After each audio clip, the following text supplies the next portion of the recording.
Hello, friends, and good evening to another Saturday night at the clubhouse. You may have had fun playing with your toys growing up, and in today's day and age, we have just as much fun talking about them. It'll be a long discussion that often goes into the wee hours of the morning, featuring a charismatic rotating cast of some of your favorite toy tubers. This is the clubhouse, where friends gather to share their passion, insights, and even some critique. So grab your favorite beverage and let's get to it. Enjoy. Tonight, joining me here live, we have my buddies Customs. We have the Thanos Copter, Axion Figs. Ed is with us. We've got Joe Gonzalez, and we have Payne himself. Guys, look at Payne all dressed for success, man. He's wearing right. We should have brought back the collared shirt theme for tonight's episode. I didn't realize. I went Goonies Never Say Die, man. I got the bandana. Right. We got the bandanas rocking. Well, you got what you got, right? Aaron, you should have laid it out for us. You should have told us tonight's collared shirt night. Right. Yeah, tonight's my business weekend, so business casual night. Business, casual, much better than t-shirts. Gotta say, it's good to see you all here. Thank you for joining us. We got a great discussion lined up for tonight as far as the topic goes. Grails and white whales. Kind of want to do a definition if you feel there's a definition between the two differences. I kind of feel there's a little bit of a difference between them. And then, of course, I want to hear from the chat, too. I want to hear what their grails, what their white whales are that they've been looking for. Because this is a great topic to cover. And as collectors, we all have them, right? Everybody's got them. As a matter of fact, before we were coming live, Thanos said Joe's got two sitting right behind him. And then I mentioned the fact that Joe's got more than two of them over there for me. He's got all of them. And I didn't hear any of it because my audio wasn't working. I told you we were talking about you, Joe. I wasn't lying. True. Well, Joe has everyone's grail. Technical. Since he has them all. It's true. He's got everybody's grails. They're just hanging out there. Right. All right, guys. I want to jump into it and start saying hey to the chat before it gets too far out of control. We've got all about the villains here with us tonight. Joining us, Cobweb Collector Ryu is here. Crusty Old Crow, Jason's Electric. First time I remember seeing the name in the chat. Thank you for being here. He says, "Let the party begin." So clearly, he's watched before. What's that? I think he was called here a couple of weeks ago, but okay. I just didn't recognize it. I'm loving the lightning blue, the lightning bolt. I love it. I thought it was great. We've got Fat Red Foo, or as Lawrence likes to call him, Fatred. We have Ray Black joining us, and long time no see for the man Skyfall. Thank you for being here, brother. Good to have you back with us. We've got the legend Gaz saying hello to all the other legends in the chat. He and Zazel have been tearing it up over on Zazel's Clubhouse. Make sure you go check out that channel and subscribe and follow along for all their great adventures. We have Terrence St. John here with us. We have Rolando Flores, K-Roll in the house. Ed, I got to tell you, this past week, you announced her as K-Roll, and we both loved it, right? Most of the time people say, we got Carol in the house. Oz's sister. And Ed was just like, nope, we got K-Roll in the house. Right. K-Roll. Beautiful. Keep it up.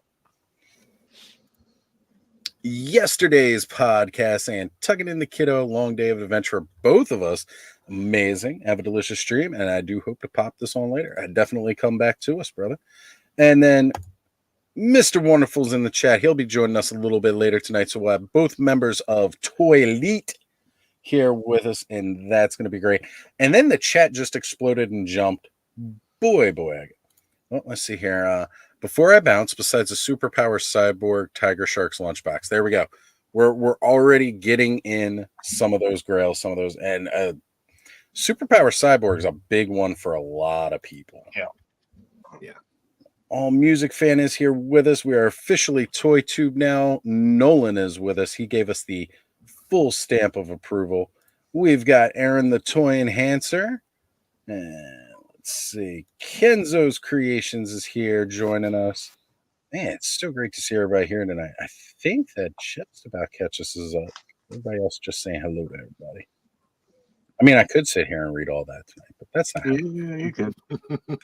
I mean, it's already going to be a long enough stream without that. I think we can move. Yeah, I'm sure you guys will have plenty to talk about without me. Aye. No, we'll Look. just have plenty to talk about you. That's all. That's fine. You know what? Wouldn't be first, won't be the last. It is what it is. We're glad to have you here, go brother. on.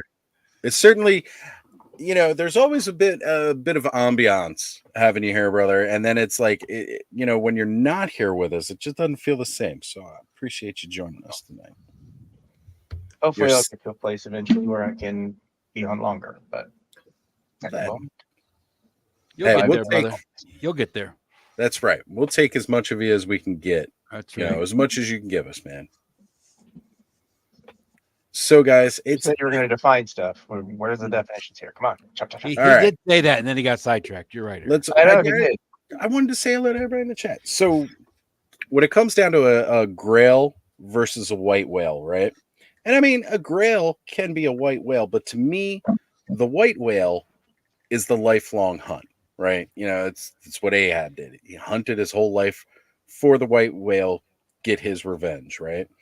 Whereas the Grail is kind of just like the quest. It's a big quest. So to me, there's a bit of a difference. Say the white whale is the one that kind of got away. Yeah, right? Because a Grail can't move around without assistance, whereas the white whale can just constantly seem to evade you. Yeah. It kind of, there's never been the right place, right time. Available. You just try to pay for it. Could with the whole the one that got away, could a white whale be something you had once as a child, but you can't find now? Yeah, certainly, definitely can be, because it's like again, because my Grail and white whale's the same thing. Okay, or the same thing I'm searching for. Yeah, because Ahab had that initial encounter with the white whale, and then sought revenge and went after it for the rest of his life. So definitely a white whale can be defined as something you've had previously, and for whatever reason you do not have it, and now you're going after it again. And can make you furious like Ahab was with the whale. I'm pretty sure all of my old Motu toys, it got sold on a garage sale for $1. And while scrolling through the names, I did end up missing Duchess of Darkness here.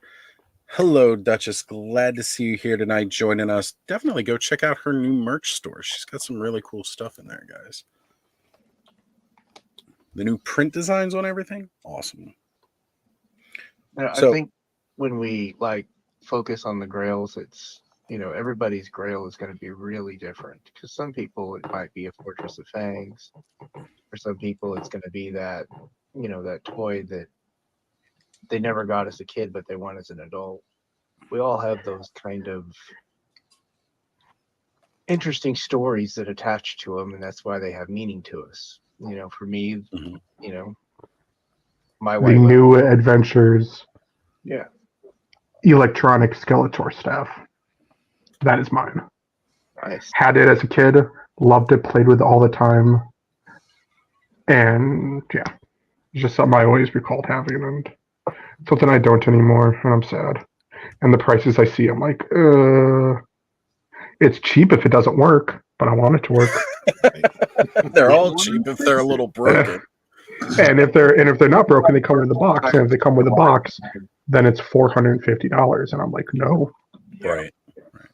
And that's usually a thing where a lot of us get that hesitancy, because some of those Grails, like the Castle Gray Skull behind Joe, that's the classics one, right? It is, yes. Yeah, that ridiculous $1,200 is $1,000, $2,500 depending on where you're buying it at. Right. Even though I don't collect classics, and of course if I could, I would, but that would definitely be a Grail item, because that set is beautiful. Yeah, I got pretty lucky with a lot of my favorite pieces of my collection that I was collecting them when they were coming out and didn't have to hunt them. Yep.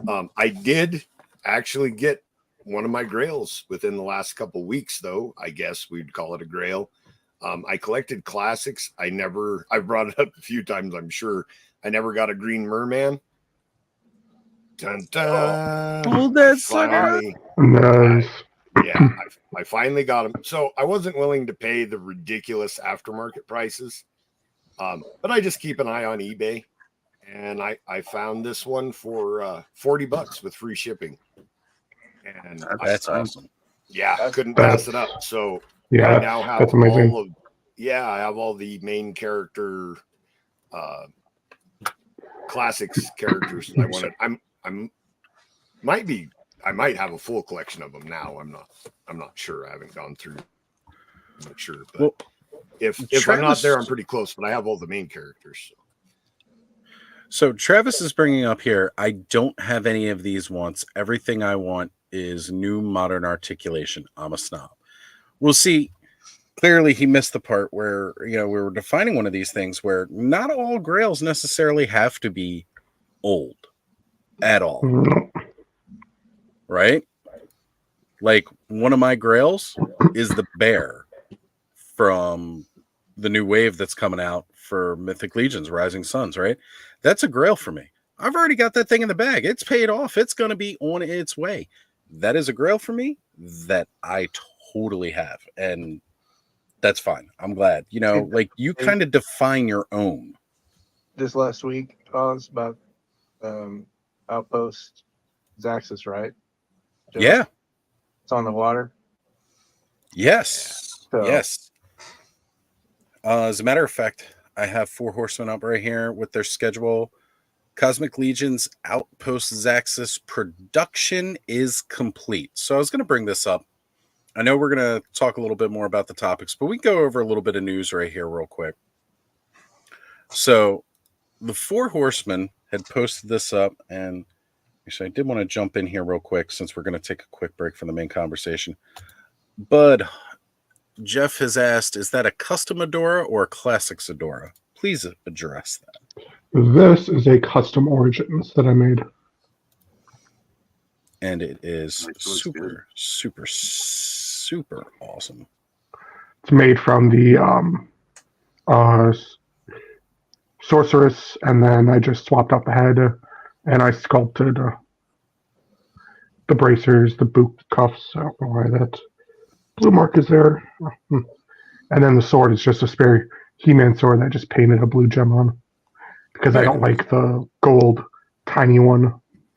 It's too narrow, right? I feel like it's way too narrow. All right. So I'm going to try to do share screen here without crashing the stream. We'll see if it'll work tonight. I've had luck in the past, so. They'd put out this beauty not too long ago. Everybody's trying to speculate what it could be. A lot of people started correlating the colors matched the different factions with the 4 Horsemen.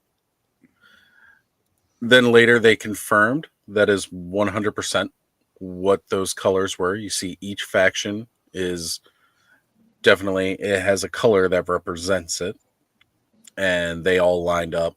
I thought it was very interesting that they only had one for Leodicius there. Yep. Thought that was really, really neat. And then that's throwing a lot of people off. Yeah, for sure. Right. But this is what threw me off the most, right? Because, all right, so the in-stock sale, shipping is complete. Everybody who ordered something from the in-stock sale, it is on its way.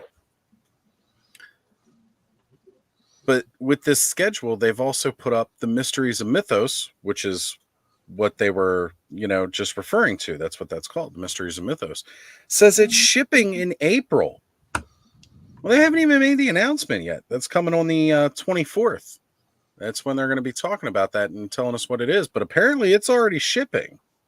I think the 15th, actually. Oh, 15th. Monday. Yeah. Okay.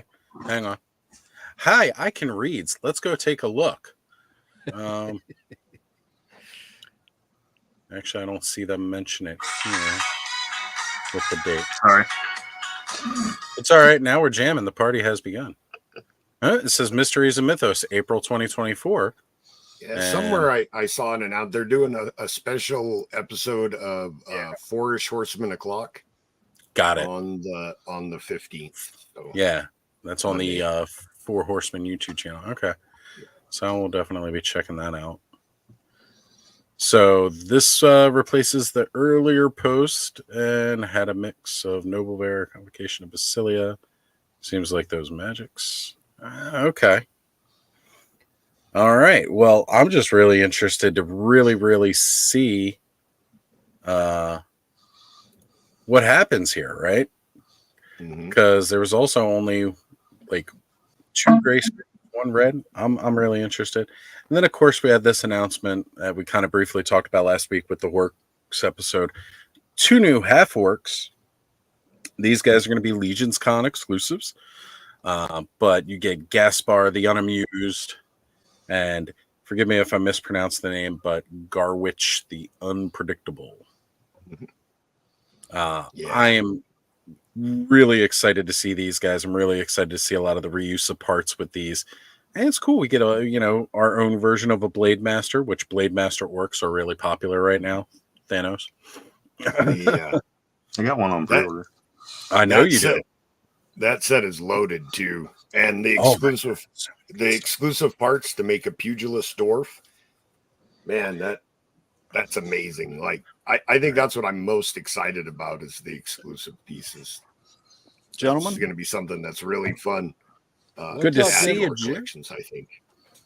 Sorry I'm late. I was just wrapping up an Infinite playlist. We're doing a special salute to Delta 17. So yeah, it's going to be fun. How you guys doing? Doing great. Great. Excited. For those of you that have not heard, and I was going to bring it up a little bit later, Delta 17 is officially available for purchase, folks. That's right. You can finally buy your Delta 17 picks. As a matter of fact, Bud, would you mind grabbing the delta17.com link and dropping that in the chat for everybody so we can make sure that we get that going? Because we need to get the word out. We need to push some sales for some Delta 17 goodness. I mean, they've already been selling like crazy. And from what I've heard, people are placing some really big orders. Yep. There's a lot of great army builders in this first wave. Just phenomenal. So if anybody was wondering what Joe was talking about with a pugilist dwarf legs, you see here these short stubby legs. Nice. These dwarves are awesome, man. I'm loving the ones from Legions. Oh yeah, that 2-pack coming out from Rising Suns is amazing. Yeah, super attention to detail. Yeah, we get some nunchucks in here. Look at this. Get some nunchucks for the Blade Master. You can go full Walian on it. Real chains. Actual chains. Take notice, Playmates.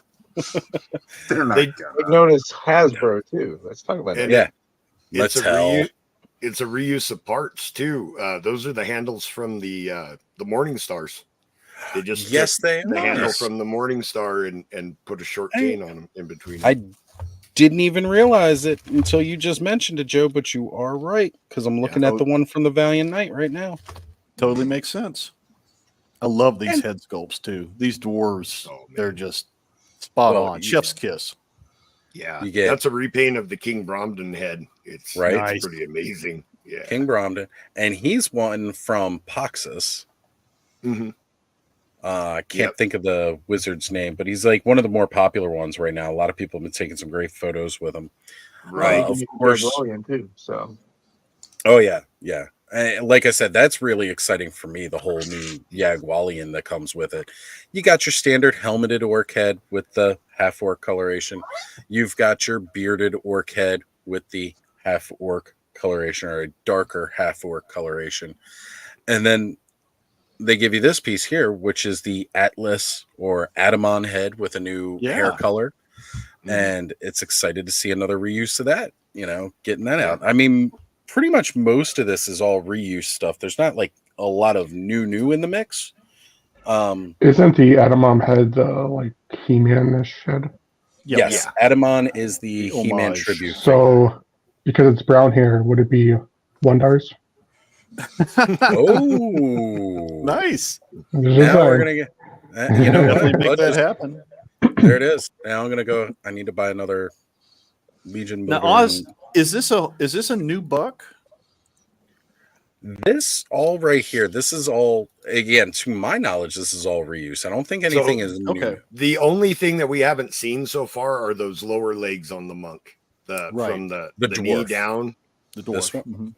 No, on the actual Even monk this itself, right there. Yeah, the Okay. unarmored lower legs is something that they've had tooled for a while. Jeremy said, but they just no figures have had it yet. I it's thought that they a had new these part to us. wraps.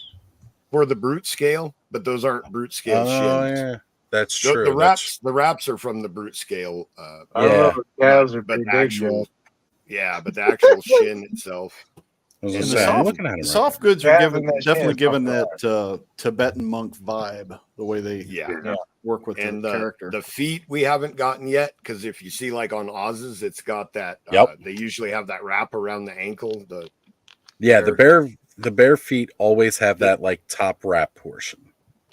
So, Right, which these don't. These are a new part to us. So, and it's a great new part to be getting.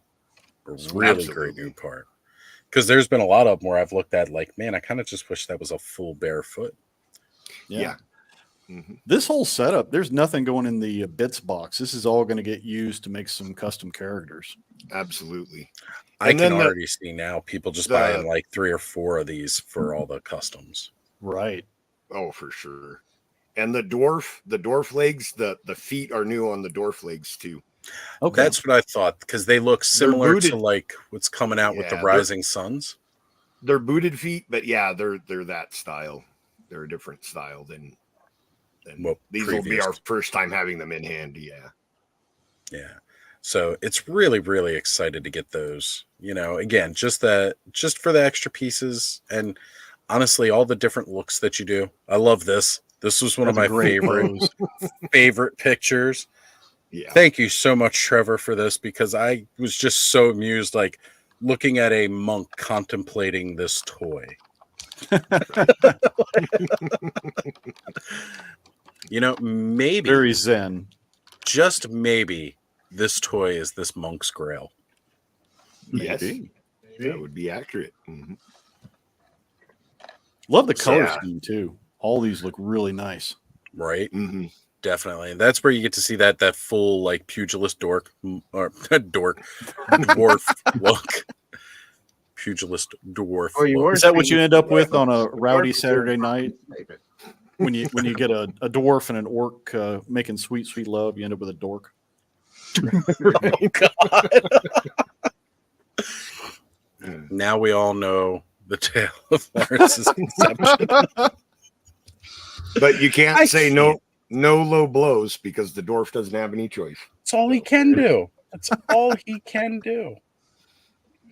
All right, so we've had more people flying into the chat here that I've wanted to say hey to. I know I saw Toy Mama pop in. Christina, thank you for being here tonight. Also saw a couple of other new faces. I want to look at the very last comment, Oz. Yeah. There he is, Trevor himself, 1-6 shooter, saying, "Love that dwarf." Trevor, I was just saying how much I absolutely love the picture of him contemplating the toy, sitting there looking at the toy. I cannot wait for this set. This is definitely amazing. It's a must-have. And I'm kind of liking what Gaz is saying. It's not really in the Mythic Legion's wheelhouse, but Mythic Ninja, I don't know, maybe. you know what? With what they have been doing lately, yeah, right? Why not? Why I not? mean, all the good friends over at Spiro Toys, like, yeah, sure. Right now, we're trying to push that AWA Kickstarter for Primal Series 2, but at the same point in time, we also know they got Bushido coming out. Ooh. And Nice. when they showed those off, like when they first started showing them at PowerCon last year and stuff like that, seeing some of the bits, I was like, they're doing Samurai, I'm all in. Like that's a definite I will do. Because there isn't like a real good, like just ninja samurai line out there right now. I mean, Unless you're we've into got the 118 scale, we've got Legend of the Hidden Force. Just I think they're on Big Bad Toy Store now. right. I Those was are going to sweet. bring that up. Those are really, really cool. Ken showed me those. Ken actually introduced me to those about a year ago now. Yeah. And they are exciting. They are exciting. But as far as like to scale with most of the other lines, as we've gotten to a level of uniformity. But speaking of Grails and all like that, that will be one of them eventually. I know there's going to be at least one in there. Right. As far as our 112s, we had the hand from Marvel Legends. Those were okay. Then we had the ones for the G.I. Joe Classified. Still not perfect. I'm with you. I want to see a 112 scale sweet looking Bushido or Ninja that really picks it up. Exactly. Like I want that one. Some of the stuff with Storm Shadow with the Joe stuff has been kind of along that line a little bit more so. None of the other ones really quite do it. Jinx will definitely be one that can pull it off. And that's right. That one hasn't come out yet. Yeah, she's going to hit that ninja level for sure. And thank you, Bud, popping this down in the chat for us. Guys, head over to Delta 17 Toys right now. Delta17toys.com. You go place your orders. And make sure if you are placing orders over 6 or more, you're going to get 10% off with Delta 10 off. All is one word. Yep, that's the code. Ace is joining into the chat as well. I know I saw the Briscoes here. What's going on, Briscoe? Good to have you, brother. Thank you for being here tonight. Yeah, I had fun hanging out with the Briscoe with Radnom the Magnificent last night, doing some diorama. Always good times. Like that is such a good. I used to like putting that on because then it's like such a chill atmosphere you can just kind of fall asleep to. But lately I've just been falling asleep before that. So yeah, you got a fun bunch you've kind of put together here in the Toy Network, Oz. It's an amazing, absolutely amazing crew of people, and it keeps growing. We keep getting in more. All right, let's see. Okay. Well, you know what? Hey, you're in the right place. Stuff your face with mashed potatoes and have fun. Join us tonight. We're talking about Grails, ice cream, pudding, Jello. That's right. You get all the fun stuff when that happens. Scrambled eggs. Doing that and then hanging out with all of us here at the clubhouse, it's a win. It's an all-win situation. It really does not get bad. Terrence brings up Foosh with Ninja Scroll. You know what? It is a good figure. I just didn't. I have a couple of the Foosh Ninjas. They're true 112, so they're a little small for some of your other stuff like your Mythics. But they're okay. That's what I'll give them. I have 3, and I'll say they're just they're not great. They're not great about Dyson Kenshin. I like these guys. Oh, nice. That does look nice. That looks very nice, and I'm loving those soft goods. Wow. Those Foosh ones are good for goblin customs. I use some of the parts to make custom goblins. I hadn't thought of that. Yeah. That's a good idea. SHF is doing these guys too. Yeah. They just put out a picture of the Saito. Looks really nice. Amazing. So Sean0989 says, probably a super odd grail. Mine is the Kobe Bryant 1/6 scale figure by Enter Bay. Dude, it's not super odd. Like, honestly, anybody's grail could be super odd compared to somebody, right? But, I mean, for some people, there are grails out there and white whales that are sneakers, right? We all know about the sneakerheads in the collecting world. That's it. I'm a lover of the 1/6 stuff, too. I got a couple scales I enjoy. Look. Nice. Right here, Nordor, the Planet from New Adventures playset. This is a grail for quite a few people. It's an oddball one, especially considering the not so warm welcome that most He-Man fans gave New Adventures. I didn't like New Adventures until I got older. Like when it came out, I'm like, this is dumb. This isn't He-Man. But we all love like all the toys, and like this was like one of my grails for a while. Skeletor honestly, with eyeballs put me off. Between the series. Let's be honest. Yeah, his look in the animation was like odd. Probably the worst part of it, honestly. But this is a super toys cool are cool. playset. That looks cool. Yeah. One thing I liked with those was the more kind of Flash Gordon sci-fi kind of vibe that they had with that. For sure. Yeah. Like the heroes were like the heroes in the original vintage line could be rugged. They can kind of be like, technical. Nobody in the vintage line was like very swab clean or anything like that. New Adventures, like all the heroes, very clean, very smooth. And all the villains were just like, well, what the hell happened to these guys? They look like they got built out of a junkyard. And hey, you know what though? A lot of those toys were really cool though. Like they weren't my usual He-Man toys, but they were pretty cool. Out of that line, I still want to get the helicopter with the Skeletor face. Oh, I'm yes. still on the look for that at a decent price. And it's funny because like a lot of that stuff was so easily available, like back in the 90s, like not even just from retail, like you go to any flea market and find like a dozen of those things complete, like all the parts just fine. People were just looking to get rid of them because nobody wanted them. And like now they're virtually impossible. It's like, damn. Yeah, that and was it Sagittar, the Centaur guy? That would be a cool Yep. one too. He was originally a concept for the regular line that they just fully evolved into New Adventures. So, got here, Anryu is mentioning he wished he still had that WWF Hasbro ring from when he was a kid. Got rid of it and regret that. So, how many of us here have had a Grail as a kid? Oh yeah. Oh, yeah. Payne, yeah. I think you were going to talk about your story a little bit earlier. Why don't you go ahead and remind us that tragic tale?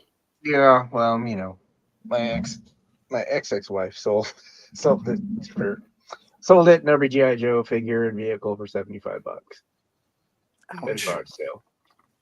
So yeah, my flag is a Grail, but it's not something that I'm worried about getting because honestly, it's just a space eater.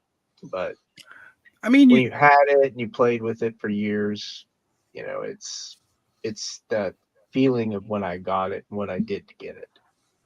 I mean, I spent a week in a 90 to 100 degree warehouse, sweeping, cleaning, picking up, putting tires on hand carts, doing everything I could just to earn some money to get it. So it's more of it was one of the first things that I bought for myself as a kid with money that I'd earned. There is So something kind of special about that. I mean, you get the birthday and Christmas stuff, but when you spend your money from allowance or odd jobs, it's special. Yeah, it was. It was one of the few things that, I regretted losing, but, it is what it is. Life moves on. You go on to the next thing. White whales, I don't know anymore what I would choose as a white whale. There's plenty of things out there for me to actually drool over in some way or another. But, I've had a few chances to get some figures that I wanted, but didn't pull the trigger on them. They sold. Or I lost a bidding war on eBay. Evil Bay. Yeah.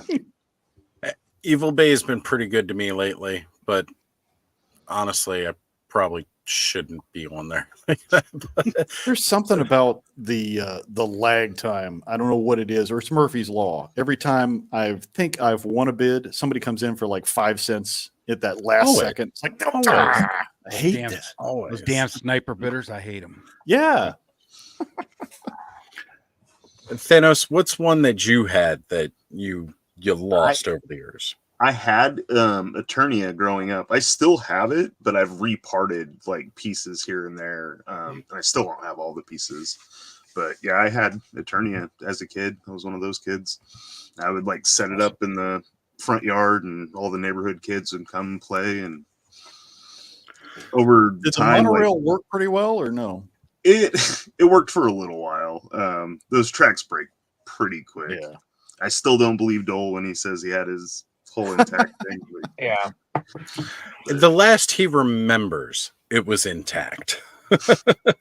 he also hasn't put eyes on it in a while either, from what I've heard. Yeah, but I mean, even as a kid, the tracks would break, and like you would. Sure.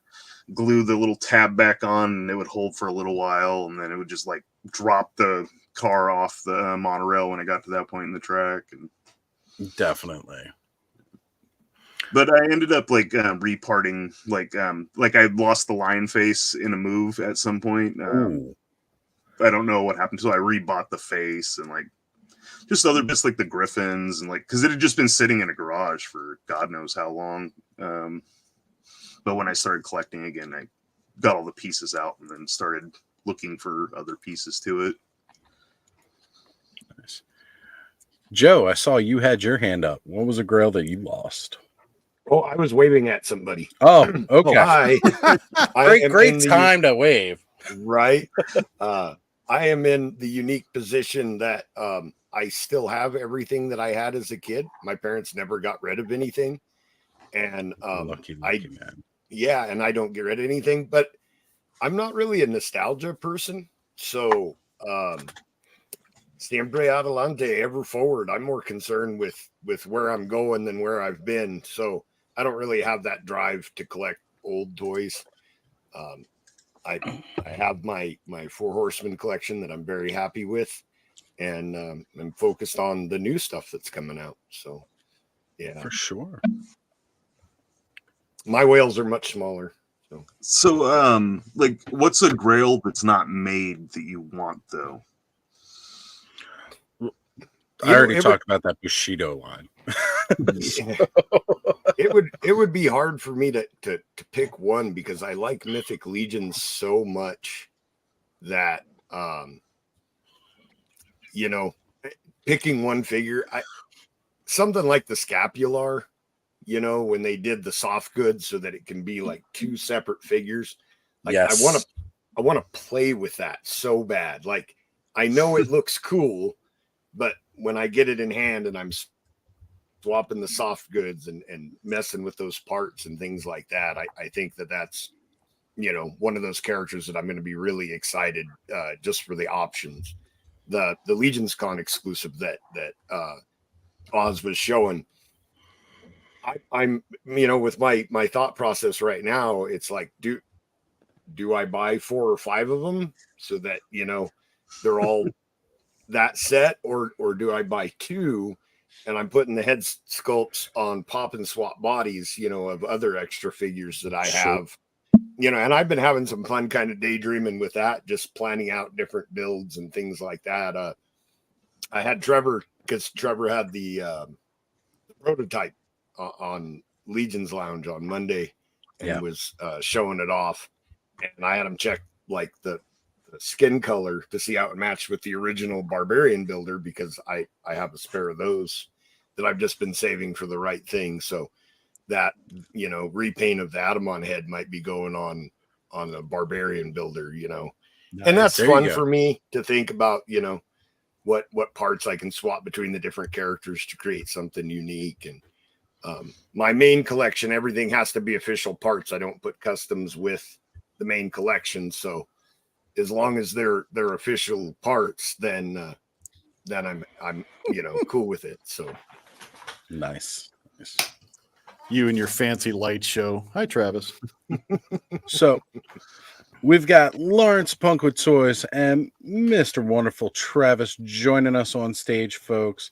We had Zazel popped into the chat. Good to see you, brother. Glad to have you here.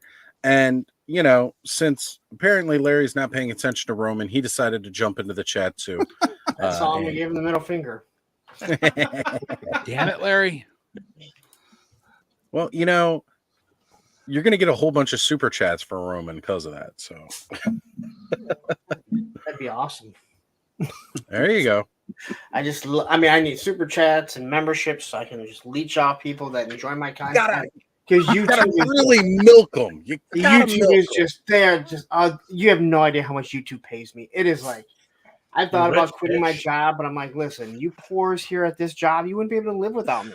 But I make so much money off YouTube. I mean, you're on it every day. Yeah, well, exactly. And all those free toys you get, right? All the free toys are crazy. Hasbro, Mattel, Mythic Legions. I think banging down your door. Valorverse is the only one that won't send me free shit, but that's okay because maybe if you weren't so critical or spiteful about What? Maybe Lawrence if he didn't critical? call I their don't think he's ghillie bad. suit I a don't. dustbuster. Lawrence isn't bad at all. And honestly, if No. you watch most of his reviews of their stuff, he praises them for the Yeah. most part. But Wave 2. I mean, this guy blows Wave 2 like he's like he's getting paid for it. he calls a spade, though. And if there's something Exactly. he doesn't like, He's he puts honest. it out there. And that's why He's genuine. Lawrence does a damn good review. And the merchandising. Lawrence, we need to see a t-shirt with you and Roman on the skateboard. Let me see what I can Make do. Hey, bud, you gonna hook us up? We'll see. Yeah, I'll get on drawing that. That'd be cool. My daughter's fiance, he does that stuff, but they're in the process of moving to San Diego for some odd reason. Why? But believe me, I thought the same thing too. So, but Some reason they want to pay a lot of money for. Oof. he got a job. He got a job offer from a friend of his. They were out there for this guy's wedding. They don't have kids. If you're gonna do it, this I Now's guess the time. is the time to do it, right? Exactly. I mean, don't wait till you have kids and then be like, hey, let's move to California, because that's just stupid. The weather is so freaking nice there, though. In Uh, Southern California. Well, I'm not going to argue. Hey, listen, I hope it works out, because if it does, that means all I have to do is get a flight ticket and a ticket to Comic-Con, and I don't need a there we go. car. I don't need to get hotels. There you go. You got the right idea. yeah. I mean, You got the right idea with don't that. get me wrong. I mean, I don't really want her to move, but she already lives 2.5 hours away from us, so it's not like we can just drop everything and go help her if she needs something. But True. hey, you know what? If she's going to be successful out there, then awesome, and it is a couch to sleep on. So, Hey, but I heard Holy Grail, and I take it back. I turned it on after I'm trying to finish up doing this Gridiron Vamp Phase 1 video. I turn it on, and the first thing that I hear is Payne whining and crying about losing his flag. And I'm like, you know what? What kind of man lets his wife sell his flag? A man trying to pay for a wedding. For $75? How did that Hey, help? in Aaron's was working. defense, he had no knowledge of it until post it was sold. It Yeah, was sold after. Wait a minute. Didn't you put a for sale? Didn't you put a price tag on it? Yeah, the I don't want to sell it price. I don't care. You still put it on there. You should have been get the fuck away tag. All right. If I he saw put the someone price tag offering on me there, that it deal, would've been more I would- zeros. Larry, you're the guy that puts lemon juice and salt on a wound when you. And let me tell you this. Yeah. You know what's never broken on my flag? The tracks. I thought you were going to say your Legion of Seamen. I mean shipwreck. I was gonna say if I saw somebody giving me that deal though, I'd be like, I'll pay you $75 not to sell your husband's toys. Yeah. Oh, are you kidding? I would have bought that shit up and then called them and go, your wife's dumb, but look what I have. Now I have. I would have been two like, "Excuse me, does your flags. husband have Instagram? I'd like to post some pictures for him." I'm gonna sure- push them together like a The picture of California it. king bed. In memoriam. Right, I'm right sure there. your so husband mean. will be happy to know that I am happy with this $75 purchase. Oh, wait a minute. You're giving me more than just the flag for $75? Yeah, but that was 96. So it wasn't like they were selling for hotcakes at that point. You know, I will say that, yeah, like back then, that would not have been going for what we think of it as what it goes for now, right? There was a bunch of people at that time that were probably just trying to get them out of their house because here's this 7-foot play set that their kids are now in college and they have no idea what to do with. Oh, even that main deck play is ridiculously big. Right?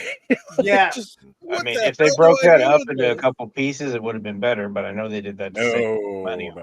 it. Well, they wanted the big epic box, right? So you got to have a reason to get that box that big.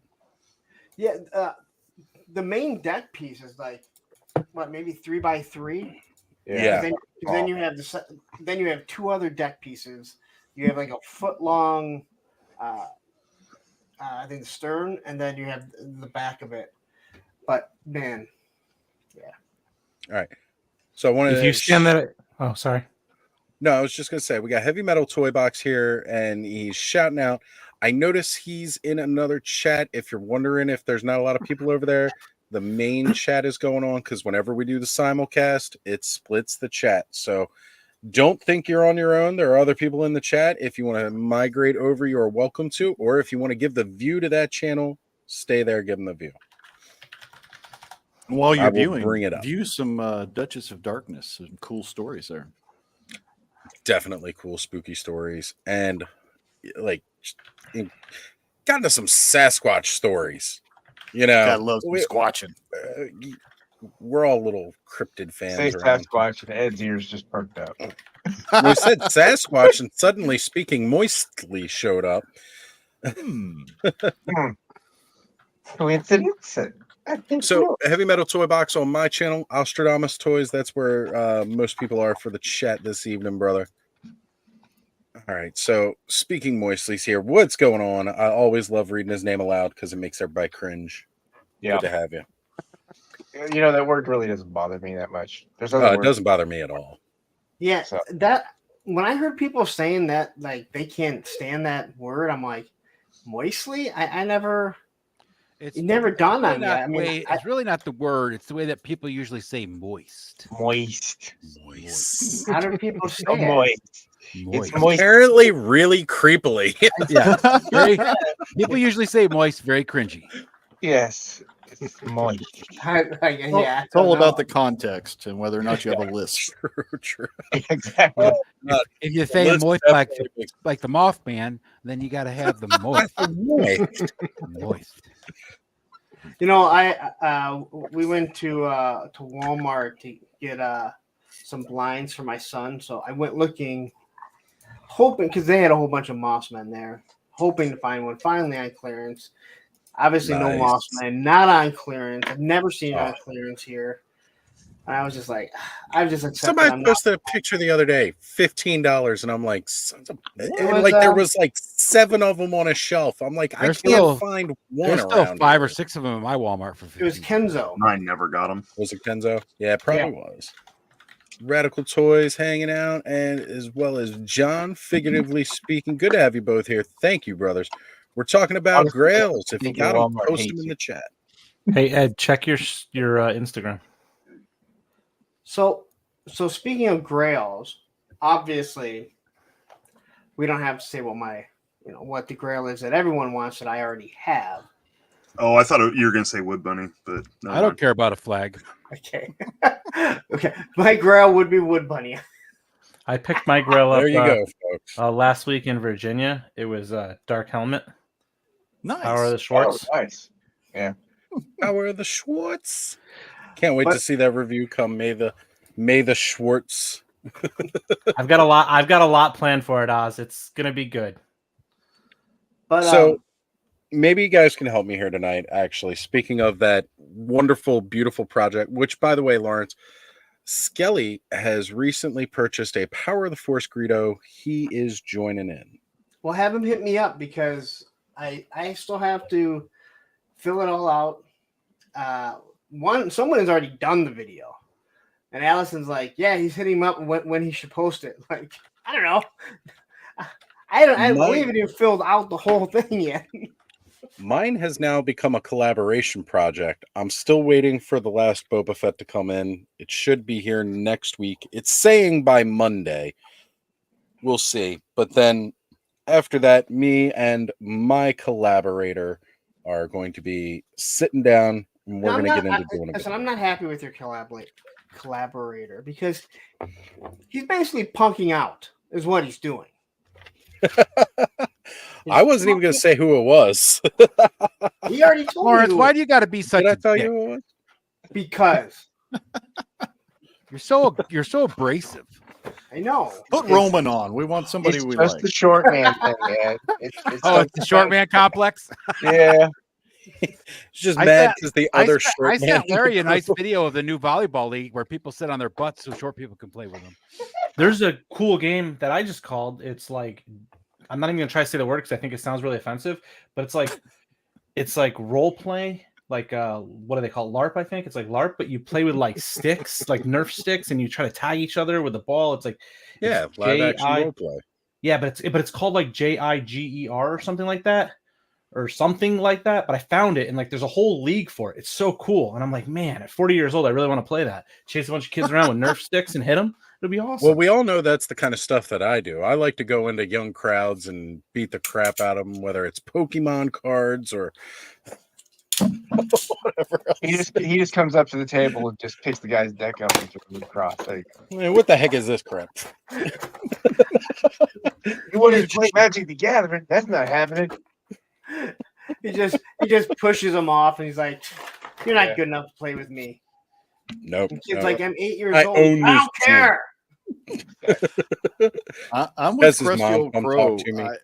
For me, Grail wise, Maxitron, the robot guy from $6 Million Man, had him as a kid. Oh wow. He got well loved, well used. Ended up going into a garage sale in parts, and I definitely want to replace that in my collection.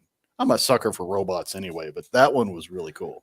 And he's The really, Mascotron. really tough to find nowadays. Like Complete. even Yeah. harder.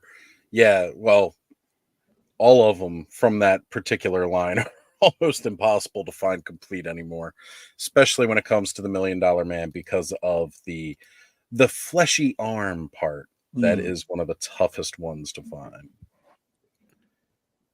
That is true. Oh, Yeah, go on. Oh, sorry. Go ahead, Larry.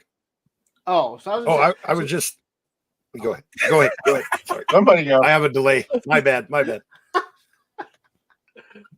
So my holy grail, I talked about it before, is the Defiant, and I made a comment about it not too long ago. How when I have an extra $1,000 to spend, I'll get it. And then someone made a comment like, "Yeah, I just sold mine a couple years ago for like $3,000." I'm like, well, when I have an extra $3,000 laying around, Well, with all that YouTube money, you should be fine. Yeah. Should roll it. He hasn't You milked. do fucking Defiance right now. Look, he has not milked our teats enough yet to get there, but he's working on it. He needs gonna just say, like 5 more channel members, and Wait. he will have enough teats to milk. Not even that. Just get like one of his members to send it to him. You don't have to pay for it. That's right. You're that right? Yeah, big. just milk, That's milk. true. what you do I bet if figure? you asked Viper Island, he'd probably get you one. Oh, You figure that with 4,000 members or Travis is 4,000 muted and he's subscribers, I should have 4,000 members, and it's 99 cents for the minimum. So that's at least $4,000 a month I'm getting. This is what Lawrence is doing. that's Good strangely channel arousing. members. I don't know.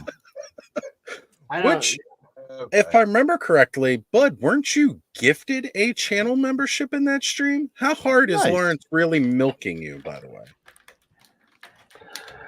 I mean, I usually have a bucket sitting at my feet, so like milk away. It's not on camera, so that's what I figured was going on. Yeah, How big of an epic all-in did you do, Punk, with all that YouTube money? Tell me you got one. Oh, I get all in on every Kickstarter. Sweet. Okay. Okay. I just want to make sure we're gonna get Mamba because you're helping out. No sleep Oh, till Mamba, they folks. just- No yeah, oh, sleep yeah, till I just- Mamba. Pass Mamba. I see a Kickstarter for toys, and I'm like, YouTube money, here you go. Right?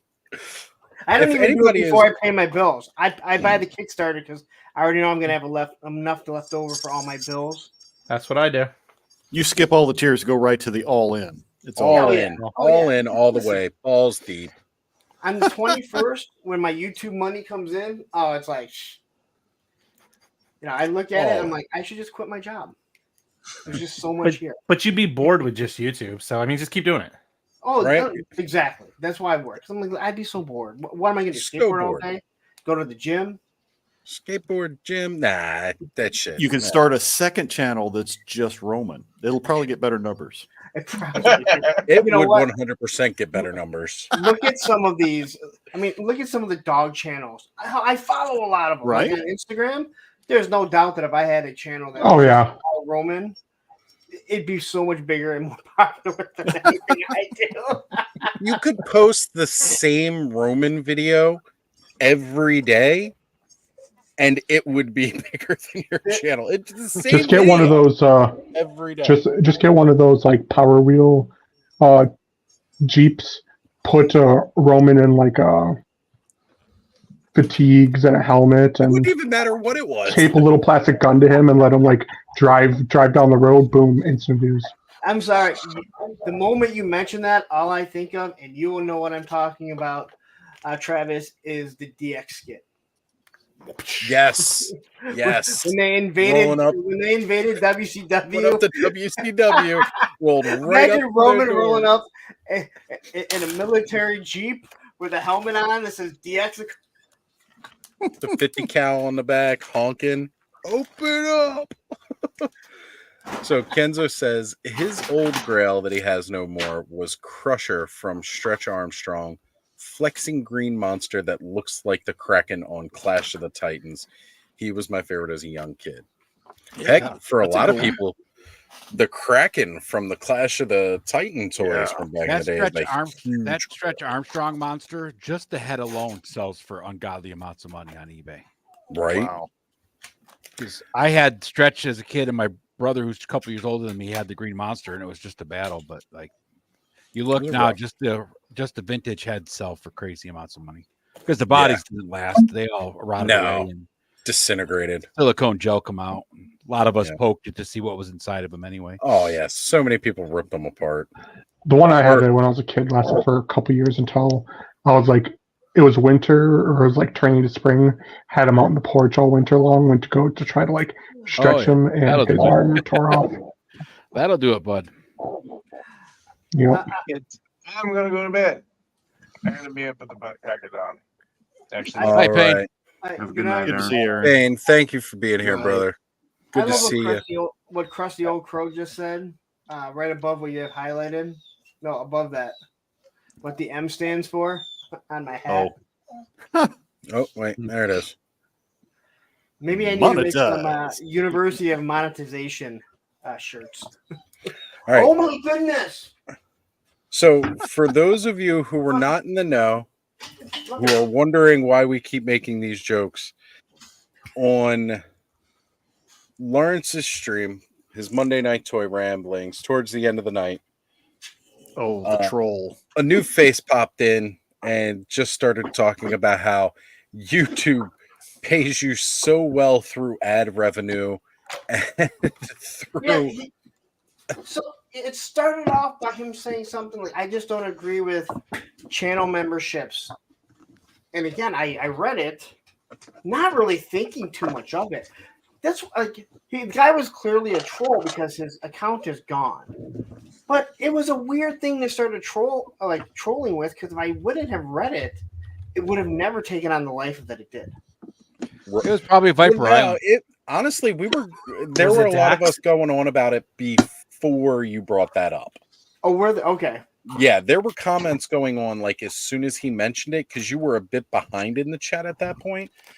But basically, it started off with him saying that channel memberships are complete bullshit because YouTube pays you through ads and super chats. Yeah, if you have like He a knows his shit. million subscribers, maybe you're seeing something. Most of us are looking Right. at enough for a cup of coffee, maybe. That's why Well, a lot of us do some of us are Patreon actually or- monetized in the first place that can earn money on YouTube. Just putting that out there too. Don't be selfish, Jim. Speaking of YouTube, guess who finally put out a video after 5 months? Yes, bud. This guy With the 2 thumbs. Hold them thumbs up again, bud. That's right, guys. But finally got a new video up that he'd been working on. It editing. only took,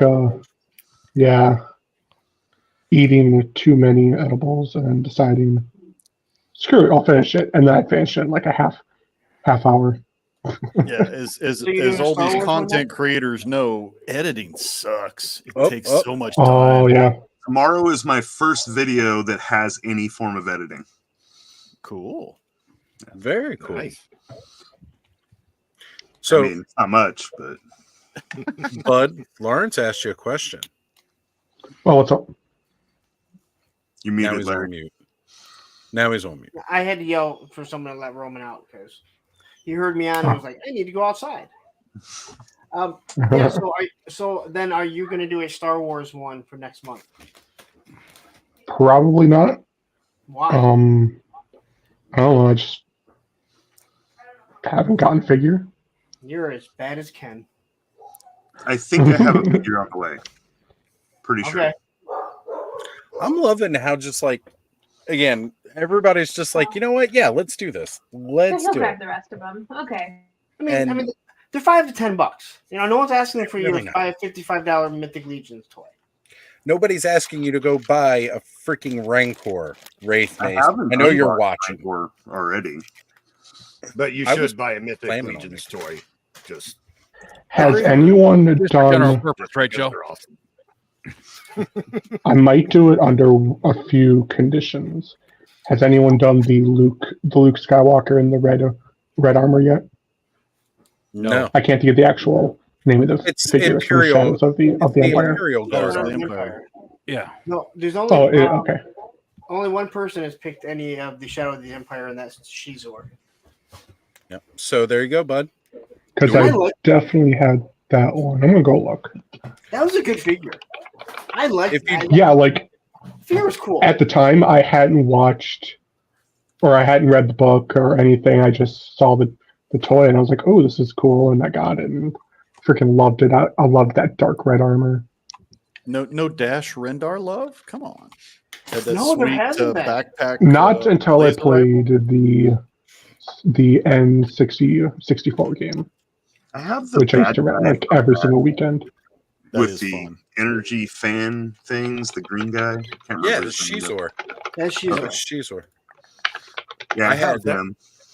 Thanos, All is the that the stuff. Kirby, the Turtles Kirby figure? Yeah, I was like Right so on, man. stoked that saw him at Target this week. Oh, Cool. dude, that's awesome. So cool. And then I got Stan, so Oh, they can work together there's and an they can open- battle. You're There's an right. opened one for $6. No, but Oh, find I'd me love the to have link. that Kirby right next to my Etrigan. That's one of my Oh, right favorite here. Kirby characters. $13. That's cool. $13. Find me the Sweet. link. Send me the link for you, bud. Yeah, hold on. I got it. Send it to me. I got your back, buddy. So, Bud's getting in on this. Put his name down. all right. So, that comment there from Random right Radmon? there, that it's easy for me to buy it with the bags of YouTube money. Yeah, that's one of the figures that it is easy to actually buy with the YouTube money I buy. With all your YouTube Power money, of you the probably have Force two Power of the figures. Force Ooh. collections now. Half the Including all ones the up on eBay are Larry's, and he just wants people to buy them, so that's why. Hold on. Yeah. It's all my He's own not money. milking us enough one way. He's got to milk us several ways at a time. You gotta do it. Gotta get Hey, you why all don't, in. why Hold don't on, you do Oz. this character? Oh wait, here's an eBay listing. You should do it. There we go. Yeah. I sent you a link, Oz. Like literally, this one was like $2 more, and it has Dash Rendar in it. Is the Bonus. eBay seller's name a tunk with poise? So big No, it's- shout I out hate- to I hate Bobby Ohio. Dangerously here. I hate Ohio toys. Co-host of Toy Frenzy. The Collective Toy Co. Oh yeah. So here we go. Bobby Dangerously saying, I went to college, learned editing at Columbia College in Chicago, and he loves editing. Well, he had to go back and I edit do. because he said exiting. So, I and learned by the exiting way, at a couple of schools too. yeah, I definitely exited a few. Sometimes But, voluntarily, sometimes I was asked to leave. I don't know. That's right. Bobby, come join us. Sometimes Talk about we just Grails. I work. know you've had a few. It wasn't the editing that was the problem for me. It was the style of which I was editing, like having to upload 5-minute clips at a time and then cutting them like have 3 seconds, cut 2 seconds, have 4 seconds footage, cut 2 seconds, just to get to a certain time period. That's what was killing me. It does. It can be tedious. It can definitely be tedious. Like if I could like just record like a 7-minute video, edit it down to a 5, like that'd be great. I would edit left and right. If you figure out how to do that, you can teach the rest of us because that's hard. Yeah. Well, you know, that's the whole reason why what I'm trying to do with this, you know, with this Toy Store series is because I would never edit it. Like I would do an edit if I was going to edit how I originally planned. It was going to be doing a walkthrough, maybe doing a little bit of talking. But my son loves editing. Like that's what he wants to do. So. Is that the walking through the toy store? Yeah, if we ever get one done. I just did that myself when I was in Virginia, Punk. I got like 2 videos. So wait a minute, you traveled all the way to Virginia, but you didn't come to Baltimore while going through. Hold up a second. I sent a message to everyone in the toy frenzy and the other one and said, "Hey, anybody down in Virginia this week?" And I'm not down in Virginia. Well, because I'm not down in Virginia. I'm in Maryland. I drove straight through 9 hours overnight, both nights. So I was doing it so I could work during the day, and my wife could visit a friend. Jump from Virginia to Baltimore too. I'm sorry. I'm sorry. You know, Punk drove all the way from Michigan just to come down and see me. I thought he did that to see me in Ohio. Punk was on his way to a long distance booty call, though. So there was reasons. That is not what happened. He came down here to see me. Like I said, a long distance. Oz was the booty call. Yeah. Now, Chad wants to know: did you go to a real toy store, or did you just phone it in and go to Target? No. We're doing walkthroughs. Toy store. We're doing walkthroughs of the toy stores in the area, and like you said, if it does well, then hopefully we'll move on to do some that are within driving distance out of the state. Because I've talked so many times about how I have, so many good toy stores in the area, where other people say I don't have one for like 2 hours, and I'm like, shit, dude. If I drive 45 minutes, I could hit 10 probably really good toy stores. Good to great toy stores. So that's I'd have to go visit Travis if I wanted to go to the toy store. So that's how far away they are from me. Yeah, I mean, and that's exactly it. So, I have 3 that we're going to do. The 4th, he can't do it on the weekends. So I have to reach out because I like to do 4 right away and then do another 4, but I have a feeling the beginning is just going to be 3. Because, the people that I don't have like a connection with, or a personal relationship with, I want to have something done. So when I go to them, I can be like, hey, this is what we're doing. Here's the 3 that I've already done. Would you be interested in doing this? And there's some hidden gems out there too that aren't just your mom and pop hard toy store. You've got some flea markets and some antique malls. You can find some gems. So yeah, and like that's why, like I said, I'm doing the Funko Pop store. And again, I've already told you guys, I've already told that it's in the exact same suite that the skate shop that I worked at was. But if I'm going to do something like this, and we can kind of make it an actual series, like a real series, I can't be closed-minded and be like, well, I don't collect Funko Pop, so I'm not going to look at it. It is a collectible. It is considered a toy. So, I think it would be stupid to walk away from doing something like that. If there was a Lego store, I mean, I don't collect Legos, but it's a huge thing. It's a toy. Yeah, but Playmobil is big, not my cup of tea, but so for us, if we can get 8 done in this area, and then see how it goes going into next year, then we can kind of reach out. The one thing that I don't want is constant typing. Who the fuck is typing? For love of it's fucking me, God. Bud. Deal with it. I'm typing you a love letter. Aww. The one thing that I don't want, and this is a problem with some of the other ones, and when John, the little dog came up. When John from Sergeant Red's told me that a toy store near you, they were going to be on it, I'm like, well, when did they film it? And he was like, a year ago. I'm like, shit, dude, your store is completely different. So I don't want to like film a bunch of stuff and then a year later put stuff out and everyone's like, wow, that you showed that classified figure saying that it was brand new, but that thing's like been long gone for over a year. So, well, the great thing about doing toy tours like that, it's not just about the merchandise; it's about the people in the store, other collectors, merchandising. Yeah, he's gonna go to one of those stores and they're gonna be like, "No, he got arrested for tax evasion." No, shit. No. Come here, No, buddy. There he is. This is the little doggy. Yeah. I got him again because Okay. their mom is on her way to Dallas tomorrow. I do want to say shout out to Itch Chad for being here. Thank you, brother. Yeah, man.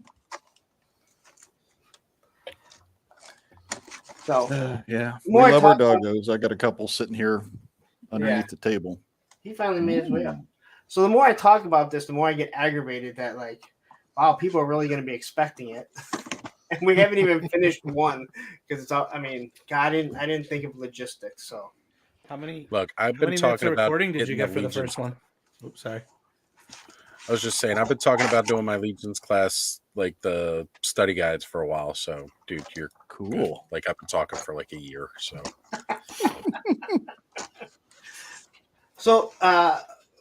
what Travis just asked, how many minutes? We're thinking that the first one was going to be one of the longer ones, probably about 25 minutes, hopefully. The walkthrough for Sergeant Reds, I think Andrew said was 7 to 10 minutes. Maybe it was a little bit longer. But he is an upstairs, and that's the biggest store. Yeah. And we actually did a Q&A with him and his wife. Oh, that's cool. But it kind of got messed up. By kind of, I mean it totally did. Because it was towards the opening of the store. And John is hard. Like, you guys think that I'm hard to stay on track. This guy, I mean, he's talking all the time. He's talking fourth or third person into the camera, breaking the fourth wall. Again, his character comes out. But I was asking his wife a question, and wonderful answer. Phone rings. They're not even open yet, but he gets up to answer it. She's going, I'm thinking, no big deal, right? And as she's about to finish, I'm thinking, and as soon as she finished, I looked up at Andrew. I'm like, he's mic'd up. And he's like, oh my God. Because we weren't using booms. They have mics on. And I'm like, that whole conversation with whoever it was is going to be all on there. At least it wasn't like Frank Drebin when he went to the bathroom, right? Well, I haven't heard it. I don't even know if Andrew's listened to it, but that's exactly what he didn't go to the bathroom, but it'd be hard to use that. And again, it was a really good question that his wife had answered. And I hope the second time that we do it, because we were supposed to do it last night, and he messaged me and he said, hey, I got a daughter daddy dance that I can't do. Cool. I'm not gonna be mad. And Andrew forgot the camera equipment because we were supposed to film today and tomorrow. That's why I said I wasn't going to be on. So I had to cancel with the other two stores. And I'm just like, oh, it's just getting longer and longer. And he's going to be out of school soon. So that means we got to start buying the equipment. Oh, shit. Yeah, I know. I got to start buying the equipment. So. Yeah, with what I did, Punk, was I'm not doing anything nearly as like interviewing. I'm really using it as an opportunity to get in. Record the facility, what they have. I'm going to make some footage for Ed and my stuff, but really I'm just doing it so I can get business cards from the owners so that I can start negotiating a Hexastack in the stores. And he's scouting the joints for the big job. Exactly. Yeah. Trying to get a place I can We're put my looking stuff on the for shelf. people to send us free toys when we get big like Lawrence's in a couple. Yeah. But Look, I'm it takes a lot to get almost to 5K. Okay, Yeah, it I takes know. a lot. I'm not recording any audio. I mean, like I'm just taught my son. You'll see him cut in and out and stuff. It's me and my little dude. I'm holding just my phone camera, walking through, video and everything. And my whole thing is just to kind of montage it. I'm gonna kind of like review the toy store and be like, "This is what you can find here," and that's that type of stuff. But like 5-6 minutes of video is all it's and gonna be. That's what One thing, like, that's what my original idea was. Yeah. My original idea was to do that. And then when I started, I love what you're doing. I think what you're doing is really cool. If you ever make it out this way, I got a couple connections at several toy stores out here. One's actually fairly big. So if you ever want to make a trip out here. That's exactly what I would hopefully like to do. Again, this is going to upset some people, but it really does depend on how much money it makes. Dude, I mean, it's got to pay for itself to some degree. Yes. And again, it's not a Punk with Toys. It's a new, a new name. It's going to be on my channel. A Punk trashes stores.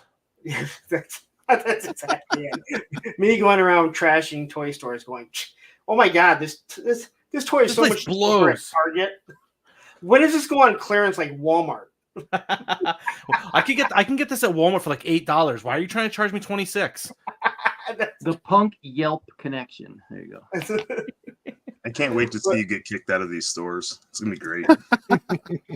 Well, that's the I'm not biggest gonna thing. lie. Like, I kind of like the idea from Radnom here. Just show up like a hobo, grifter with toys. Yeah, go in, I'm digging it. go in punk, like just in gimmick, you know, throw on like some raggy stuff. Like, hey, you know, I just need some plastic, man. Can I get just a bump of plastic and just keep up like the what was it? The thing with Chappelle. Chappelle No, show. Yeah. you gotta go and dress up like a little kid and have a little in-store freak out because you can't have a certain toy. You just get on the ground and start like slanting hands and legs. No, Mommy said she bought me a choo-choo. have your kid drag you out, punk. It would be great. Yeah. Dad, we got to get out of here. You're embarrassing me. I have a feeling that if I spent time in Sergeant Reds, I'd probably be able to get that from someone else, from other people. So I wouldn't even have to fake that. There's more than enough stories that I know, and you know how people are with that shit. So, But we want to see you do it with like a little helicopter hat, you know, like one of those. wasn't that one of the little rascals? Exactly. Kind of Right? Spanky. Yeah. Was it Spanky? Little They had the Spanky. helicopter hat. Didn't one of them have it? Yeah. That's awesome. Now, The what He-Man is that? Women Haters. Is that what it was? The He-Man Woman Hater Club. Yep. Now, Thanos, what is that from? Hey, we will have none of that around here. What's that? We are not going to hate any women around here. Is that from the $5 store? Yeah, I got a bunch of the packs from Five Below, so it's like a popcorn. Yeah, I was actually looking at those. There was like a barbecue grill one that looked really good. I actually sent it to Mr. Home Arcade since he had like a little Yeah, I the picked like that one drunk a while ago. He-Man thing. I thought that would be a good. The barbecue Addition grill I for him. have because of you, Thanos. Yeah, I showed those off here a while ago. Yeah, and I went out and looked and found it, like, because it's really nice. Yeah. So somebody was showing the barista one off, and I went to Five Below, and they had like 5 sets I hadn't seen, so I just picked them all up. $5 a piece. I mean, it's a ton of accessories. Yeah, Yeah. and they're not bad accessories. Yeah, no, they're pretty nice. I mean, I might not use all of them, but You might. It's always sure you better get to some have use them out if of you that. don't need them than need them and don't have them. You probably got some use out of that hot dog and bun, though, right? I did. Hey, Thanos, did you see that tag I tagged you in on Instagram, dude? Oh, the dildo Really? and the Yeah. Bride of Frankenstein. Yeah. Yeah, I swear that was one of your posts. I Nope. said it to Thanos. I said, "Look, you're inspiring people." Damn it. Well, Ed, you're all like in the shadows and somber tonight. Are you locking something? You working on something? Or you're just I was. I opened up my Oh. Boba Fett and I finished Nice. up my my little scooter that I made. Well, that's cool. is that a custom cape? It looks sweet. Yeah, it's from GPS Lot on eBay. Right on. Yeah, Oh man, I love their stuff. yeah. And they're in California too, so when I order Yep. from them, I get them in a few days. I tell you, I'm in New York. It only takes him about 4 days to get from his place to mine. Oh, So Is What was the is name? that the fabric goods? yeah, GPS Yeah. Lot. Yeah, GPS slot. GPS Lot is what it actually is. GPS slot. Okay. Great for replacements on your Marvel Legends hard candy shell capes. Yep. They do some great stuff. Yeah. I got great. a I'm few waiting for somebody to ones come out off. and be like an AWOC person to do a lot of Yeah. that stuff. I really hope someone does. These over ones here. I got off AliExpress look really good on the AWOCs. Yeah, that one looks really good on the AWOC. I have a couple of these GPS Lots ones on my AWOCs because they're all tattered at the bottom Gotcha. and they're wired on the outside. I wish there was a wire down the middle, but for what it is, it's all right. But yeah, I just tinkering around with this air bike I made out of scrap foam. Did anybody Cool. see that Nice. AWOC helmet or the AWOC head that somebody did the other day? I'll share it. I'll share it. No, it was like a really cool custom AWOC helmet. or head, like with dreads and stuff. It looked badass. Jason shared it on Instagram or Facebook the other day. So this is a story of why we shouldn't like try to do shopping while we're streaming and laughing. Did you buy something good? So I bought something good, but I was trying to get it shipped to Bud, so, direct, so that he could have it in time to start doing May the Power of the Force video. And I forgot to change the shipping address, so now it's going to have to come all the way to me, and then I'm going to have to get it sent out to Bud. It's Can't going you to take back like and an email them and extra just change it. Yeah, email the seller. They might change it. But it might be a different cost in shipping too, because where Bud lives compared to where I live. So who knows? Yeah, this will work because honestly, I have a bunch of stuff that I've been supposed to ship out to Bud for like months and I haven't. So There you go. it And gives I me have a bunch of stuff I'm supposed to ship to him too. Yeah, I'm one of those guys that's always like, oh, whenever you get it to me is fine. That's cool. It doesn't matter. And I had it all set up before I redid my setup, and then stuff got moved, and then that dollar store stuff, Oz. Hey man, you know what though? Like it's like whenever it gets here, it gets here. I really don't care. As long as that I know that it's gonna come, I'm good. My I'm the kind of person that sits outside stalking the fucking UPS driver, like, give me my stuff, damn it, give me my stuff. That's because my stuff goes to 99 your town and store then goes to a closed down different this town. week. And so I got a lot of my accessories from. I'm kind of bummed. Thanos, I know Brick was talking about that mythic meetup in Sacramento. I know Joe's planning on going. Are you going to be heading to that mythic meetup out there for a West Coast guy? I don't trust my car. Like, So drive your work car. I'm in the same boat right now because I wrecked my nice car at the beginning of the year. So the car that I'm using right now, I don't know if I can make it. So I might. I'm going to see if I can, but I don't trust my car very much right now. So you guys should carpool a bit. Well, it's a long drive to where I'm at. Got to get to California from Arizona first. I thought California was so green that you could go anywhere you wanted to go on like electric. I don't have an electric car. And They promote that you should. Doesn't mean that you can.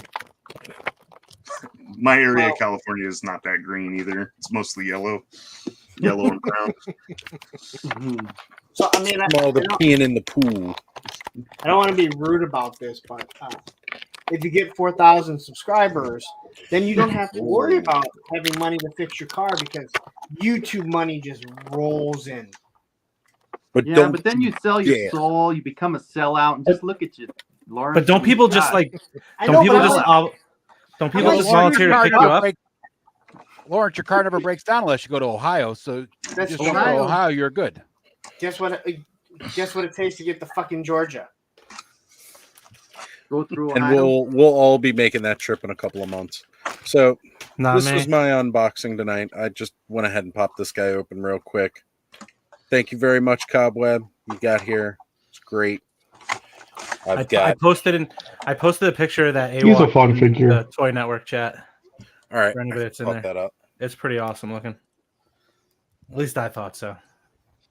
Ooh, I got that red Oh, Sonya that from is Grails cool. the other day. That head, like I'm waiting for someone to start to produce that stuff like consistently. Speaking of Wasteland, man, clearly you don't realize they don't take that big of a cut. They don't take anything virtually. They just take 1 cent. 1 Yeah, cent. we found out on Monday that loads They of pay money. a lot. I found I make loads of money. I didn't realize this till Monday. Maybe he signs the checks, dude. Maybe it is YouTube. It was probably a YouTube guy. John YouTube. Definitely a John YouTube guy. No, believe me, if it was a YouTube guy, he'd be pushing the memberships. Because at some point, the guy was like, I don't have a problem with if someone does a Discord because, then you create Patreon. other content. Or, Patreon. I'm sorry, Patreon. And I'm thinking, makes no sense. that's forcing someone to go to a whole nother platform. It's putting a ton of stuff behind the paywall. Yeah. Can I say something about Discord and private Discords real quick? I don't get it. Like, Discords, you want a big community. Otherwise, it does like what the Frenzy Discord does, and which is nothing. Like, it fell apart. No offense, Oz, but Dude, no, I totally understand. I'm the one that I was the architect of it, and we never use it. Do you see me get mad about that? No, but I mean, I I pushed posted on it. there for a while, and I would see Bud and Brick every once in a while, but it was like, Yeah. that's it. I Like, pushed it so hard in the intros, but yeah. Yeah. That looks friggin' badass right there. Look Yeah, at that, right? There's even times like I don't post in like any Discord for months because I don't know. I forget. I post every picture I take, even the ones I don't post to Instagram on like a friend's Discord, and I'm sure they're sick of it. Like it's literally just like, hey guys, hey guys, hey guys. Hey, I have my own look, private one that I just photo dump on, so I can go from phone to computer easier. I'm going to say this. Patreon is not worse than memberships. Patreon is great because I do not have to have a certain amount of watch hours. I do not have to have a certain subscriber count. I have a Patreon that's set up right now that pays for the StreamYard that allows me to do these nine extra people on screen with me, because technically we still have room for one more person to come live with us tonight. That has to get paid for through StreamYard. That's not free. The Canva stuff that I use for the intro editing and also for like all my thumbnails, that stuff costs money. So I set up a Patreon that way I could break even on the cost of the channel, and I have enough subscribers that I pay minimal out of pocket for. Like I pay like $2 a month basically, because I lost a couple of Patreon subscribers, and I totally get it because I don't offer a whole lot with it. But like that was the thing. He was saying like channel membership is terrible because you already get paid through YouTube, you get paid through the ads and the super chats and everything else. You don't need channel members. It's just an extra way to milk. But then he went on to say that Patreon was absolutely fine. That was stupid. Yeah. So Like I said, I He's started contradicting himself completely. I put it in there, and I was just like, so what's the difference between Patreon and channel membership? A name? And he goes, well, you get exclusive content for Patreon. And I was like, oh, like my channel membership emojis? And I started popping Roman in the chat. And then I also said, like Punk's Pit on Fridays when it's been a long, hard work week and I feel like venting before we even get to the clubhouse on Saturday. Like, it's like all these exclusives. Yeah, it is what you make it. As a content creator, if you want to spruce up your membership and give some value adds, you can. If you want to do a Patreon and do exclusive stuff, you can. Wilhelm and I, we've looked at maybe building a Patreon to pay for, like you say, Canva, StreamYard, just the monthly bills that come from this. It does. But we want to come up with a content that is exclusive to Patreon if we're going to do it. It's like we're having tough time just making the content for the regular channel. How do we make time to make extra? So what it really boils down for me was we decided we were going to do like some exclusive streams, but then we could never like put it together when we could all do an exclusive stream kind of thing. I spent like over 2 weeks building a Discord server that we don't really utilize that I wish we did. We've got a private chat. There is a Patreon frenzied private chat that actually is what started spawning the random acts of kindness that we have done for several people. And then for Skelly's Patreon members, he's got a lot of good exclusives that he does specifically for his. I want to get on that level too, for I can start doing a little bit more for mine. I know when I finally get these Legions class. Well, speaking of one of Skelly's bonuses, there it is. Nice. Yeah, he'll do whatever character you pick. I picked Orca. That's cool. Yeah, I got mine around here somewhere. Do a Skelevator, but yeah. One But thing I I do Bud, like you with could the do that while you're Patreon drawing. format is it seems like the community tab in there is more active. People get into it. They share Now it more. is. I've started to notice, like, because now there is one on there, and I'm going to start utilizing that. I know I will be giving early access to all Legion's class videos that I do, because those are going to be short form content. They're not going to be 6-hour live streams. Plus, I can't give you early access to a live stream I haven't started yet. So No, You're and always Largo, sit him in the back while Sure we're you can, BSing Oz. You before just we set go it for live. 9:45 in the morning, and then see who waits around to 9:45 at night. apologies, Sonny. no, Largo, what you said, I feel the same way. Where it's like, even for channel members, I'm like, what can I put out so much content that goes out to the viewers? It's like, what can I do just for a channel membership? Let alone to ask now someone, hey, do you want to join the Patreon? And to me, it's I can't do that because I don't have enough content to put out. Videos of Wood Bunny. Well, if I can get that, those Of are my course. Just go to bed and I'm live trying stream everything yourself I can sleeping. to get her on Lawrence's channel.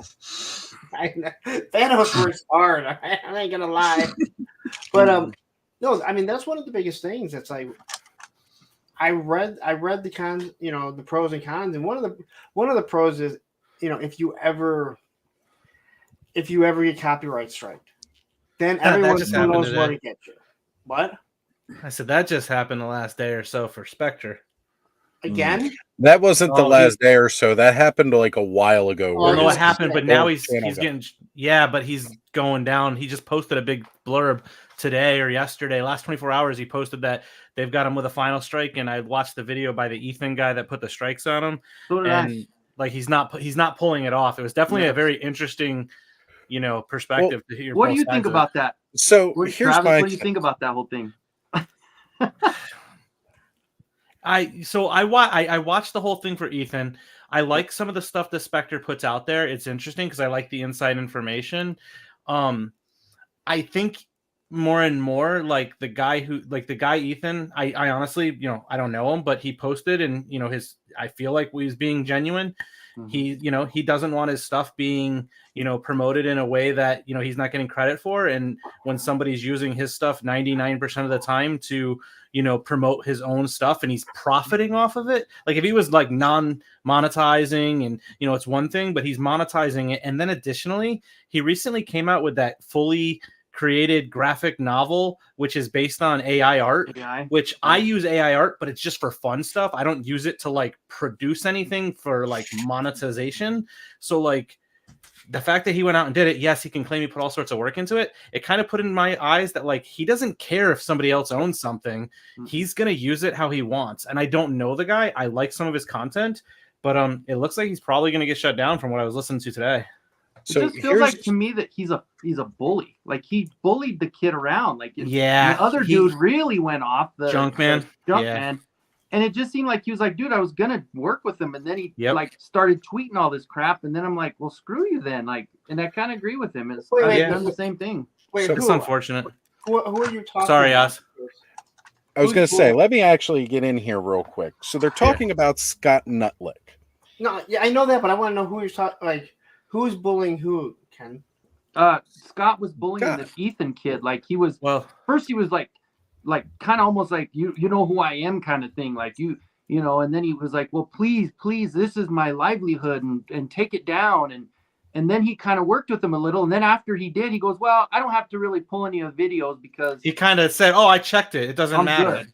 Yeah. And then like he acted like a jerk to him and I don't know. It just. But on top of that, there was a middle piece there that happened where the copyrights happened and then Junkman, I think, I don't know him. But he came to like the Scott's defense or whatever. Yeah, I've heard Junkman. Yeah, he came to his defense and everything and was like, got a lot of people. I want to say a lot of people. He got a loud minority to, start, ambushing this guy's personal email and attacking him and, giving him a hard time for going after him for using his photos. And, then, kind of claimed, oh, I don't know Junkman. And then Junkman's like, I don't know him either. Like they both played it. And then Ethan was kind of like, yeah, you don't know it, but you guys attacked me. And then Scott kind of did it in a way that was like, at least the perception that Ethan said is that he did it in a way that seemed like while he didn't support it, he championed what Junkman had done to him. And Ethan still continued to try to work with him. But then he came out and said something. He's like, this is how I feel. Junkman says it exactly how I feel. Exactly. And Which it was championed bad. how he was treating him and stuff, which was it was bullying. Like he was very much coming after this guy, Ethan, who's been doing art, like this photography stuff for a long time, has his own, own site where he blogs and everything. And he screen capped everything and kind of put Scott and that on blast to kind of show the history of, hey, I tried to work with him. He's not working with me.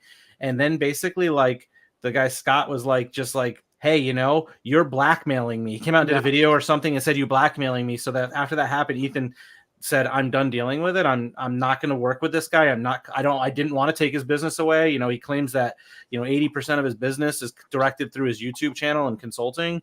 And he's like, I didn't want, that wasn't my intention. I just wanted my stuff taken down and, given credit. Right. Scott wasn't just a supportive of it. narcissist that really thinks highly of himself. And no matter what's going to happen, he actually posted more pictures after all this stuff to almost like kind of give him a little jab to the stomach. Like, hey, you can't stop watch me. This. And it was like, dude, like, why are you, I don't know. It seemed really just unnecessary. Fair drama. use is kind of a gray area, but my personal philosophy is I try to stay apolitical on stuff. My grandpappy had a great saying, I cannot hear what you say for the thunder of what you are. If the caliber of you as a person over time, as people watch your content, shows that you're a shitbox, well, it comes out in how you handle things. Mm-hmm. There's certain characters on YouTube I don't watch. I don't like their content, even if they have something good to say, because of who they are. Yep. So I'll just leave it at that. I was going to say, I'm going to piggyback what Jim said there. I've told it before and I'll say it again. I used to watch Scott's stuff because I like the director commentary on classics. I enjoyed watching his Doodling with a Purpose, all the videos about hieroglyphics. I'm big into Egyptology. Scott had a lot of appeal to me. Then he did that wonderful debate that introduced me to GDL. And although I agree, he definitely did a better job than French and, with his arguments and back and forth and stuff. I think he definitely was on top in the debate. But the problem was that after the debate, okay, cool. You had your facts. You won out that debate. That's fine, dude. Move the fuck on. Sure, retro blasting hit him with a hit piece, which was uncalled for. That's what made me unsubscribe from him. I was like, that's uncalled for and it's not necessary. You don't need to do that. And honestly, I'm not going to watch your content if you're going to do that kind of content on people. There's just no point to it. Don't watch my Tuesday night show about you, Oz. Oh, sure. I definitely won't. But then I thought we were doing a love piece about Oz. After that, Scott would not shut the fuck up about retro blasting to the point where there was a cease and desist. And then instead of mentioning him, he would say things that you knew were alluding to him. And that's what finally made me like, you are grown ass men in your fucking 40s. And also the shirts. All the time too. The shirts they would wear. Yeah, wait a minute. I'm sorry. That camp, though, like those YouTubers having a cease and desist, that's fucking shocking. Again, I'm sorry. I just find that comical. The legal action force, whatever it is. I shouldn't say that, but whatever. I'm putting it out there. But yes, in any case, though, and yes, to answer your question now, it's Spectre Creative. Like, the back and forth between the two was just complete BS. I couldn't stand it. And that's when I stopped watching him. And you know what the really cool part about me unsubscribing and ignoring him is? I don't give two shits about any freaking drama that he's got going on with his own damn channel until somebody else brings it up. Sorry. Like, right. Well, no. I'm not saying that to get mad, but look, guys, like, seriously, these guys live off of this drama that they themselves cause because at the end of the day, attention. We're guys who enjoy, pieces of plastic. That shouldn't be all this drama stuff. Exactly. So that doesn't need to be. The thing that's like crazy to me is the bare minimum is you can give someone credit, right? And if you didn't know it was his, because it's easy to find something on the internet and be like, I have no idea where this came from. Like my logo, I have no idea where that came from. It's a picture I saved like years and years ago when I first got on YouTube. If somebody says, "Hey, that's mine," you can't use it, I'll take it down. Or if they're like, "Give me credit," I'll be like, gladly. Sure. Like, yeah, but you have a dialogue, you know. Yeah, and that's something that Scott has always done. Scott uses Google willy-nilly, grabs shit, and throws it up in his videos. Well, He doesn't ask permission. He doesn't bother to credit anybody. He's used tons of images from Battle Rab blog. Adam, co-host of Toy Frenzy, or The Frenzy now as we're called, right? Mm-hmm. Adam posts all that stuff. He sources it all himself.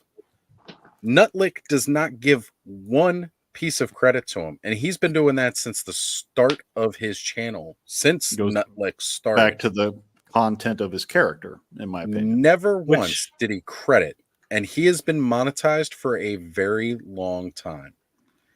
Which is why I was saying giving kind of people like credit.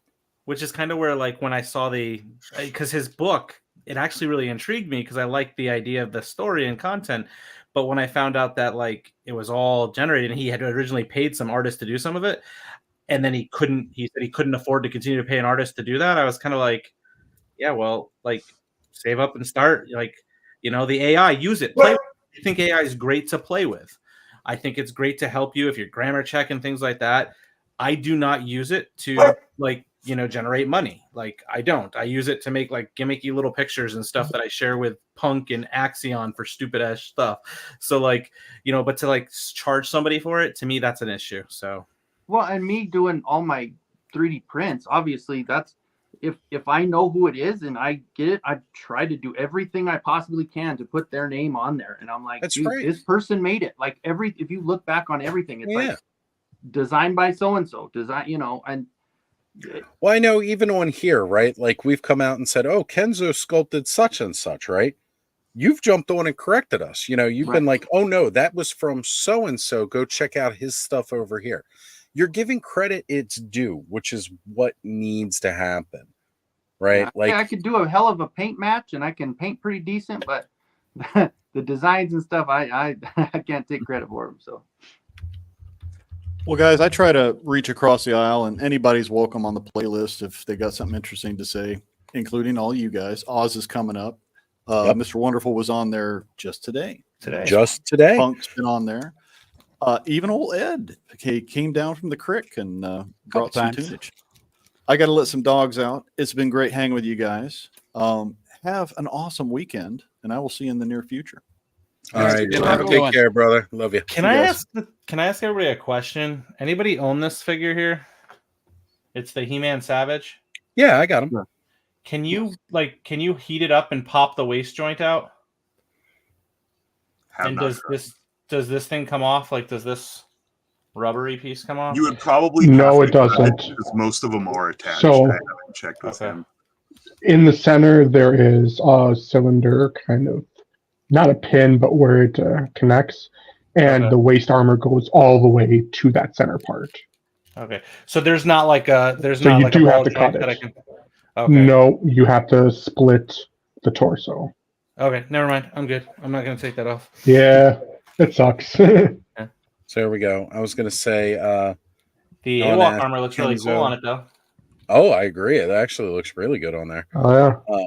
What shield is that? That is the Beast Man from Turtles of Grayskull. This shield is from actually RCL printed. 3D. This is the one they were supposed to release, but they released this. So this is what they had in. I didn't the original figure had that shield on. Yeah. Yeah, like they had it made. But you get this. No kidding. So I 3D printed. I just finished painting it now. That I had seen that version of the shield when they first advertised the figure. I hadn't realized it was a different shield. Yeah. Yeah. Oh, that's lame. But you got a guy now, though. That's right. I got a guy. Hold on a sec there, Thanos. What you got? Cup holder? Yeah, it's a little like drink thing. I was just gonna kind of show off the little pieces that. I mean, it's great. The coffee cart comes with. That's really cool. Yeah, like your little pump syrup and. So let's get back to the better topic of tonight, talking about Grails and quests. I did want to bring up one of those Grails of mine that this was like one of the first Grails that I actually owned. This is a place set that I was told when I was a kid that I was getting by one of my friends. Said that I was getting this for Christmas and totally did not get, but it's the Kenner Aliens Queen's Hive playset. And this thing was factory sealed, like still in factory plastic. All right. Hang on real quick here. Adam saying, I'm late as Thanos showing off Calico Critters. No, he's got some new mini stuff coming out. Here, let me give the screen back to Thanos here. He had some mini stuff for some picture photography. He's got a nice little coffee cart here. That's great. That works really, really well. That's awesome. Yeah. I'm excited to see him and Kirby sitting down having a cup of Joe. Speaking of Kirby, there, hold him up again. What's going on? Got the Kirby figure. God, it's so good. This guy's awesome. Like, yes. I'm so happy that they made a figure of him. I mean, even though it's not Jack Kirby, it's Kirby from Ninja Turtles, but it's Jack Kirby. It's Jack Kirby. But this play set right here, this thing, like, I wanted it so bad when I was a kid. I was hugely disappointed that I did not get it that year. I was just talking with Carol about this not too long ago. And finally, years later, I ended up buying this thing. And just some of the different details on the playset, like you see the eggs with, this is supposed to be like a queen chest burster, but it pops out of an egg. I don't know how that works because we all know the face huggers came out. It's hard to see in this, but there is a marine cocooned in the slime tray pit. So, like, again, this is a kid's toy that has horrifying details. There's a better picture. You can see the face right here. The marine cocooned into the bottom of this slime pit. Like, yeah, hey kids, you want to get cocooned and then have a face hugger get you? Here was another one. This is not that same one. This is a different one that's in that pit. Right here is, where is it on here? Yeah. So these are the goggles, and this is the face. It's kind of upside down. There's another person just cocooned. It's okay, kids. And then they sculpted the detail of a face hugger on top of the whole thing. They're just sleeping. That's a box of meat. That was for a cookout that same year that I got that. So yeah, that was like one of the first Grails that I ever bought was that play set. And man, was that thing absolutely amazing. It completed Connor's collection for the Kenner Aliens. I was too old when Kenner Aliens came out, but I loved looking at them in the store. They were cool. And that playset, like, that is a really, really, it's just like a regular slime playset, nothing too crazy or special. But mind you, I did get like the rest of the toys in the line that was out at the time that year for Christmas. I just didn't get that, but I was supposed to. Apparently, that was on my list, but it didn't happen. Then, like, 20 years later, I finally own it. And that same year, I also bought the NECA Queen Alien, which is another Grail piece for me because that thing is huge. Lady Death. Picked it up from Ray. Oh, God. Now, which Lady Death is that? Oh, that's like the old one, isn't it? No, that's not the original first. That's not the one from the 90s. Yeah, okay. All right. Yeah, I was going to say, that's not the one from the 90s. Yeah. I had that and Evil Ernie still on card way back in the day. It was at an antique store, and they were sitting in a bin that was like 2 for $20, and then I took it up to the front, and the guy charged me $10 for both instead. Ooh. I was like, all right, whatever. Oh, yeah. I'll take it. And it was Evil Ernie and Lady Death, but the original 90s toys. So Travis, I've this got to comment's get for you. going because my kids just broke down. But I wanted to show something off before I went, since we're on the topic of Grails. Do it, Joe. So Mythic Legions, one, and it's kind of a mild flex, little bit, but one of the most desired Mythic Legions figures is Otho, right? So I just wanted to do this. Not one, but two Othos. Because his head sculpt is so freaking cool too. It is pretty good. It is pretty good. This one isn't complete. I actually, before I knew that the figure was rare, I actually used some of its parts for a custom. Yeah. So, but anyways, that's my little bit of many Grails. Yeah. Joe, you just broke some Mythic Legion collectors' hearts just now by saying that. Yeah. I mean, that wasn't necessarily my intent, but maybe a little bit. You know, Well, just we like know, I Joe. said, You a just like mild rubbing flex. it in. It's So- like Lawrence and his 4,000 sub. Yeah. Right. Right. His subs, his flag. WrestleMania 3.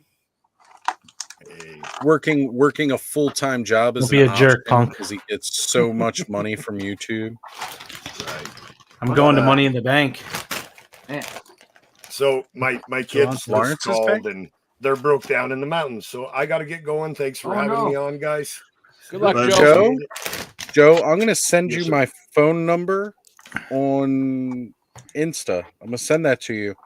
Let me know when you make it to your kids, because you were just talking about being worried about the condition of your car, and now you're no. off to go save somebody. It's I don't want you breaking down on the No. way. No, I'm okay. I live in a small town. It's the mountains, but it's not like far. Okay. I actually live near the mountains that they're broke down in, but This is the last Yeah. time we ever see Joe. Save the day, Joe. Watch out for those Sasquatch, Joe.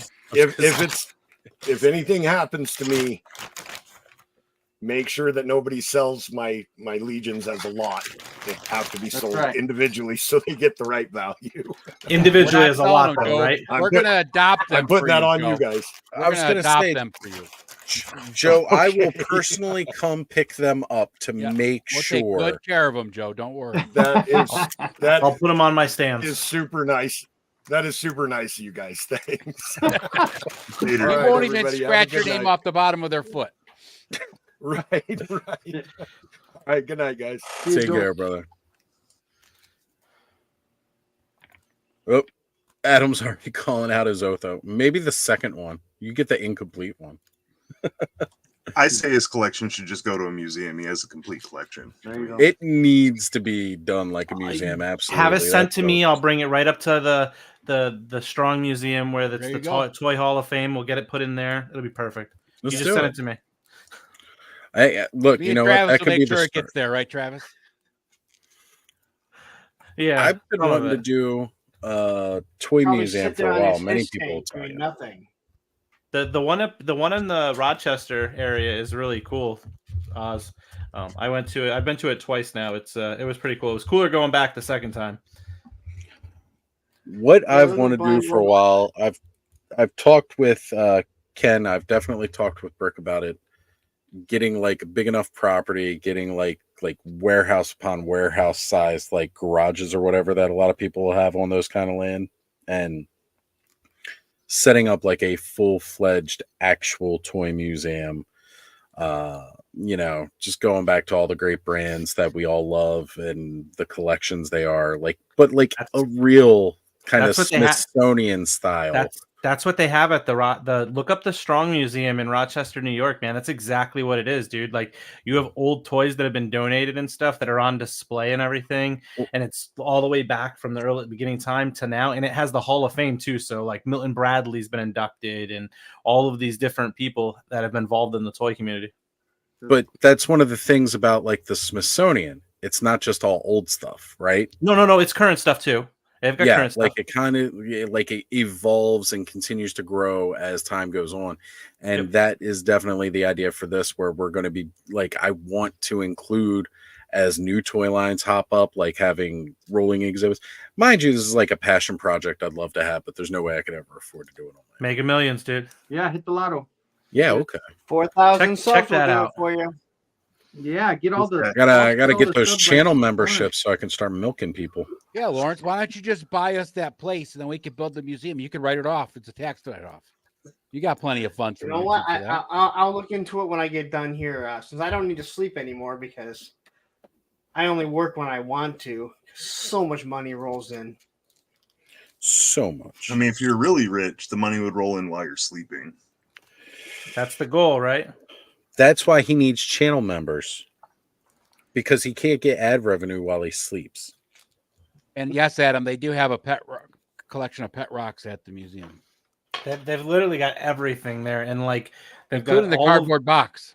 They've got like an entire section where it's like, you know, the Hall of Fame, and it starts from the first induction all the way through. It goes up. They've got like the Nintendo 64 in there. They've got a whole play area where you can play with different games and stuff and whatnot. It's a really cool place. So great for young kids. They also got like the Sesame Street. They have like that front stoop. They have like the front stoop there, so you can like sit in front of it and stuff. And they've got that whole. It's a really cool place. You know who would like it, Oz? Is your kid. Yeah. If you ever get a chance to like just make that trip out there, and it's not too expensive to go, I don't believe either. Right. It's a beautiful place. They have a butterfly garden there too. Yep. All right. So I gotta say, like, I've seen the videos of it, many people's videos, and I remember this toy as a kid. This version of Rock On just does not. His one feature is that he transforms into a rock. Mm-hmm. Which, again, as a kid, for some reason, I thought it was great. As I got older, I realized it's probably the stupidest thing ever. And they've screwed up the execution of a toy that transforms into a rock. I mean, I get it. They wanted to make sure. And I like the shirt better than a toy. I'd probably like the shirt better than I like the mini comic. Oh man, those drawings on some. No lie though. Stone Dark comes out, I'm getting them. Well, now that I've got one, I've got to get the other one. Right? Plus, he's not just a rock; he's a freaking asteroid. Comet or whatever. Meteor. I hope they work on him. Meteor. There. Did you say his name was Stondar? Yeah, Mm-hmm. Rock On and Stondar. Shocker that Bud wants Stondar. Well, that's Bud's name. Bud's name is custom. And what did they? What's the girl one called? I got the mini comic sitting right here. I could probably just look her up. Granitia. Yeah, that's it. Granite. Yeah, I was like to say, that. like, even the name puns on these were way worse than usual. Oz, you got me sitting here looking at all these old Star Wars toys. I hate you. Blame Punk, blame Allison. It's all their fault. And right, Rock On made me reconsider my opinion of Jitsu. Because, yeah. Ooh, Henri is still waiting on his shirt from Creations. Well, Kenzo, you're a lot closer. There it is. With all the episode 1 figures, they came with those little like chips. I just found a little contact reader. Yeah. You mean the blown up? I had a bunch of the chips, but I never had the reader. I did. I had the reader. It was not that. Maybe I did. I definitely Looking at got it, the reader because it had an exclusive chip. Yeah. Maybe I had it. I don't know. I'm gonna refill the coffee. I will be right back. Punk, you're in charge. Oh, shit. All right, cool. No, great. We're talking about G.I. Joe now. Uh-huh. So I got some G.I. Joe stuff. I got those 260th anniversary guys, and I got Quick Kick. I heard Quick Kick had a really bad, weird thing with his butterfly joints. People bitching about it. Yeah, I saw a couple Dude, of videos he's a about shirtless, he's a shirtless, shoeless dude trying to fight in the military. He can't go into a fucking 7-Eleven and get a Slurpee. He can. So he He wears a shirt. He's fine. He'll just put it on when he goes in. It'll just like cover his nipples. He'll be fine. No, he doesn't have it. Big gulps, huh? He'll- All right. He'll just take some cucumbers. Boom, good to go. Still doesn't have shoes. So the real question is, Lawrence, what do you think about that? The doors and the roof that the Gridiron's putting out for the vamp. Well, He's got a shill for him. He's got 6 free ones. I know. Man, to have those followers, God. I like that Gridiron is doing something different than what the other 3D printers are doing. They're not just recreating the exact same thing. Yeah. You know, if that's what you want. I don't really understand Joe collectors, to be 100% honest. I think it looks good. I'm building one as my buddy Greg orders everything. I really like the roof. I don't care about the doors, but the roof looks really cool, the one that they have designed. Yeah, because it's different, but I'm fine with the vamp the way that it is. Oh, me too. Me too. I think the roll bar, I just did the video tonight, so I have it right here. It adds a little to it, and it just pops on and off, so you don't have to worry about modifying anything. Yeah, I'm definitely getting the roll bar. I like the roll bar. I like the fact that you can put the new backpack system on there too for them. Yeah. And then they give you the spot for the fire extinguisher. Yeah, extinguisher. Yep. But I think it looks nice. I don't know. I didn't really need all that stuff. No, because I think the vamp looks that good. Because by the time you're done, if you order those 3 things, you're up to the price of a Vanguard. Yeah. You know, I'm only going to get I only want the roll bar because I'm not putting the big ass gun on the back because I think it looks dumb with it. But yeah, you mentioned that. I heard you saying that. Yeah. And I disagree with you, but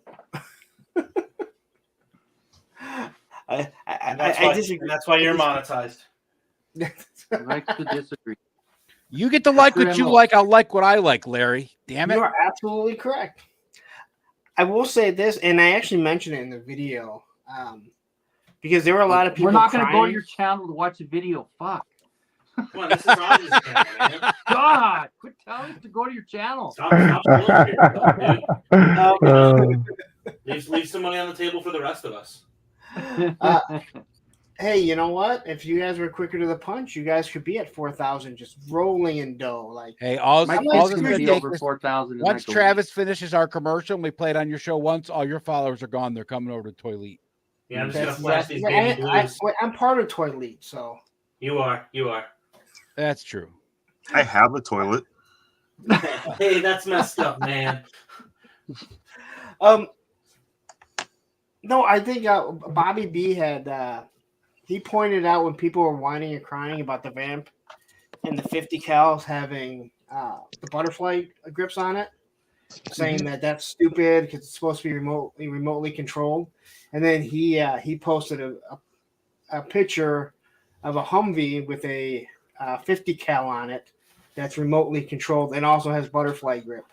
Yeah, because he loves to call people out when there's total douchebags about it. Does he call you a lot? All the time. You know I love you, punk. You'd be dying this week with that Photoshop. Oh. I logged in, I was tagging something, and I was like, "What?" That was definitely a good response to Ken and that was pretty funny. I was scrolling through and I saw that and I went, "Fuck you." And I was in the process of doing that, and then I had to take my son up to school so he could do something there, and I'm like, and that picture. So the picture that I found on your Facebook page, Travis, it fit perfect. And now, if you look at my face on Shawn Michaels, you can tell there's a difference in the skin tone. But your skin tone and Triple H fits perfect. It makes sense, man. We're built the same. It was hysterical. And height-wise, it's accurate, too. Well, and that's why I'm glad Travis didn't be like, well, I want to be Shawn Michaels. Clearly, he's a little bit taller than me. He's a bit taller. Yeah. So it just worked out perfect, and So it was. I mean, I threw it together that quickly, and no, it was a good job. It was definitely good Photoshop. It was one of those moments where I looked at it and I was like, man, that's about as good as the one that I did with the 3Js. Ken did a TKO where he had Jay Bartlett, Mega J, and Jay from GDL. So I had to put them on the Hot Toys version of the Spider-Man figures because it was toys. And then I just popped all the different. I picked the most ridiculous faces they made out of their public posts. Not hard for Mega J. He does that all the time. Well, yeah, he always makes ridiculous faces. We love Mega J. How you doing tonight, Corey? But yeah, I was trying to find the mute button. I'm good. We were at a friend's house doing game night, so I'm late. You have friends? So good. All good, brother. Aren't we your friends? Huh? I said, aren't we your friends? We are. That's why I'm here now. Is that I can't quite see it, Thanos. Hold on, let me try to bring it up here. Is that the Kaioken SH Figure Arts? No, it's just another food set. I've had this forever, and I kind of put it to the side and forgot about it. And Hey, Google, turn off the office lights. Oh my god. Random has that. It looked like the freaking Figure Arts box. That's why I asked. It is. It's SH Figure Arts, but it's like the. It's an accessory set for that figure. Okay. Yeah, I was just looking today. They got at Target. They've got regular Goku, and then they've got a Kaioken Goku. And I was like, I kind of want those. And we're possibly thinking about Connor getting them because he's like really big into Dragon Ball right now. But it's Figure Arts, and I'm thinking it's Connor. But then again, I did just buy him recently the Dragon Zord from Ultimates because like the main character figure arts aren't too expensive. no, it's like $34.99. It wasn't like those cheap crazy. Dragon Ball toys are not durable. So like handing him a figure arts I was compared to gonna one of those, like yeah, the that's a good buy 'em. superstars. I was even having problems where like I would move Vegeta and his leg would just pop right out of the socket, like the superstars from Bandai. It was crazy. All right, Vine Jungle here has said my Grails are a full set of the huge Inhumanoids, Shogun Warrior Godzilla, and Clash of the Titans Kraken. Because clearly he likes them like me. He likes them huge. That's what she That's said. what she said. Oh yeah. Came into town. He looked around my toys and he's like, "You don't have any Inhumanoids?" Like he was disappointed. I was like, "No, I don't have any of those." Well, it's because if you've ever looked at the aftermarket price on those, there's a good reason for it. It's like trying to get your hands on some of the old Black Star stuff. It's expensive as hell these days.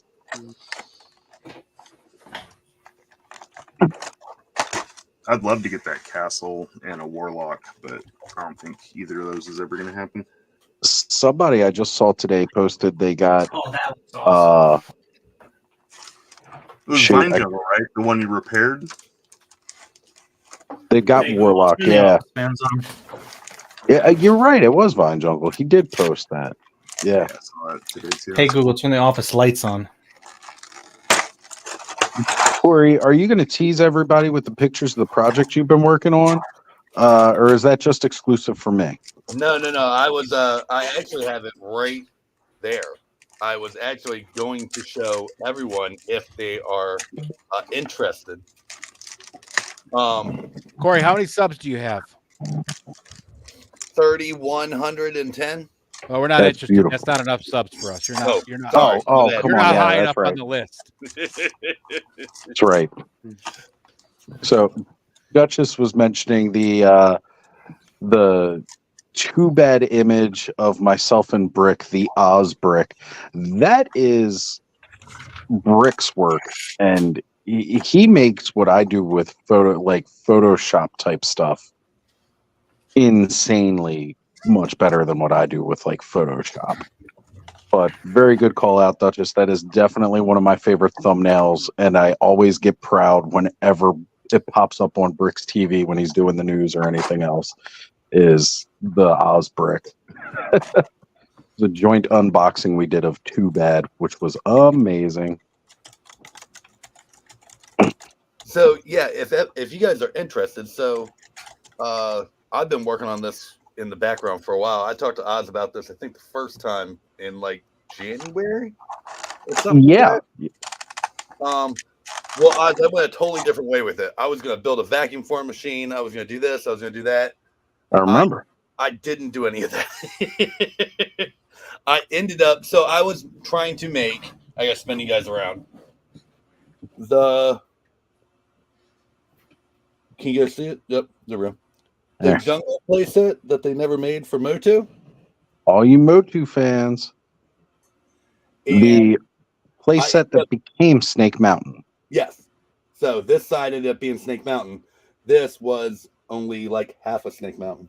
But I ended up doing this out of paper mache and wood glue. So it's like hard like plastic, but it was easy to form.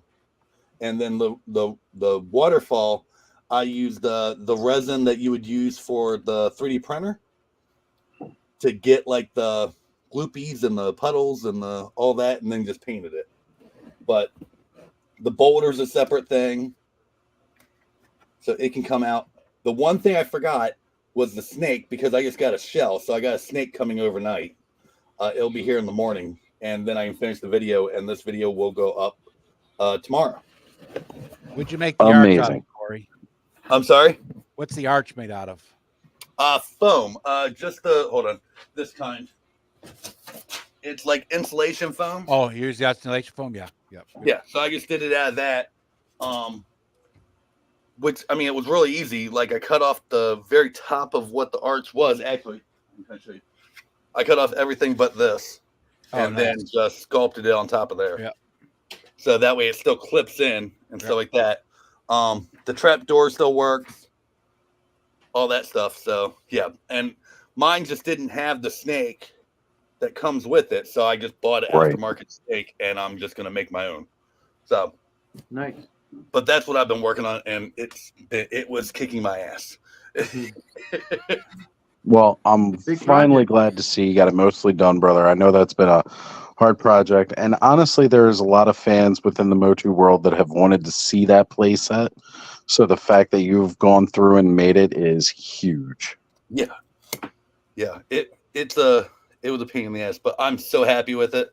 And we're also in the process of getting estimates to put a shed out back, and that's going to be where my new shop is. And what is my shop right now is going to be like a secondary living room, and that is going to be where a lot of the stuff gets displayed from now on. So I kind of need a new big thing to display. Nope. Fatchard says he saw Snake Eyes and Timber at Ross today, Punk. He's just trying to rub it in that he can get $11 timbers, and I can't. Dude, I got like 5 of them. I gotta send you some money.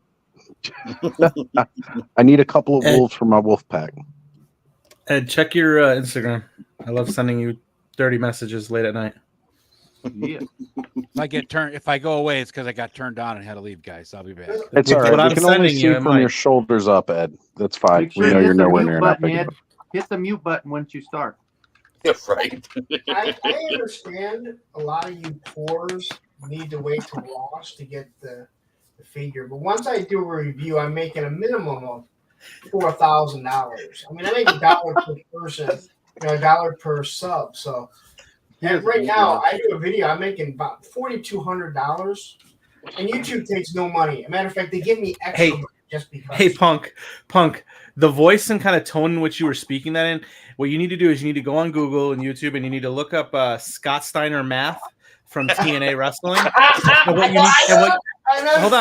Hold on. And what you need to do is you need to sit here and record yourself like offline and do a little gimmick like skit with that tone and just kind of like bagging on the guy. And I get paid more. They actually deduct their money and give it to me. And just like, because 75% chance of winning, all that, it would be great, dude. I actually am all for that. I really, really want to see. Who's the? To your channel, get I it want to see that, Punk. Get a suit and tie. I pay you good money. Be a sub. Who's that? Get a suit and tie, though, Punk. Do suit and tie.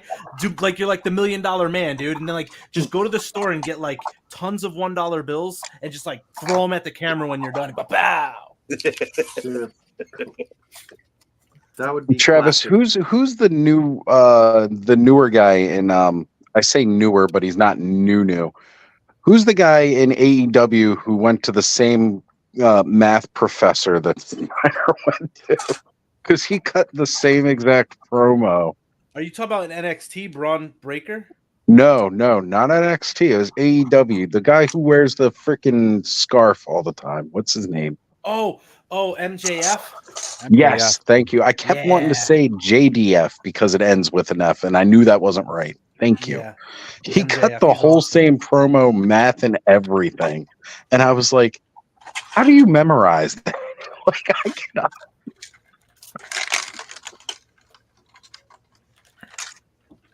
But yeah, he went to the same math class that Scott went to in college, Makes which sense. is why you can see why he did wrestling. Yeah. Yeah, but you know what's sad about Scott Steiner and math is he went to Michigan. You can say what you want. From what but I it- heard, though, that Scott Steiner math actually calculated correctly. No. you know, 133 and a third? 133 and a third % chance of winning? No. Yeah. No, the math doesn't add up. And here's the thing.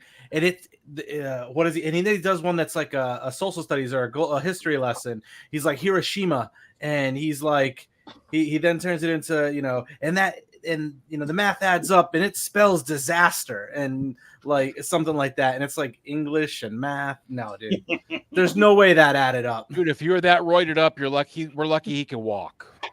Yeah. I thought it was great. Have a good night, Wraith. Who's that? Oh, Rikishi. all right. So Rikishi. off topic, but on topic of wrestling, I started watching on YouTube because I'm poor.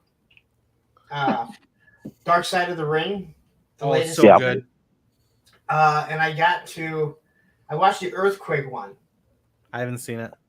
Oh, okay. So I don't care. You could say it. I'm sure I've heard. Well, the stories. it's not spoiling anything. So they start talking about his time with the natural disasters. So they go into a lot with Fred, and they show Haku, who's known as like one of the badass guys, right? His son just showed up in WWE. But they showed him. He'd never seen the Shockmaster. You never saw that? He couldn't stop laughing. You never saw it? It's hard not to. Never seen it. Never. They showed it to him, and he couldn't. He's like, just end the show now. It's not even about Tugboat, man. It's about his partner. Yeah. And just when you hear like they kept going at the end, that's what you hear. He's just laughing about it. But I watched in the past 2 days all five or six episodes. I think there was one that's the latest one I haven't seen. I haven't watched any of them from this season. I've watched all of the previous ones, though. Yeah, it's I'm pretty impressed with this season. Dark Side of the Ring is a great series. It is, and it's good that Chris Jericho narrates it, so you know that there is a wrestler, no matter what, that is standing behind the product. Yeah. Right. He's making sure that like what you're hearing is the nitty gritty, like it's legit. It's not. Is this the season? Yes. Is this the season with Chris Adams and Harley Race, Beefcake, or was that last year? So Harley Race, I have not seen the Beefcake one. I haven't seen. I saw the Harley Race. Oh, one. Earthquake. Yeah, that was the first one. Okay, yeah, that's the right season. Chris Colt, which I knew nothing about him. I don't know him. Chris Colt, listening to him, all I could think of is G.G. Allen. So if anyone knows who G.G. Allen is, he's was one of the worst people ever. I wouldn't call him punk. Like he did not create punk music, but he didn't make music. Whatever he did was not music, but he was a character for sure. But that's what Chris Colt sounded like. I never heard of him. Didn't give a fuck. Yeah, I didn't either. But his stories, the stories that they're telling, are amazing. So, Is Chris Adams the one that taught Stone Cold Steve Austin, right? I haven't seen a Chris Adams one. It's the newest one, I think. I'm pretty sure he was the one that. I'm pretty sure he was the one that helped Stone Cold start out and stuff, and then got him going. And then Steve Austin married his ex-wife, and blah blah blah, and all that sort of fun stuff. Yep. Well, that's fucked up. Shout out to Allison here, co-founder of the May the Power of the Force, event. That now Bud will be joining us, Allison, as well as Skelly is going to be doing Greedo. So yeah, we're really getting the rest of May the Force fleshed out. Isn't it Fuel of the Schwartz? That's yours. It's Fuel of the Schwartz. Stop knocking off Spaceballs, guys. You are the founder and sole participant of Fuel the Schwartz. Until I get that Pizza the Hut figure that I saw earlier. Wait till you see me gimmicking up the wait till you see it. Ed and I were talking about the other night. It's gonna be good. It's gonna be good. Somebody made a Pizza the Hut figure. Like, I saw that one too. It's a limited run. It's a limited run because they just it wasn't like Stan Solo or one of those guys, but it was like somebody in that realm. And I just seen it, and I thought about tagging you in it, but I was on the road, so I didn't. I've got to make sure I go back and find that post and tag you in it because somebody made a Pizza the Hut figure. I was like, "This is great." Nobody else Pizza the Hut. What is Soldier Force? Spaceballs remains overrated. Oh no, who said that? So okay, here's my feeling on Spaceball. It spawned 9 movies, guys. It spawned 9 knockoff movies. How is it overrated? Here's my thing with Not a Spaceball. cartoon series. The Disney's epically failing right now because of everything that they're knocking off of Spaceballs. If they just go true to the source and stick with Spaceballs and Dark Helmet, they'd be successful tomorrow. So listen, when it comes to Spaceballs, the bad guys are so good that it overshadows how most of the good guys aren't really that funny in it. Right? Yeah. But the bad guys, Colonel Sanders, going Well, they were surrounded by a bunch of assholes. And they were They had no combing the choice but to desert. be funny. We ain't found shit. You ain't found shit. All right. So love that Alan movie. says, Vine Jungle Figure Factory says he wants to do the Wampa and the Rancor. Do it. Like somebody's already doing a Rancor, but do it. Do the Rancor. Do a Wampa. Get that Power of the Force Wampa Power of and the Luke Force 2-pack Wampa and was do it. awesome. If you want to, you got to hit me up though, because I have to give you a time that it's going to go out in May. We really only need 31 people. We don't need that many anymore, but I mean, if you want Honestly, to do it, yeah. We want at least one each day. yeah, we can do more. But again, as of right now, I think 8 p.m. Eastern Standard Time is when everyone's just going to go out on a separate date. Is it going to be on your station or is it going to be? No, on no, it everybody's? goes on your own channel, but I'll have the Okay. itinerary and I will Okay. I will promote it because I again this is all Allison's. Allison is the whole person doing this whole, She's the whole person doing this whole thing. Yeah, it's her thing. Unlike half the person like you are. Exactly. What are we going to do for July? She in June? she just needed the support of a big time YouTuber Oh boy. with 4,000 plus subscribers. I mean, it makes sense, Moneybags.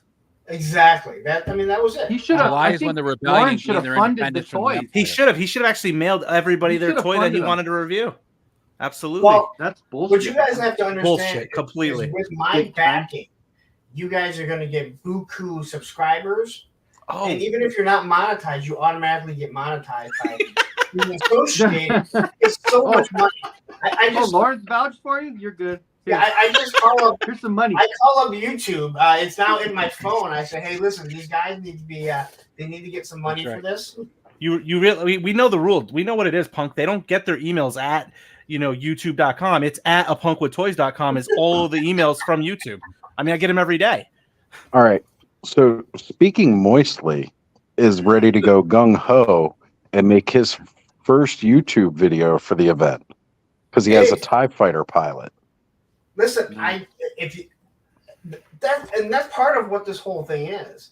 It's obviously getting some people out that have never done reviews. There's other people, let's say like Oz, who doesn't do normal content to get him to do it. The guys like me can throw something like this together super easy because we do this shit all the time. But yeah. Well, no, I'm not what? You just sprinkle a little punk dust on it and the shit turns to magic. The only thing with me is here we go. My Now it's video gonna be in may the come merch out. store. I was just about to Video say may that. video may Well, come go out by ahead. the end of the Go out month to your yard, or Lauren, within. take a picture of Roman shit with glitter on it. He's gonna have it up in his Bud, merch. go He's like, for it. buy some Guys. punk dust. Give Bud a chance here, Bud. It's fine. It was just a bit. Yes, I am on Instagram. You'll find two accounts of mine. Just send it to a Punk with Toys. Don't send it to the second because I'll have to. I mean, I use that one too, but I want everyone to go to the main one. Just let me know and what figure you want to do, and once I know that you have it and you've done the video, I will give you a date and time to put it out. And again, if you have one, if you're doing one that someone has already done, I'm not going to get upset about it. I mean, The point is to have fun, folks. If people do overlap, it's cool. Oh wait, I need this back. Why don't you guys tell me I sound like shit? Oh wait a minute. That's probably happened. We were hoping you shut the fuck up. You're a professional. I mean, Big time YouTuber. We didn't. You think with over 4,000 subs, you could afford some better sound? Listen, I never said I was professional. Over 4,000 subs, you should know how to do this by now. I thought he actually had a YouTube microphone from YouTube. I don't know. Is anyone gonna do yogurt? Yes. Cobweb is. Okay, cool. I appreciate that. He sent me the picture today, so I can't wait to see the merch store. It's probably only got a few things more than yours in it has in it, Punk. I want to review the pick going through the sand. just the pit. Just the Sarlacc pit. No, not the pit. The pick from Oh, Spaceballs. I thought he said the pit. I was like, that'd be awesome. Because they had the combs, and then they had the guys with the pick. Yeah. You guys find anything? We ain't find shit. One of the best quotable lines ever. Mm-hmm. All right, so Allison has it How here. many Send it to a assholes Punk do we with got Toys. on this ship? We're surrounded by assholes. Don't send it to his Wood Buddy account. That's how he makes his money aside from YouTube.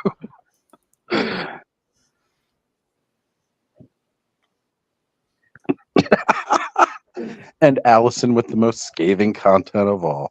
Bud only has one kidney, but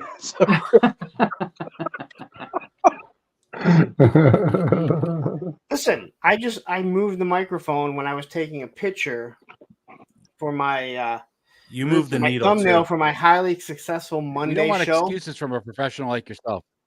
It's because I he never moved said the I was needle, a guys. Take a shot. He said, listen.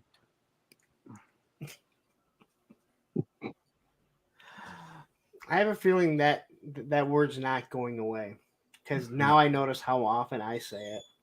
What's that? Listen. we know that you took all of your lessons from Craig. Does Craig say that a lot? Have you watched I was Toy gonna say, Anxiety? That's I was where gonna the say idea of Navi the the Monkey Fairy. Game started from. What? From Toy Anxiety. It was said in the chat like sometime last year. Somebody said, "Everybody take a drink every time Craig says listen." And that's when we started. Like later, we started realizing you did it. It's like, you know what? Yeah, every time Punk says listen, take a shot. Yeah, and now that you say, I haven't watched them in quite some time, but yeah, now that you say it, I can hear Craig saying it in his head. He's always trying to say because he has to interrupt everyone. I don't have to interrupt nobody. Like, I don't know why I'm Well, telling no, you. we just let you go on because you are clearly the biggest YouTuber of the clubhouse. Until Ken shows up. Until Ken shows up, but that's only a matter of time before I surpass him. I mean, that guy had to create a toy line to try and stay ahead of me. Yeah, but I could ride the rides. A very successful toy line with Delta 17, mind you. Guys, if you have a major purchase... Okay, so who here has ordered some Delta 17? I haven't yet, but I'm going. I have from before. I was gonna do it last night, but I Punk is free merch. Remember? Wish. Well, I had the original 2 figures set up. I did assist with the test for the website to make sure everything was going properly. So I put in an order not too long ago to help test, and now I've put in a second order today. Ziggy is also ordered some. They've been getting a lot of orders, like big orders. Like somebody ordered, like I think they said like 30, which is huge. Which, by the way, anybody who's ordering over 6 figures, make sure you use the Delta 10 off at checkout for a promo code to save 10%. We don't mean 6 figures like the money Lawrence is making off YouTube, but I mean, ordering 30 figures is only $750. That's a quarter of what I make off every review I do. I thought that was what you got, like in every 10 minutes of monetization. Somewhere around there. Can you do me a huge favor and put a bunch of that money into the AWAT campaign? Hey, there you go. Yes, I Epic need all-ins. 3 or 4 epic all-ins. Damn, oh, that's I'm big. talking way more than that. All I got is double 2. this number right now. Got to get there for Mamba. I'd make I my need money Mamba. back so quickly. How close is it to Mamba? Is it like It just hit 251 right now. It's actually at 252, 683. Nice. I've been watching it. Like I just watch it all the time. When's Mamba There was a unlocked? stream earlier. There was a 410. Yeah, there was a stream earlier that Brick and them were on. I was trying to find out like Secret Galaxy. how I could add like the additional figures on, and then Adam, highly articulated, was like egging me on to do my second epic all in, and I was like, what the hell? It's gonna push it over 250, so I did the second epic all in for it. Thanks, Travis. I appreciate the epic all in for me. Hashtag no sleep till Mamba. That's it. I need Mamba, man. I want the I Rhino. want to let Allison know it's no longer called Punk's Pit on Fridays now for the members only stream. It is now called Lawrence's Dairy Farm. I need the details. What's this mean? Can we call it the Creamery instead? Oh, it's You know because what? he I like milks the them. Creamery. No, Lawrence, that's Bud's He milks us nickname. for his money. I got it. yeah, see? But that's Bud's nickname. You can't. It's all members only, so. Sorry, Bud. Does Roman nickname. sleep on dollar bills, man, and like $100 bills and stuff? He just That's what's stuffed in both of his dog beds. Yep. He picks up his dog crap when he takes him for a walk with Lawrence, dollar bills. Lawrence is so rich that most of us eat. That's how That's rich what's he in is. his beanbag. Just $100 bills. $100 bills stamped by YouTube. When I get the flip ore figure, I'm going to do a spicy shot of flip ore on a pile of gold. Oh, nice. Nice. I wouldn't hold my breath on getting that. I know you and your battle with Ace, but I've got money. I'm waiting for that stuff to come in. I hope it does, man, because I thought it looked really good, but bunch of The stuff Robin just Race shipped, was isn't it? supposed to be soon, right? Like they It were just saying. got loaded on the Yes. truck, right? Yeah. Well, as a matter of fact, they Checks in Ace? the mail, huh, Larry?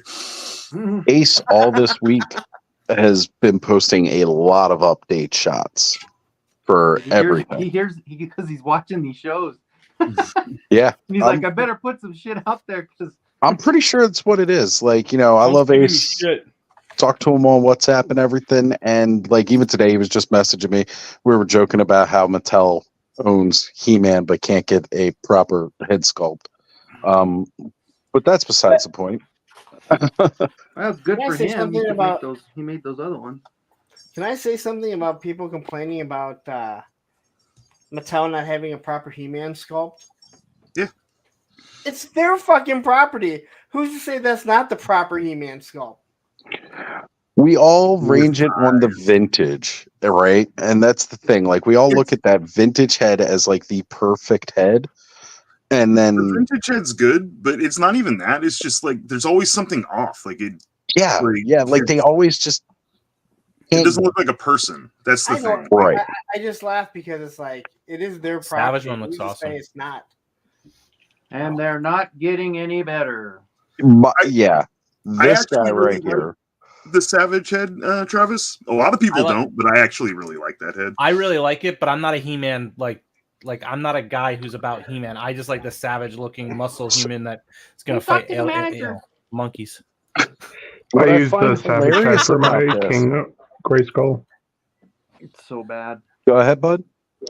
I was just saying I used the Savage He-Man head for my Origins King Grayskull figure.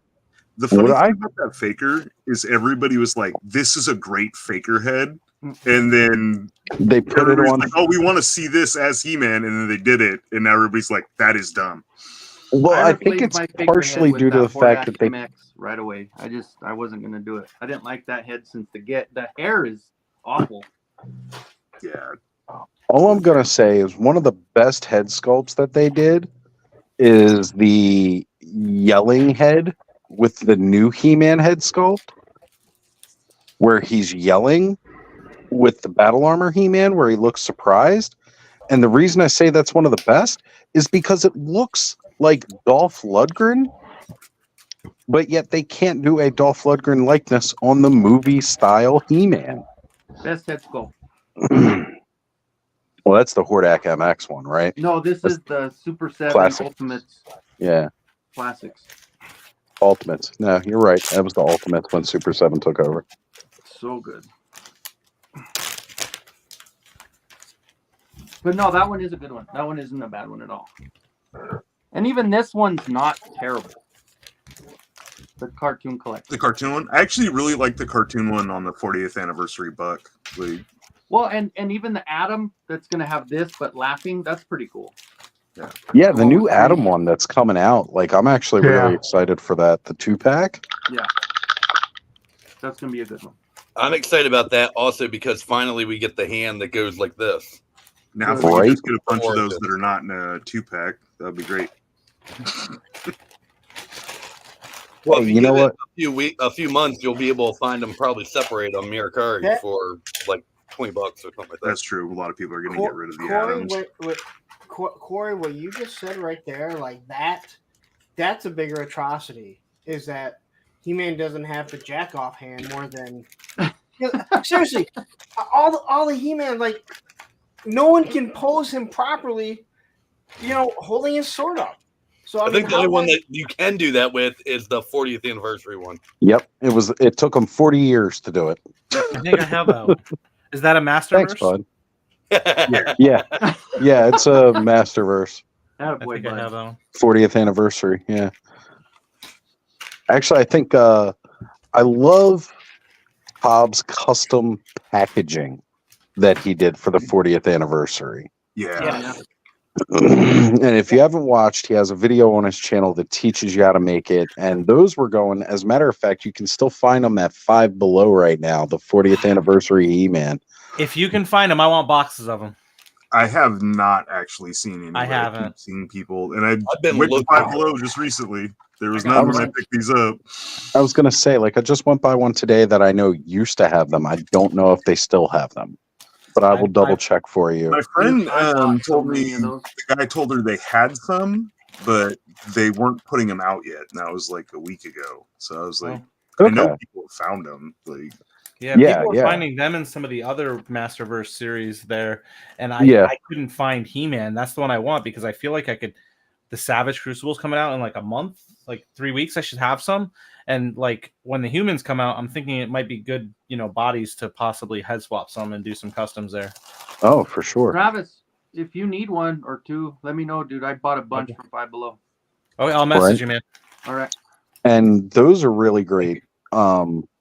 Like I said, just to do one of like what Cobb did, where he cut the packaging and made it look like, you know, He-Man is bursting out of the package. So, Yeah, I and remember one of seeing the that. Hey, busiest that men guy. on YouTube lately, Adam is here. What is going on, brother? I've only done I'm 2 surprised you're videos, still- so I decided why not do one more. You were only on 2. I think I was on like. Well, you guess you weren't on the video, right? You were just in the chat, egging people to spend more money.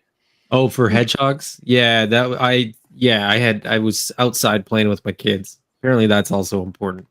You still got to Yeah, be a come on. salesman outside playing with the kids, huh? Well, you know, like the hashtag says, no sleep till bye-bye. That's right. So no sleep till baba. Hustle, hustle. And I need you the know, I need the other 2 after that now too. Just so I you still know, need to Adam. make an order. I haven't with ordered the one. Get your orders in there. I'll get it. I get it. with the amount of work that you and Brick have been doing all of this past week with Jason on everything has been phenomenal and amazing. Hell yeah. It's been like I fun, still too. try to catch them, even though I've heard the pitch like a million times. yeah. Like I keep following you guys. I'm not always popping up in the chats, but it's like I've heard the pitch a million times. But You know what? just to Though? hear There's the always passion. good insights. Like every single one has been a little bit more of a revelation, just because like, Yes. they'll release something new, or like somebody Yeah. asks a question that sparks something. Like it's been good. It was kind of funny because before we went live this evening, Dan was like, I'm pretty sure most people have already like gone through this whole thing, so I'm gonna kind of like go quickly through it, and I have some other questions. We were like, perfect, you take charge, you lead the way. We'll, you know, it was so much easier than, you know, so every once in a while there's a video where people kind of just don't know anything about the line and don't know us, and those ones can be a little bit awkward because they're sort of like, you should do this animal, and we're kind of like, okay, I guess we got to go through this again. Like, we're trying to make these right now. yeah. But like, if you do an epic so all 7 new there's a bucks and like 20 figures isn't enough. We need to do the species that you want. Okay, we'll put it on the list. I want it. I want a lion person. Good. We need a honey badger. We want all. So we could want you, like, everything. make That's the thing. Like, we people, want all the Adam? stuff. What's I that? know. Could you make people to go with them? No, I'm joking. Man, if they're in the comic book, then Hey, I mean, if you need human action figures, I can help you find some. There's one character that was I kind might of have a human in a couple. panel. I would like a figure of Which one? Kali. His like in between form. I would buy that. Well, the human Kali. I missed that Yeah. first part. Yeah, I've actually asked for that. The answer was not yet. Basically, Yeah, that makes sense. And then not yet is fine. because it would be Not another yet's great. buck. It just never ends. Not So- yet, it's not no. So that's good. Well, that's the thing that like I don't think anybody's gotten a no that I can think of.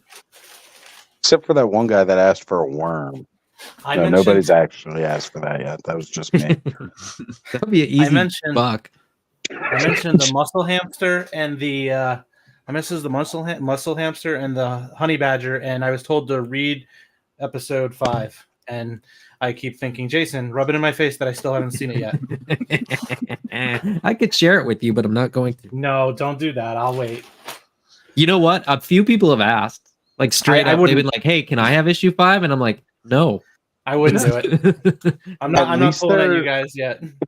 At least they're wanting more. Yeah, it's That's a a good great thing. it's a great position to be in. So that's Being in the position of like you've been in like for a while and you've read all 4, and then they're like, we're going back to 1. It's like, oh, yeah. No, I get that. but we'll get there. Yeah, and yeah, we'll get there. And it's not. I mean, the other thing too is like time frame wise. If Jason hadn't screwed up and not gotten 7 or issue 2, sort of 2 diamond quickly enough, it would have been coming out now. But instead it gets pushed back a month because we were too busy with all the other Kickstarter stuff. Right. but then it'll be monthly, and then the goal is to do like the second store. Like 5's done, right? So there's you're not gonna have to wait. There's not gonna be any delay for 5, and then the goal is for it to be monthly going forward. So like issue 6 theoretically will come out a month after issue 5. I said That's great. I said to Jason, okay, but that means you have about 5 months to get it done. And there's a Kickstarter and like con season in the middle, so hurry up. It's a busy time, busy time. But you guys really, when it comes to like indie toy lines and what's been going on, the second Kickstarter was definitely the right way to go to try and invest as much as you or get as much investment as you can, so that you can further the bucks. And we all know with a limited amount of bucks, just how much you can really produce, because it's been proven by one of the biggest companies, Mattel, with the limited buck resource they did with the original Masters of the Universe line, and where it's heck, even Barbie, right? Barbie and Ken, basically 2 standard figures, and they made tons of stuff based off of those too. And then even though we don't always hold himself in high regard, but Bobby Valla, like limited bucks, but look at how many figures he's put out in his line, and it has been successful. So I mean the difference is, and I will say this, nothing against either of those 2 lines that you referenced, or 3 lines that you referenced, but by and large, now I think, you know, He-Man is the exception, because there's a lot of different stuff, you know, different heads, and then they had like secondaries, for tails and feet and stuff like that. But by and large, you know, if you look at Action Force or you look at Barbie, it's all humans. Like it's there's so and with Action Force, it's military, so it's meant to be sort of uniform to some extent, right? You've got that expectation with that. If we did the elephant on a pale buck, people would be like, this doesn't work. It doesn't land, you know, like it's Snoutspout's bigger than He-Man, right? In the Masterverse line. So it's sort of that kind of scenario where if you did it the same, you might be able to get away with it, because the original Snoutspout, you know, was standard size, but pretty standard size. We wouldn't have been able to do it. So that's the thing, is people want all these species, and then they're like, why are you doing a Kickstarter? It's like, because molds cost money. A lot of money. And we haven't talked about this really at all on any of the streams. We've sort of suggested it or kind of hinted at it, but like the amount of money that we're trying to crowdfund compared to the amount of money that it's going to cost us to make all these things, it does not cover the costs. Like it's not even close. So, hey, look, you're completely right. There is no shame in action figure bros owning a Barbie doll, right? No, I don't know. Hey, man, I looked at some of those Monster High things because I like all the really creepy, ghouly shit. And you know what? Those Monster Highs are like the perfect girl Barbies. Yeah. My sis has a bunch of them, and they're actually really cool. Yeah, I think they're really, really excellent. As a matter of fact, when Connor's mom and I were together, she had a daughter already previously, Marissa, and I always kind of was like hoping Marissa would have gotten into that, but instead she got into Ninja Turtles. So I was like, oh, no, that's even better for me. So, Allison wished them a happy anniversary. That's right. From all of us. I'm loving the armor packs that I finally have. Right? Yeah, let's pop you up here again. Oh, that's a really good look too. That blue really, really looks great on there. I bought a ton of those ones. I got so many of them. I'm taking this opportunity tonight to like open new stuff that I've been like putting off for ages. But if I can just show you what's going on my desk. I was going through some of my troop builders and armor sets, and I was just like, that's some of them. Just some. That's just some of them. That's just a few of them. Yep, that's what I started doing. I saw Eddie posted something today where he was doing like a pop and swap video and stuff, and it got me like, I was like, I had a bunch of stuff in boxes and the armor, and I was like, I'm gonna mess around. They're tons of fun to do that with, and it's like they're great because you know you can there's alternate heads and stuff between the armor packs and the head packs and all that kind of stuff. Like there's so many variations that you can do and not double up. So I'm still figuring out like, oh, I could put these two together and, you know, change this thing and have another one. But that's one of the greatest parts, like just being able to do all the pop and swaps.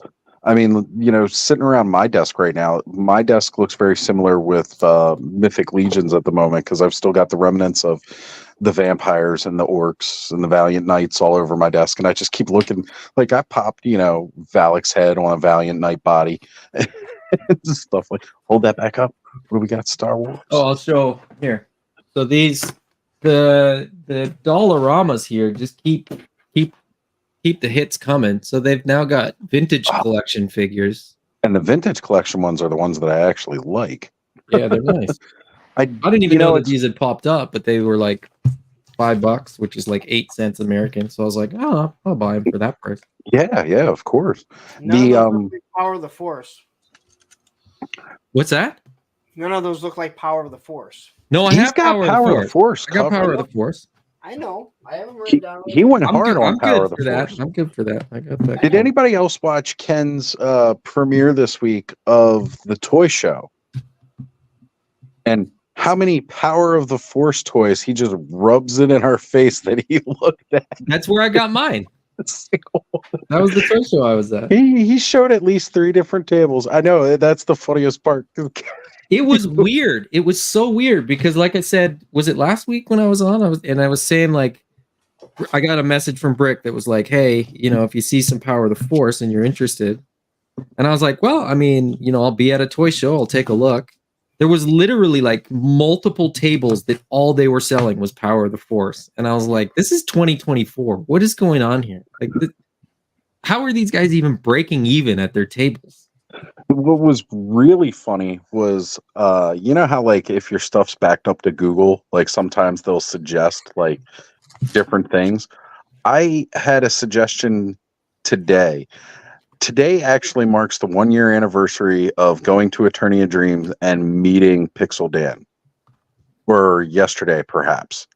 But my suggested video of today was me doing a small video of their Star Wars wall, and it was Power of the Force. And I was like, oh, I just went through all of that last weekend and couldn't find a single carded Boba Fett. But like I was looking at it and I was like, I'm actually going to put that into a short for May the Power of the Force. Like I'm going to do that because I've already done the video. I just need to do a voiceover. I don't even need to do a voiceover. I'm just going to put music to it.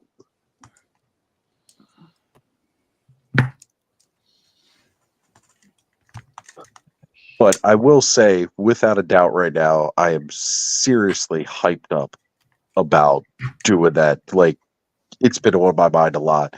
Which brings us back to the topic of Grails and white whales. So when I was a kid, and I was getting, you know, Power of the Force had come back out, I always wanted to do and I've talked about this recently too. I always wanted to do a Jabba the Hutt, Jabba's Palace Dio, right? I've always wanted to do one. And Jabba the Hutt has always been pretty crazy priced because the original one, to get it like complete, is super expensive from the 80s. When they did Power of the Force, the closest thing we got to Jabba was the Han Solo Jabba 2-pack from the special edition, which was not in the same position and did not look like the Jabba from Return of the Jedi. And eventually, like the first Jabba looking Jabba they re-released, the one that from Return of the Jedi, was actually from Phantom Menace, and it was like a squishy one that you could put slime in and then like the frogs come out of his mouth or whatever. So I've been looking online and I've realized that there are some reasonably priced Jabba the Hutts that are not super expensive depending on which version of him you buy. Some of them come with like his little dais that he lays on, or dais, whatever you want to call it, his bed with all of his pillows. It's less expensive the less pillows he has. Yeah, the episode 1 Jabba was really cool. Like I said, it came with slime and freaking frogs that came out of his mouth. Like that was a great one. I wanted something a little bit more complete though than like those Jabbas. So I'm convinced now with the hype behind May the Power of the Force. I was going to stop with just the bounty hunters from Empire Strikes Back. I'm definitely going to try to do the Jabba the Hutt palace, like Dio. Like I'm going to finally make that a thing that I do now. And it's all Lawrence and Allison's fault. Thank you for pushing me on a quest for a white whale. Because that's been one that I've been chasing since I was a kid. A little kid. You're welcome. One of the things no lie. I've still been looking at all the old Power of the Force figures. I've been separating them like these are the episode 1 ones. I'd like to grid again. Here's all the episodes, 4, 5, and 6. Shadows of the Empire. I'd say something I've been wanting forever is the Golden Girl playset. Like if I could ever find that. The big castle, yeah. Like the condo? That is a pricey one too. Castle playset. Especially if you get it with B. Arthur. It's the kitchen. You gotta get the kitchen. You get the kitchen separate from the living room. The modular playset. Well, I got all these food accessories. Stock that kitchen up. What are those, Thanos? I missed it. What are those from? Those teeny tinies from the Five Below. Okay. But unfortunately, these carts were too big to actually fit in my food accessory box. Hey, Briscoe. Actually, I really like that Jabba figure. Okay. Hey. The only problem is because he is made from that softer plastic, because it's got to be squishy for him to spit the frogs out, is that a lot of times now that kind of rubbery plastic is breaking down a little bit. So, like, you don't even need to get it with the original slime. It's kind of slimy on its own. We all know that plastic sweat. Maybe they designed it that way.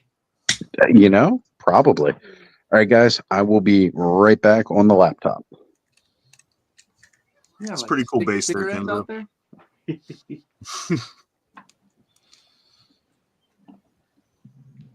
This is a really fun figure, the Cyclone. Yeah. Yeah, he is. I love mine. Grab him. He has Michigan colors. I went and custom made. I was working on it last week, but I finished it up. I custom made a second ring for him. Yeah, it looks good. Then I did all the visor work and helmet additions, and the rings around the shoulders. I just put he works. Spell effects on the arms to go into the bigger tornado. Mm-hmm. It's pretty fun. But I think this is the most I've liked an Origins figure when I got it in hand in a while. Mm-hmm. Yeah, I agree with you on that one, Thanos. Yeah, same. Here you go, Oz. Check out I got the. And really, it's the colors, like just those beautiful. Sorry for my dog squeaking in the background. She's obsessed with her little squeaky bone. But yeah, that when he posted that, I was just like, gimme. That's beautiful. That base is fantastic. Because like the rocks on the bottom kind of look like the exploding rocks from the blister card. Yeah, I did the same colors. I matched it all to go with the back of the box. So yeah. Oh, show. What is this? Oh, cool. All right. Bud, so that order that I placed earlier for you to get in on this, it's apparently shipped estimated delivery by Monday, April 22nd. So you might get it. Well, You're going to have to definitely go a little later in the month by the time it gets to you. probably. Cool, thanks. Definitely didn't have to do that. Well, everybody should have a chance to get in here, and now you'll be just as into this as I am. Yeah. Since Moneybag Lawrence didn't want to get us any. Fully fund the whole month. Jeez. Listen, I may make a lot of money off YouTube, but clearly I keep it for myself. That's why I have the channel member. That's smart. We established that I don't really care how much you guys make. It's me, all right? Me, Lawrence. Well, All Lawrence the didn't tell anybody adverbs, this, but channel members. he's personally funding his own 112 scale USS flag for the classified versions now. We So could he's live going to in need eight more shipwrecks to go with the one that he has.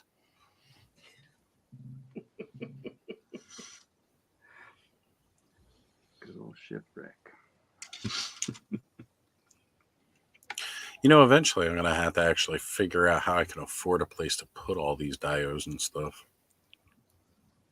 Make them modular so that you can break them down. Yeah.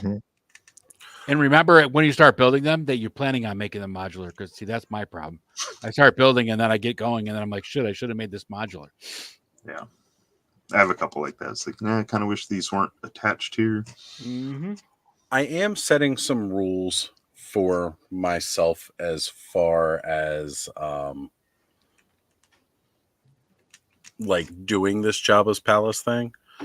Like, rules are stuff like it's got to be Power of the Force. Like, I'm not trying to squeak in the vintage collection or stuff with much better articulation and looks better, because also that's where the price starts jumping up too. War chest full of toys jumping in saying, you guys are still up? Are you familiar with the Saturday night streams? So are you going to get Nice Noodles and the Max Rebo band? Must be his first Yes. time here. Oh, I'm getting the whole thing, because you can get that, and it's a little bit pricier to get some of the sets because the way they release those figures. But I found a couple of bundles so that I can do it, and I'm doing the full big band from the special edition. I know a lot of people didn't like that music scene as much, but that was like I liked it. That I enjoyed it. Yeah, plus you get to have So once you're dancing girls, so you can't beat that. What's your guys' thoughts on this? So I was painting Cyclone. I was doing darker paint on the muscles and it looked really good. I was like, yeah, I'll start doing that on like all my figures. Well, I pulled out He-Man, and obviously the darker colors wouldn't work as well, so I pulled out all my different flesh tones. Is this too much, or do you guys like it? All right, let's get the opinion of the major customizers here. Corey, Kenzo. It kind of gives it that cartoon feel to it. So yeah, it's all right. I did want to do like kind of cartoonish lines. Definitely, it definitely sculpting feels the muscles. more animated. Yeah. Yeah, the face I'm probably gonna wipe clean, but I don't like the I was face. just kind of messing with it. Yeah, Yeah, I don't like the face. The muscles look good, but I don't like the face. Yeah, the muscles kind of look like Yeah. the cell shading that they're doing, but the face is a little wonky. Of course, the face is wonky. And then for this guy, I just used some of my color shift paints, if that would. Is that gonna focus? There we go. Yeah, there you go. Oh, that looks well. good. That Yeah, looks that looks great. really good. That That looks looks really good. It makes them look wet. Yeah. It makes them look moist. Moist. Very moist. Man gets that ass hard. And then I did it on He-Man too. I did a little bit different, but just wanted to highlight the muscles and look at those I muscles. don't mind the muscles, man, but I'm not digging the face again. Like the face. Yeah. Wait, you don't like glamour I He-Man? think the face was too much. Look, I like glamour He-Man. That is Sweet not glamour. Colored leather pants and a guitar and just one strap instead of the whole thing. I think it'd be all right. Moist. Moisty. Moist. And Todd C is here, and Tony's jumped in. See, I love how like there's almost like shifts to the Yeah, it's the West clubhouse, Coast. right? Like as we go, more and more people show up. Like we get the early crew, we get the late crew.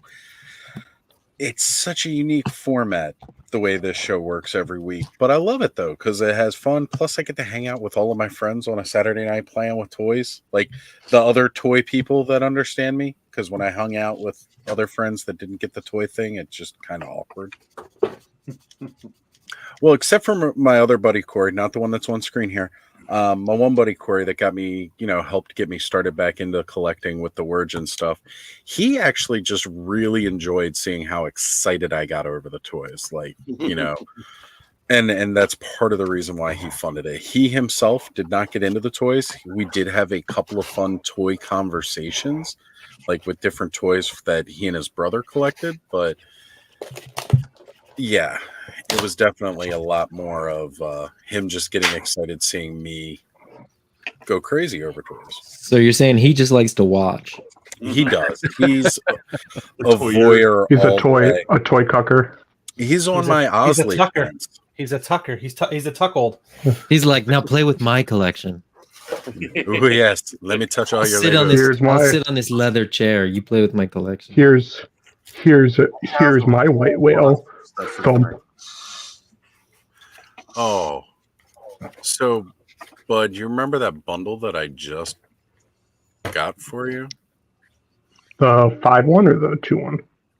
The 5-1. Yeah. Who's that, Travis? Almost the same. Did someone else buy it? No, because I got that one.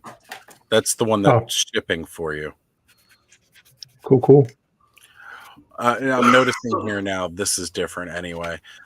It's the same 5 figures, plus they got an extra Snuva in the pack, but it's a bid. And like I saw it for like $750. Oh. Like, oh, wait a minute, $750. Yeah, I saw someone had a bid for an Open Slave 1 complete, and it was like $10. At first, I was like, $10 for a Slave 1? Heck yeah! But then I saw his bid. I was like, oh. Yep. Never mind. One. I see one that's $24.99 comes with a Boba Fett, but it's missing the side panel. It is Uh, Boba Fett's Fire Spray Starfighter. That's what I said. Slave 1. Yep. Listen, I'm as woke as the next person, but I too am going to call it what it is. It is Slave 1. Like, buddy, It is by no means infringing anyone here on Earth, because this is a fantasy series in a galaxy far, far away. If it dealt with humans on Earth and the ship was called Slave 1, yes, I would uproar with anyone else. I'm more But this offended. is Star Wars. I'm more offended because it's a knockoff of Spaceballs. Bud, have you ever listened to yourself? You should never call yourself woke. If anything, you're half asleep with anything that we do. That doesn't happen until after the 40th edible kicks in. He sounds like he's ready to pass out right now.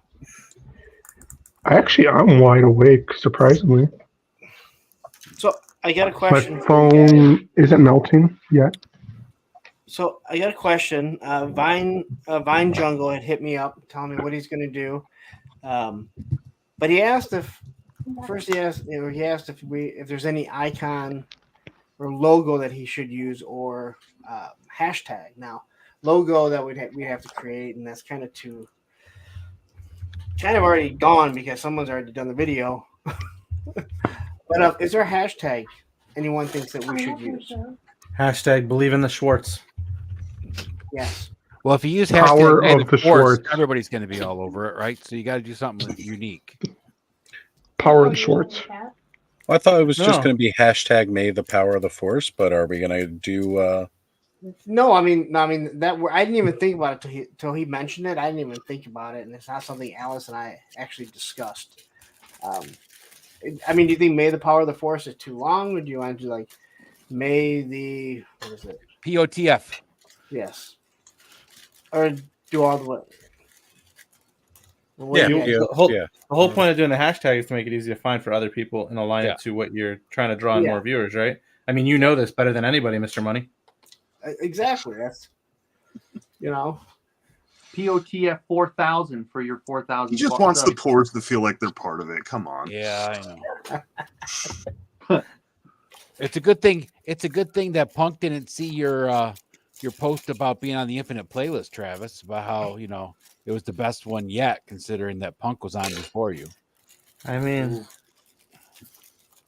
well, I think now when I'm on someone's show, they don't even bother to say that because it goes without saying that that's clearly the best episode or show they're doing. So they don't even bother putting me in there. It just goes without saying.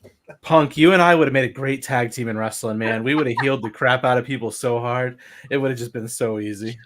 Why don't we do hashtag Punk's Creamery? Yep. Stop stealing Bud's name. Bud's Creamy Customs, man. He's got the creamer tops. That's still great. Right, because the cream rises to the top.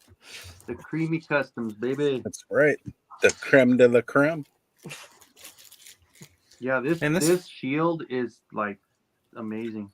I love figure that came shield with so much stuff, man. I did not realize it was going to come with so many accessories and stuff. I got the color match perfect. So I took the white off the face, but I left the darker paint there. What do you think? I will stay out of that conversation. I'm kind of that. I'm not the fan of the details. It's a He-Man figure. I've always thought they're basic. For me, a custom, I'm always going to keep them the basic flat colors because adding to it, I don't know. For me, I just like it flat. So you're saying all of my customs are crap? No. I'm saying no. I'm just talking about the. I know. The muscle I'm kidding. I'm kidding. Just the muscle definition stuff. I don't like Yeah. Wolf, like that Matt. Was it Walford that does all? I just Mhm. I don't know. I'm not a fan of the muscle stuff. Kenzo, did you say you like them black? What? Did you say you like them black? I did not say that. Oh, whoa.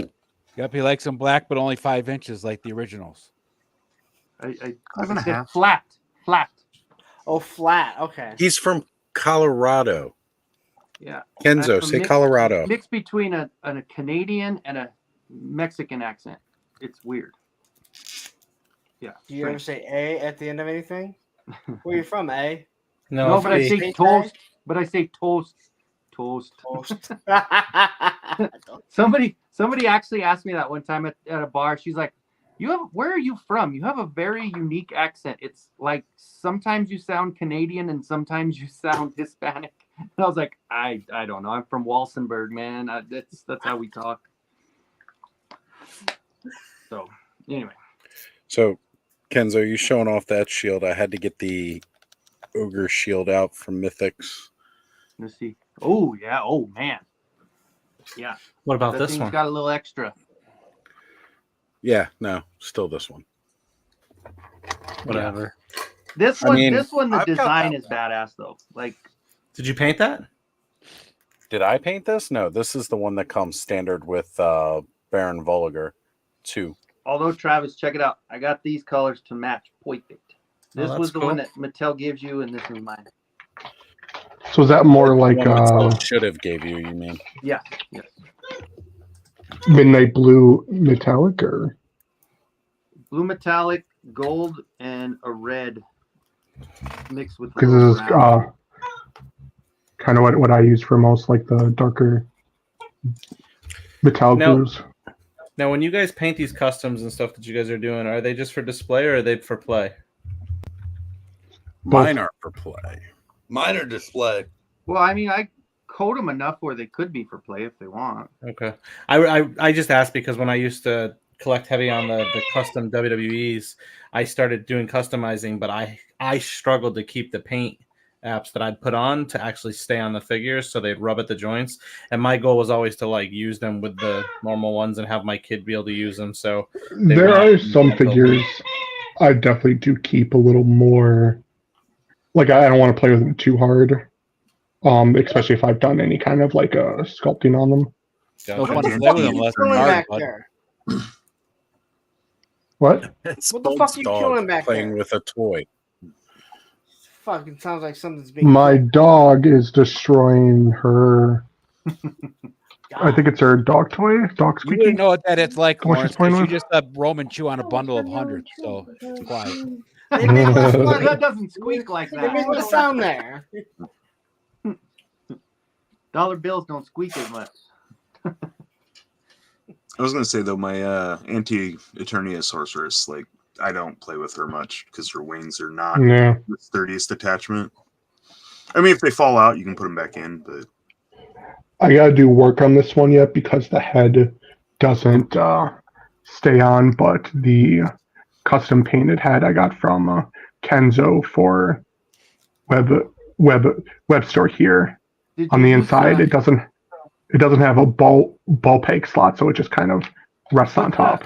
Put that sticky tack that you hang pictures with Yeah. in there, and it's perfect. Okay. Those are good for those. And this is another one where I went in and I darkened the muscles and I did a little highlight painting on the face. We're gonna get like shut down. Hey, bud. Yeah. If you ever want to make that head more permanent, what you do is you wrap the ball in plastic wrap, and then you fill the head up with hot glue and just stick it on there. You can still And take then them off. Yeah, it sticks to the ball and it can rotate. I can't listen to anything but that shit that's going on in the background. That's all I fucking hear now. Bud's dog has stolen the show. It doesn't sound like a dog stealing the show, though. That's the problem. Hold on. Dude, I am so pumped about this. It really Duchess. makes my Beast Man so much cooler. Duchess. See? Say hi. Hi, Duchess. Is that Duchess of Lightness? Yeah. That was a bad. That was the name she came with. That wasn't my choice, but if it's her. And see, she'll take her toy and set it right here on my knee, and she wants me to always like throw it for her. Legends are starting to take over my desk. I just saw Bud's description under his name. Oh, did you not realize? The real Lawrence. Okay, so for people who had paid attention, What is it? Oh, I forgot I had it on there still.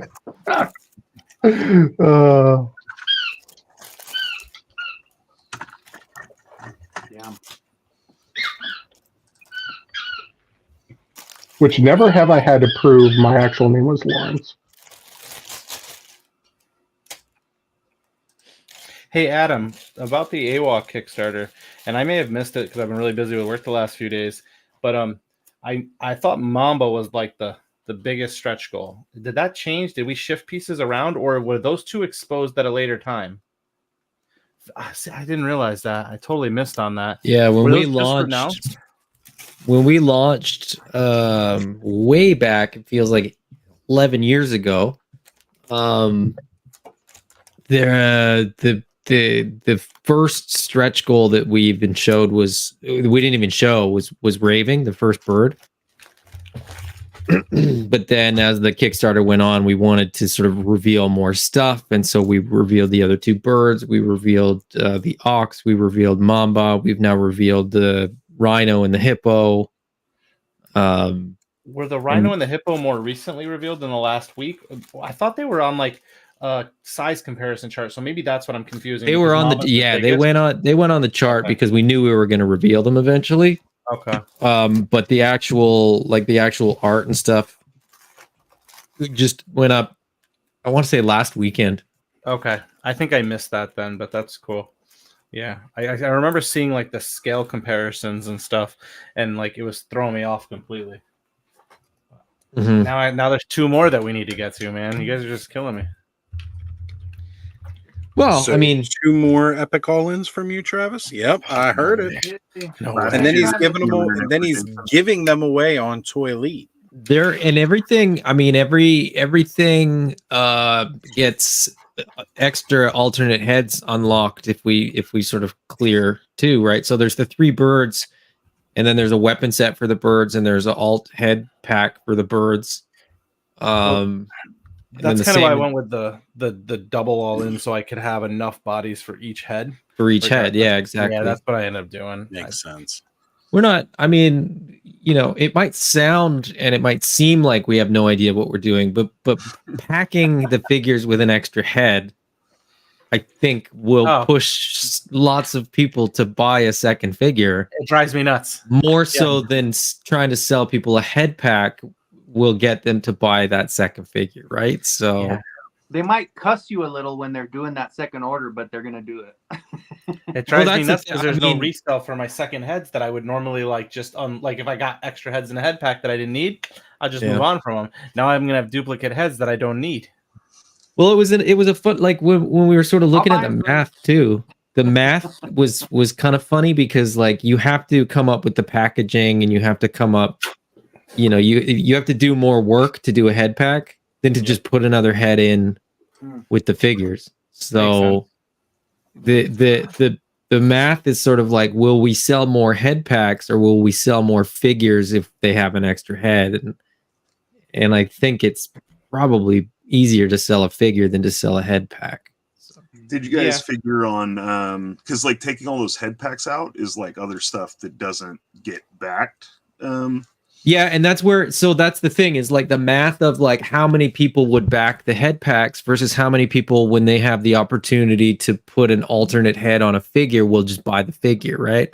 If the head pack is $12, but the figure's, $33, you don't have to sell as many figures to sort of recoup, if that makes sense. Yeah, it makes sense. And it's super abstract math because you can't know any of that stuff going in. It's more like predicting what will sell better.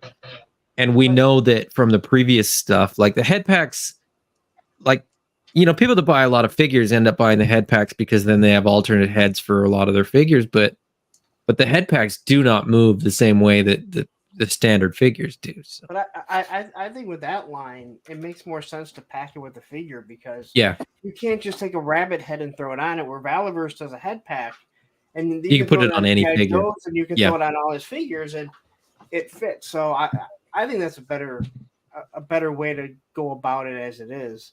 Yeah. Do you foresee, Adam? Do you guys foresee? Even though you're coming out with the packs the way they are today for the Kickstarter, do you guys foresee potential head packs in the future that are different than the ones that are packed in with the individual units right now? No? Okay. Probably not. I think like the expressive stuff, if you went and did like a pack with like Pale and Kali, Screaming Face, another character, just... Well, you guys are assuming that we're not already tooling those. Well, so I wasn't assuming any of that. I'm hoping for everything. That's the thing. Like that's the. And I don't know if I mentioned it on here last week. It's just like it's one of those more casual things. But people kind of keep thinking like just because we showed it, like that's it. And it's like no, we've got so many ideas and like so many plans. Like different colors for the rabbits, different foxes, like different versions of foxes, different birds. And it's we just need to unlock the main tooling because the secondary tooling is not that expensive. And a lot of times too, like, there's room in the mold to fit, one more head or one more accessory.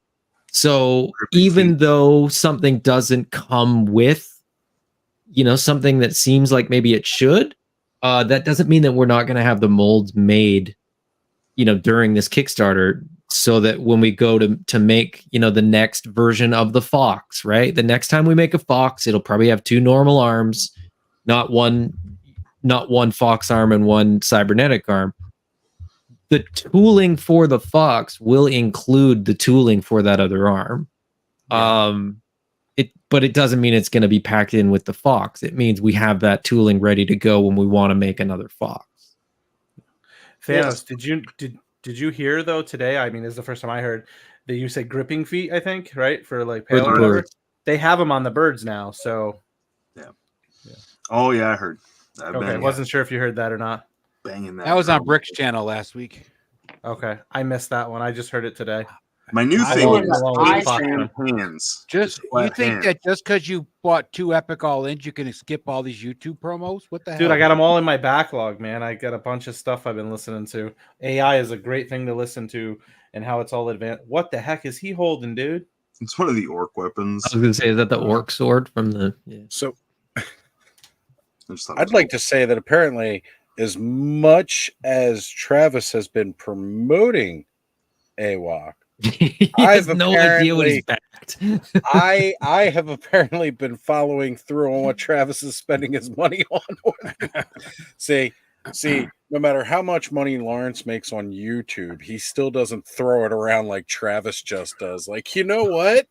Let me just give all the monies and then I'll sort it out later.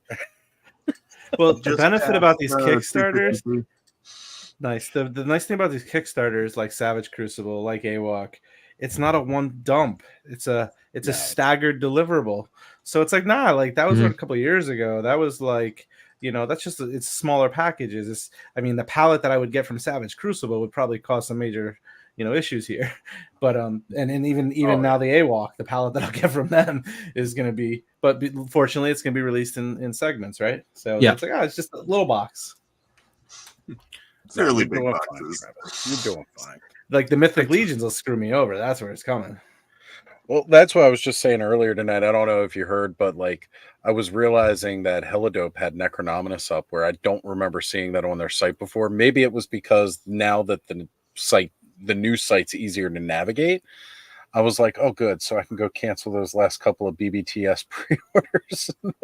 Yeah, they had those up because I shift ordered those all that over. stuff from there too. I ordered that from Helidope. I didn't even like. We were going on one of Ed's streams recently, like a month ago. We were going through and I was looking at stuff and I was like, "Holy crap!" Did not realize how you much got a stuff lot I have coming on up order. soon.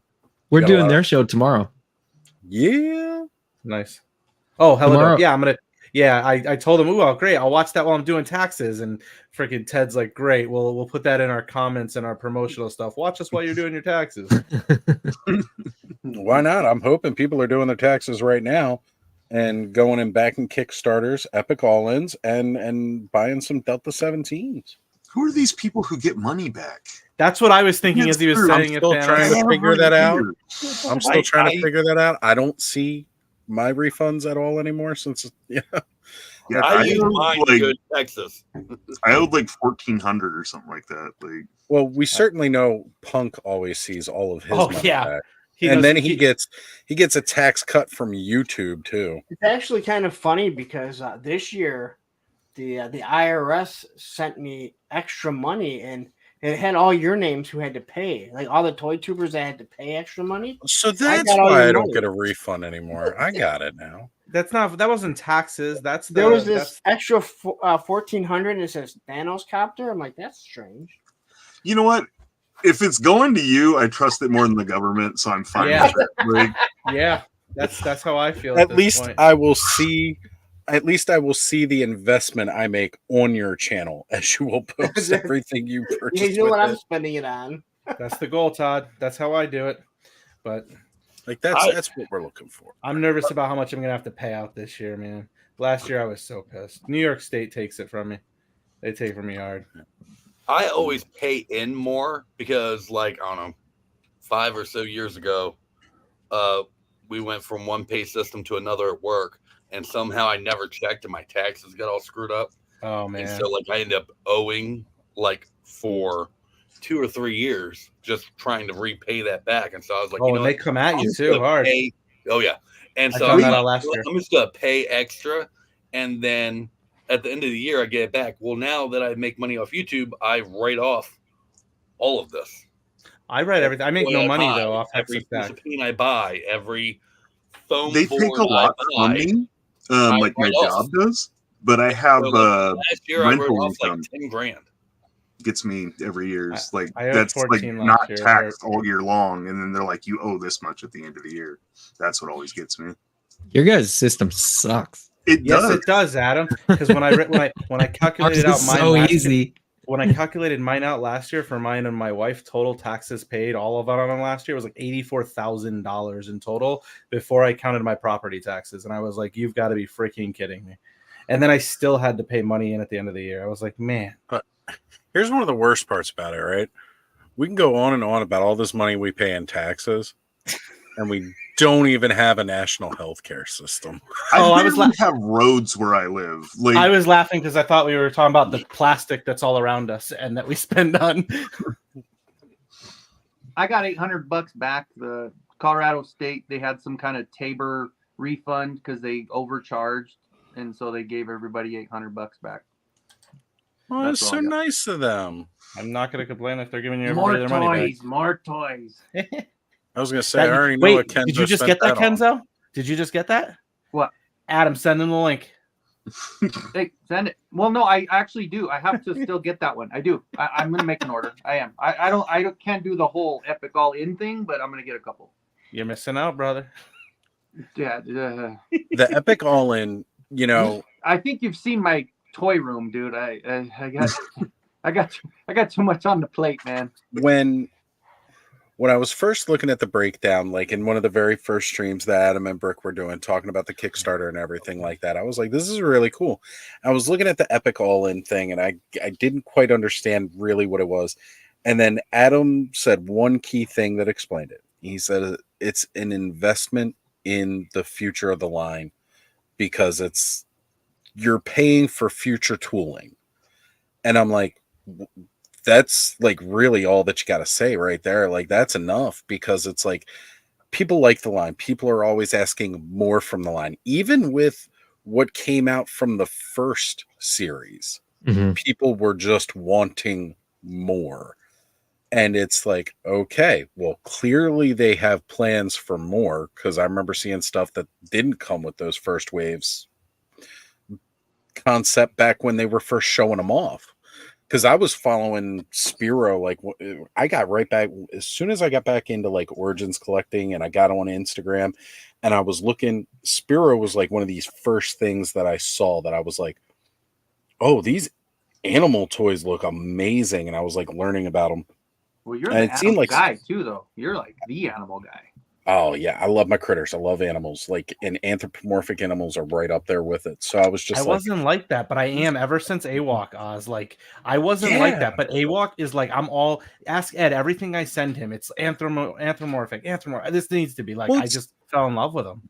You know, like I was a big fan of Thundercats when I was a kid too, and like part of that translates directly into this. And when I was looking at this, I was like, this is everything Thundercats wishes it could have been, and they've proven that with the even more concepts that keep coming. And then I watched a stream that Adam and Brick did, found out about the comic books. Oh, nice knockers. Woohoo. I was leaning over and I'm like, what? I'm like, come on, man. That's gonna have to be a short blooper reel. Clubhouse bloopers. Nice knockers. It's Travis like, what? Sorry. But yeah, just and hearing you say about that with the investment, it's like if you want to keep seeing more animals, if you want to see that animal that you have coming, you got to do it. You got to do the Epic All-Ins, because that's really how we're going to get this without seeing another in the future Kickstarter. But you know, I mean, that's like, I don't even oppose. Like, at first I was like, when I first found out, because we were at PowerCon last year, I saw all the stuff on display that they were coming out with. I was like, oh man, this is gonna be cool. And then I expected it to be, you know, retail, you know, not Kickstarter.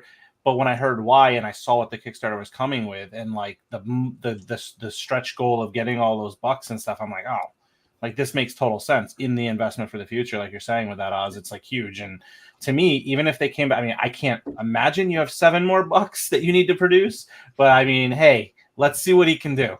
And if, you know, in 2 years or 3 years after this kind of runs its thing, if there's another Kickstarter, but you're getting 7-8 more bucks, like, I'm not opposed to that. I have a problem when you come out and you're just like, hey, we want to run a Kickstarter and we're going to do like 10 pale bucks. And it's just 10 more, you know, builder figures. So it's like, okay, you didn't have to do that. But like the way they're doing it, like I'm totally no issues there. Yeah. So yeah, that's the whole thing, is that like this, you know, this does a few things. The biggest one is getting in the news cycle and getting it sort of in front of more eyes and sort of doing that whole thing. The second is just for lack of a better term, like kickstarting the sort of funding to get the molds done sooner. I've said this before, but like we would probably have gotten to all of this stuff eventually, but it would have been like every 3 or 4 waves you would have seen a new buck. The way that sort of this works, it allows us to sort of unlock all these bucks and do waves of 4 figures that are 4 different bucks and keep going with that.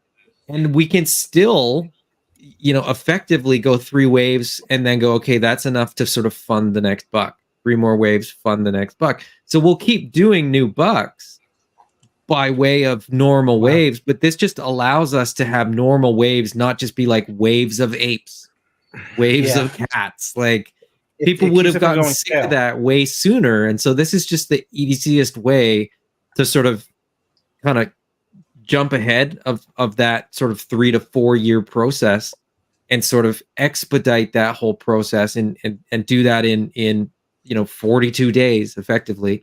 The waves will come out over like basically a year and a half kind of thing. Yeah. But we'll very likely have stuff in between as well. Like once the tools are available to us, we'll produce the figures that are the Kickstarter figures on those bucks, but then we'll have those bucks to do, army builder waves or exclusive figures or con exclusives or whatever. We'll do stuff like the ancients, like you did, with the other ones. Primal ancients. The idea that we could do, more, probably not more armor or not more weapon sets, but more armor sets might be in the works, just because we'll have more armor. But it'll just be down to like how many units. The part that sort of, again, that sort of economy of like, will we sell more head packs or figures? The elephant armor set would not be, even if we sold a ton of elephants, the armor set isn't a great option because most people are probably going to realistically buy 1 elephant and it comes with armor. So like, you're not going to do that, but the armor set that comes with the reptiles, or you could do like speedster armor where it's just, the pieces, but in a different color so that you can kind of swap them on your figures or whatever. You could take Boone's jacket off and put armor on him instead, kind of thing. That stuff's all on the table. It literally is a matter of how many units do we sell, and does that sort of justify accessories to go with those particular body types or whatever. That's awesome. And I think it's a great idea. At first I was skeptical, but after hearing you guys and the reasons and seeing what it was coming, I was like, okay, yeah, that makes sense to me. And it helps those people with the immediate gratification need, right? Because it's like, you're not sitting there getting stale with just monkeys. It also exposes you guys to many more people who might be interested in the line who aren't into cats and monkeys. They might be into the elephants, or they might be into, something else. So it definitely helps you guys, bring the market to more people. The reptiles have been very, very well received. Gresh in particular, the chameleon. People are loving that Gresh, and I keep saying this, but go ahead. Sorry. No, I was gonna say, like, I keep saying it's funny because, like, for us that sort of know the comic book, he's not really in the comic book, and so it's like I needed, Hannibal and Mala and Jadu, and there's a bunch of characters that are like really heavily featured in the comic, and so those are the ones that I was most excited about. But people that like haven't read the comic book, don't know anything about the line, have no real interest in reading the comic book even, they just see that chameleon and are like, I need that chameleon, and then we're like, oh, by the way, we might also do an elephant. And they're like, well, I need him too, so it's been funny. Well, the chameleon is surprisingly my least favorite. It's a great figure, but yeah, I mean, it doesn't do as much for me as it does for a lot of other people. Right. So right now, what is the top selling figure of the Kickstarter? Gresh. Really? Crush without a He's doubt. also he's like my second least favorite. Like I'm not huge on him. Wait, hold on. That's the chameleon. Fresh? Oh, the chameleon. I'm Fresh sorry. is the chameleon. I was thinking Grimes. Sorry. Oh, Grimes is awesome. I mean, I think he looks cool, but of all the people, he's not my favorite. I believe it or not, my favorite is like King Hannibal, and I like the elephant, and I like the one that's just before the elephant, the Brotox or whatever. See, I figured Punk would be in for Grimes so he can make a Roman figure. Oh, Punk's already got Jason lined up to make a custom Roman figure. Oh yeah, with all those, he's paying him to do it. With all that money he's got, you know, Jason's paying Punk for the IP of Roman. Yep, like that's how it works. The heavy infantry, the red is so like badass. What is it? The red on the Oh heavy yeah. infantry. Oh my gosh, the red and blue. Like God, it's such a cool. So just pops, man. So you know what I've got to say, Oz? These are my white elephants or my holy grails. Is this whole series like not just because Adam's here and I'm shilling for AWOC. It's just there. I know what I'm getting for my Savage Crucible bundle over the next year and a half or whatever. But like, there's so much more to come for AWOC, and I'm just like, oh, I can't wait to get all of them. I can't wait to see. And totally valid. And pinless joints, which is so freaking cool because I'm really interested to see how that comes out. Pins do not bother me. I mean, it's cool. They're all Me neither. They don't bother me with the anthropomorphic figures. I don't care for them in my like WWE Elite figures and most like my humans. I would prefer not to have them, but for whatever reason, the anthropomorphic stuff, it's already so out there to me that it doesn't bother me to see the pins. It does bother me if like the pin is a different color, but like white on white. It's like I don't. Yeah. That's my like. If the pins break the sculpt, that's where I'm kind of like, you know, like, when I see that solid red dot, Spider-Man. Yeah, I was gonna say with Spider-Man, which is like the most Eugene Gray where notorious. hinge is like the wrong color. Oh like, yeah, that one too. Like those are the ones that bug me. But other than that, though, like flesh color with flesh color, I can deal with like all the classics, you know, He-Man figures and stuff like that, where you see the pin. That's fine. It doesn't really bother me. But when it breaks up the sculpt enough, that bugs me. Yeah. Yeah, the pinless thing is a funny thing, and I get it. I mean, for like, you know, I guess there's kind of two. I think toy photographers are the most particular about it very often, and I think there's sort of two styles of toy photographers. There's the people that are trying to make like really cool pictures with toys, and then there's people that are trying to make toys or make photos of toys that don't like to not look like toys. And the pins are kind of a dead giveaway for the people that are trying to make their toys look like not toys. Those people edit everything anyway. Just a little couple of brush strokes and that pin's gone. Yeah, I know, but I mean, they don't bother me. So I think with like McFarlane, he has those giant pins. They look awful. Oh, the articulation on those is so weird. Well, I'm not even talking. I mean, I'm just talking about the pins. Yeah, but like Marvel all of Legends, you know, GI Joe Classified, the pins don't really bother me. I don't like seeing like a pinless arm, but then you have a pin leg because then you know it's an old mold with a new mold. But I get over it pretty quickly. I'm not overly worried about that.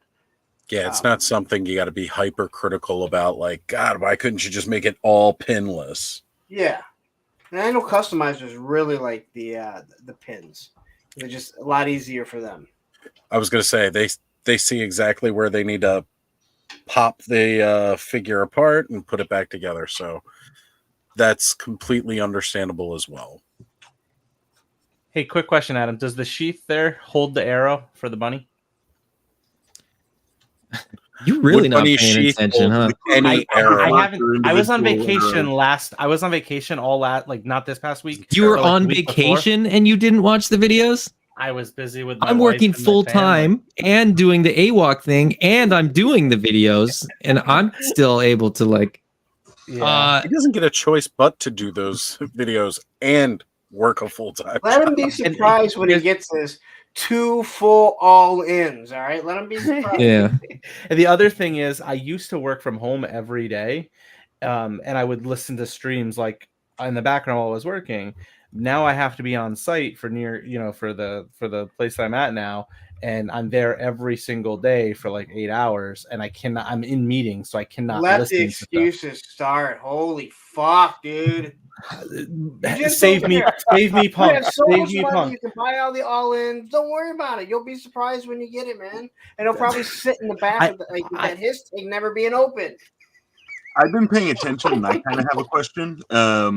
So someone asked the other day about the Epic All-In. Like, if they bid something now, can they bid an Epic All-In in the backer kit portion? Yes. And I don't think it was like. Is it the same price? Stated. Didn't you ask that, Thanos? No, I asked if the unlock. Someone asked this very specific question.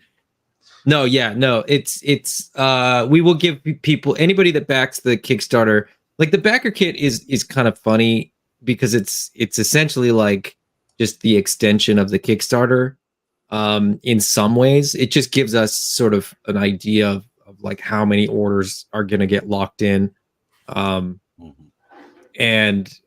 it's where we sort of start getting the real numbers, because it's confusing because Kickstarter is not a pre-order, right? Like people think like people get confused about what it is. Like Kickstarter is you donating money to a project. It doesn't guarantee anything. Like you have to click a box when you pledge that says, do you understand that you're not guaranteed anything for this, despite what, the campaign says or whatever. You can't come back on anybody if you don't understand how this whole thing works. We have no intention of not delivering what we say we're going to, and we've already delivered once, people right? know you guys; they will come after you. Yeah, absolutely, absolutely. Adam's already got a whole new name somewhere else in a whole different country and a whole different place in the world, and he's being sponsored by Punk. Well, we're not. That's part of it. Like, we're not making so much money that we're just gonna like be able to take off and run away. It's like I said, it doesn't even really cover the molds for like what we're doing. But yes, the backer kit, like anybody that backs anything during the Kickstarter will have all the same options during the backer kit. It kind of just we kind of moved to the second phase where like we don't have to campaign as hard, and we're not gonna like do 37 videos every weekend. A closed beta. Like, yeah, effectively, yeah. So, and it's on a question that might be one of those not a stupid question, only stupid people. I did get on there, so like you were just explaining, but is there, so on this point with this part of it where you are backing a specific, like if say you're getting a larger figure and you're backing that 45, there is, at this point, you don't choose which 45 you want because it doesn't show that I'm able to. Correct. Okay. That's that's the question I had. Because I was looking at it, I was like, well, is there a way? Because, some of them have that where you'd say, which one would you want if you. So you're just there backing, is, and then once it's done, yeah. you come back and say, well, which one do you want from this option? If you like Kickstarter explanations, Yeah, just one that I know so I can just order, that's all. Or no, put my but money in there's different like Kickstarter is funny because it's sort of like clumsy and out of date for like how people use it now, because as a platform it was really designed for somebody to go like, here's, I want to make this. And so you back the Kickstarter and I'll make this. And when it's made, I'll ship you this. It wasn't designed for 7 different bucks and like 18 different figures and weapon sets and like alternate stuff. And like but you can do that, right? And so Backer Kit really came in and was like, well, here's where Kickstarter leaves off. We'll have a company that basically does the next step. And so that's where Backer Kit comes in, because we could have set it up so that every reward tier was like, hey, you want to back King Hannibal? Here's your tier. You want to back Kali Prime? Here's another tier. So basically when you get those Kickstarters where like you get exactly what you back for. It's like because they Flipboard. only have a few choices. Like Flipboard had the option of picking which one you want when you're backing it, but it was different to where you guys have stuff that's not ready to be out yet because you haven't hit that number or Yeah. Yeah, and I mean, like Flipboard's a great example, right? There was like 6 things basically to choose from. Yep. Like we had more figures in the initial offering than they ended up with at the end of their campaign with all their unlocks. So it's a lot easier to sort of do it that way. And they I wanted I asked for a tier or reward where you could get all of the catch-up bots, like one of each of the different decos of the cat robot. But that creates another reward tier, and that creates more complication and all that kind of stuff. So everybody's going to do it a different way. But the way that we've done it is basically, so you want to back a brawler figure, that's great. It's this price. You back for that amount, but then the backer kit will be where you choose which one of those figures you want. And that it also backer gives kit is a after separate everything, or is it? Yeah, so the Kickstarter period will end, and then we're looking at about 2 weeks to get the backer kit ready. I've already kind of started to like map out the backer kit. Okay. It'll go live, and then you'll get an email that says, log into the backer kit to choose your rewards. That's cool. It'll say you have this much credit, basically, and you can do whatever you want with it. So if you decide you don't want to, so if you back for that $45 brawler and you decide you want a standard figure in a weapons pack, you basically have $45 to put towards whatever you want. Yeah. So some people will just lock in. They'll be like, no, all I wanted was King Hannibal, and they'll lock it in and they'll be done. And then you're good to go. It'll get shipped out when they get produced. And then other people will have that FOMO and be like, oh, I got another paycheck. I'm going to add more stuff to my order. And we're going to use the backer kit money towards unlocking goals as well. So, if we don't get... That's a smooth process. I mean, it really is. Because also, like you said, I mean, people, the FOMO's there, but then also people, you give them some time to change their mind. If they decide they wanted to get a different one and they go, you know what, I liked him in the beginning, but man, I'm really leaning toward this other guy now. So now you're not locked in and you can get what you want. And that's actually a benefit, I think. And we'll have more like through that process too. Like we're still behind the scene. Like Jason's printing out the like the actual print for the crow, for the raven.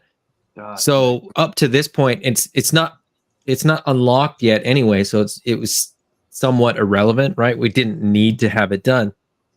But he's now printed the raven, and he's going to start painting it. He's going to paint it hopefully tomorrow, and then it's going to get photographed on Monday, and that'll go up pretty last minute, but still.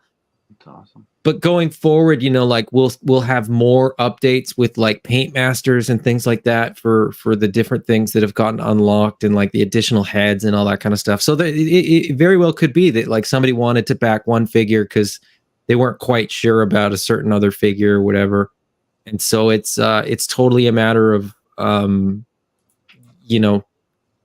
we don't want to lock people into something and then they're like, oh, I wish I could have had the opportunity to get this thing instead. So yeah, that's cool. But that's the other thing is like on the back end, like my job is basically going to be to make sure that everybody that backs gets the value that they sort of feel they deserve. So Thanos, I think you asked like, if the if the elephant unlocks after the Kickstarter period, how will that affect Epic All-Ins? And the idea was always to make sure that everybody gets one of everything that gets unlocked, and regardless of whether that's in the Kickstarter, the backer kit will make that happen. How I will make that happen, I don't know. I still have to figure that out. But done that before though. Like I think you guys are the first I've ever heard of where like the unlocks keep going. No. We sort of got that, believe it or not. We got that from the Beasts of the Mesozoic. Those guys did that. But they didn't have an Epic All-In. So even though it unlocked, it was sort of like, now you can order this, but nobody sort of automatically got it. So that's why I say I don't know how it works. We'll just sort of add credit to people's accounts manually, I guess.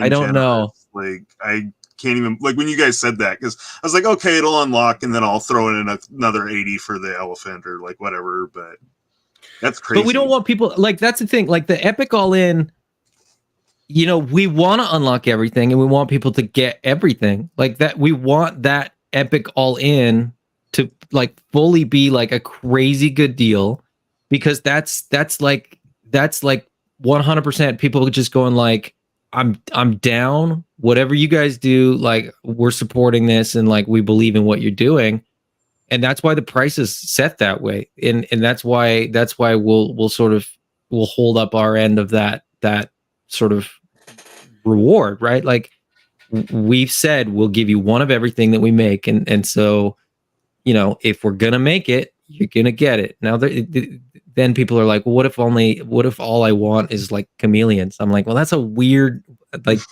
we'll make it happen, but like really it's weird a reason to do an choice. Epic All In, but okay. Yeah, exactly. You could have done the 20-figure bundle and just got 20 lizards. It's a pretty good price that way too. What are But you gonna anyway, do with more than 20? Okay. Who knows? Adam, Who knows? So, guys, real quick, I need to interject here. I need to interrupt. Somebody earlier mentioned that they were going to do their Fuel the Power of the Schwartz. They were going to do the comb. Who said that? I said the pick. I said I was going to do the pick. All right, so that's the thing you can do. Here it is. Like I'm not on eBay. It's on eBay for $32.49. Oh my god! And you could even do it, sign it, and do an unboxing. I mean, get it signed and do an unboxing. Rich guy, you gotta get it. Like the fact that it comes on card. On card. Oh my god! But that it doesn't fit in the bubble. We ain't found shit. Oh my god! That is awesome. I wouldn't want to open that thing. Like if I got it, I would keep it on the That would card. be one to hang on the wall. What would you do with it if you opened it? Yeah, you just use keep it it as on. a pick. I'll just put it in his beard. Well, no, you take it and you get one of those little desk stress things with the sand in it, and you just use it to comb the sand. Do it in circles. Yeah, that's awesome. And only you would find that, Oz. Come on. That's great. Thank you, Oz. I might actually order that at some That point. was great. Yeah, I'm canceling my epics. I got to get the comb. Did All right, just guys, drop. Are you fucking with me? Don't What's that? know what happened here, but It just dropped slightly below 253 now. did we talk people out of Epic All-Ins or something? Somebody's adjusting their order. That's what it is. Okay. Right. So It goes up and down, and it's like it's one of those funny things where I'm convinced too that sometimes people like think they're changing their pledge, but they're like not locking in their change. If you And go to manage your pledge though, like it always like the first thing that you backed for, it takes it off the list. Yeah. Today, it's like I said, it is not an intuitive website. Like it doesn't it doesn't encourage people to sort of like put more in. It encourages people to like drop out accidentally. Yeah. It's stupid. Well, Adam, I messaged you on the side today during that stream that you guys were, or that Brick and Jason were on, when you convinced me to do the double all in. When I did I didn't that, convince you. I just said it's probably not a bad idea. You did. You convinced me. It's your fault. If I have to point the finger, I'm pointing it at you. But no. When I was doing that, I did it. All of a sudden, because I get alerts on my phone whenever there's a transaction on my account. I got a $275 transaction from Kickstarter. And literally moments later, Brick's like, yeah, and the best part is you don't get billed until the thing closes. And I'm like, what just happened? And then I went to my Discover account, and it looked like there was a $275 transaction out pending, and then there was a refund pending right after. It was so weird. I'd never seen it happen before. So I've never heard of that either, because we actually have to manually hit a button that says charge the cards. Dude, I'll screenshot my credit card transaction screen. I'm not calling you a liar. I'm just saying that I've never heard of that before. Well, I got so nervous, like maybe there was some other, like maybe somebody like jacked my card, and like. Are you sure there wasn't another Kickstarter that just ended? That you You're just throwing money around, man. I went and checked because I wasn't sure. Yeah, because I mean, I backed it and it didn't hit my card, so I don't know. It literally came through. Like I'll actually gonna text you the screenshot of my phone exactly when it came through because it doesn't give any real details other than that. No, that's what I mean. I like I said, I've never heard of that. I don't know how that works because it's like the process. Yeah. The weird thing is crazy. the process for Kickstarter. Normally, if it sends the request for payment and it gets denied, you would get an email at that point. But I've never heard of them like that. That's like Target type stuff, right? Like running a check to make sure that you have it. Because $275. It was $276. Didn't even make any sense to me. Yeah, that's what I mean. Is like, you know, if you back 2 Epic All-Ins, that math doesn't math either. So that's not the right amount for that. Sure, it wasn't like the Flipboard thing being like, "Hey, you haven't actually backed this because you." I didn't buy the Flipboard. Okay. I don't collect like those smaller type figures. Oh, so like Allison Troy might have answered it right there. Did you see it's a discovery card? Yep. Oh yeah. So maybe it's just your card does that. Okay. I had never noticed it before on anything, and it just so happened that like literally as I adjusted my my Kickstarter, moments later I get the email to confirm that, and then 2 seconds later I get a credit card thing. But like when I went into my account, I wasn't concerned because it was a pending transaction with an immediate pending refund. So I was like, maybe it was just a check. So like at first I was like, like this doesn't make sense because that's definitely not how much I spent, and it's not supposed to go through until like Wednesday. Card does. Okay. Yeah. So it sounds like from my experience in retail, like it sounds like that's just Discovery making sure that you made that charge. Travis, I have an idea. Order one more Epic All-In with a MasterCard and see if it does see if it does anything. I don't think I can do that. I have to get another Kickstarter account. Like, cause I don't think I can split it between 2 cards. I just have one card in there. Oh well, sorry. You'll be able to use a second card in the backer kit, I think. This guy trying to help you out, Adam.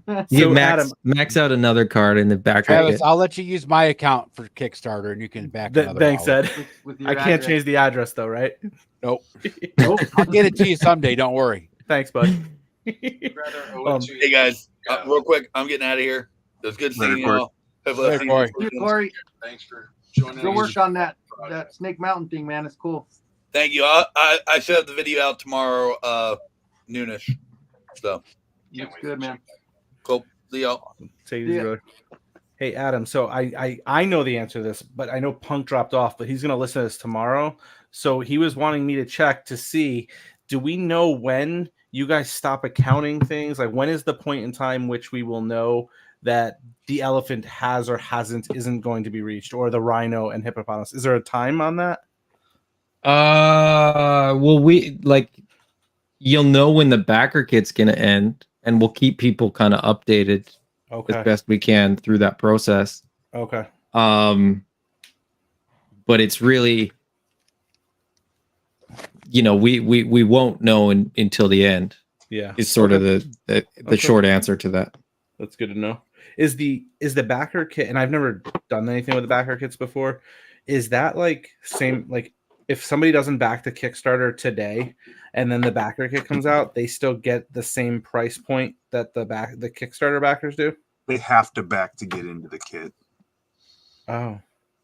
Yeah, I think I understand your question. Like if you so there's there will be like 2 phases of the backer kit. So the Kickstarter will end. I'll set up the backer kit. 2 weeks later, the backer kit will go live. Anybody that backed the Kickstarter will get an email. They'll be able to jump in there and, lock in the rewards that they want, pick the figures, pick the weapon sets, all that kind of stuff.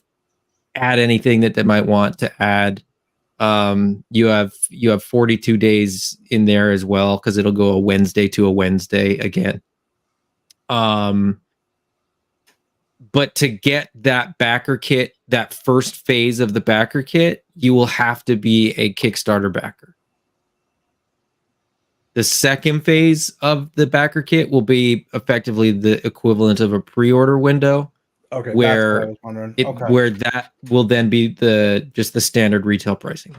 Okay, so people right now that are on the fence, Kenzo, are better off booking now during the Kickstarter with what they want to purchase.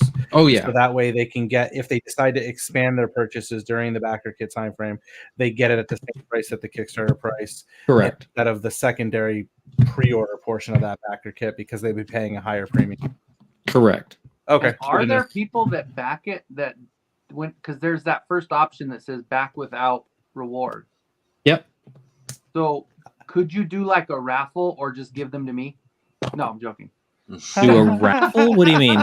He's saying for anybody who donates money, use that as a cumulative amount of value he gets added to his account so he can just get stuff. Or just reward somebody at the end saying this people no.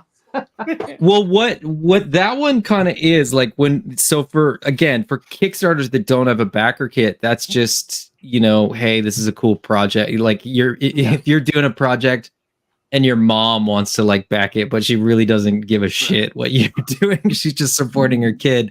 She'd be like, here's $5, I had people so do that with my they can Hexa donate stack. whatever amount they want. Okay. Yep. Yeah. And what we've said is like, because we haven't unlocked the elephant yet, but we potentially could in the backer kit.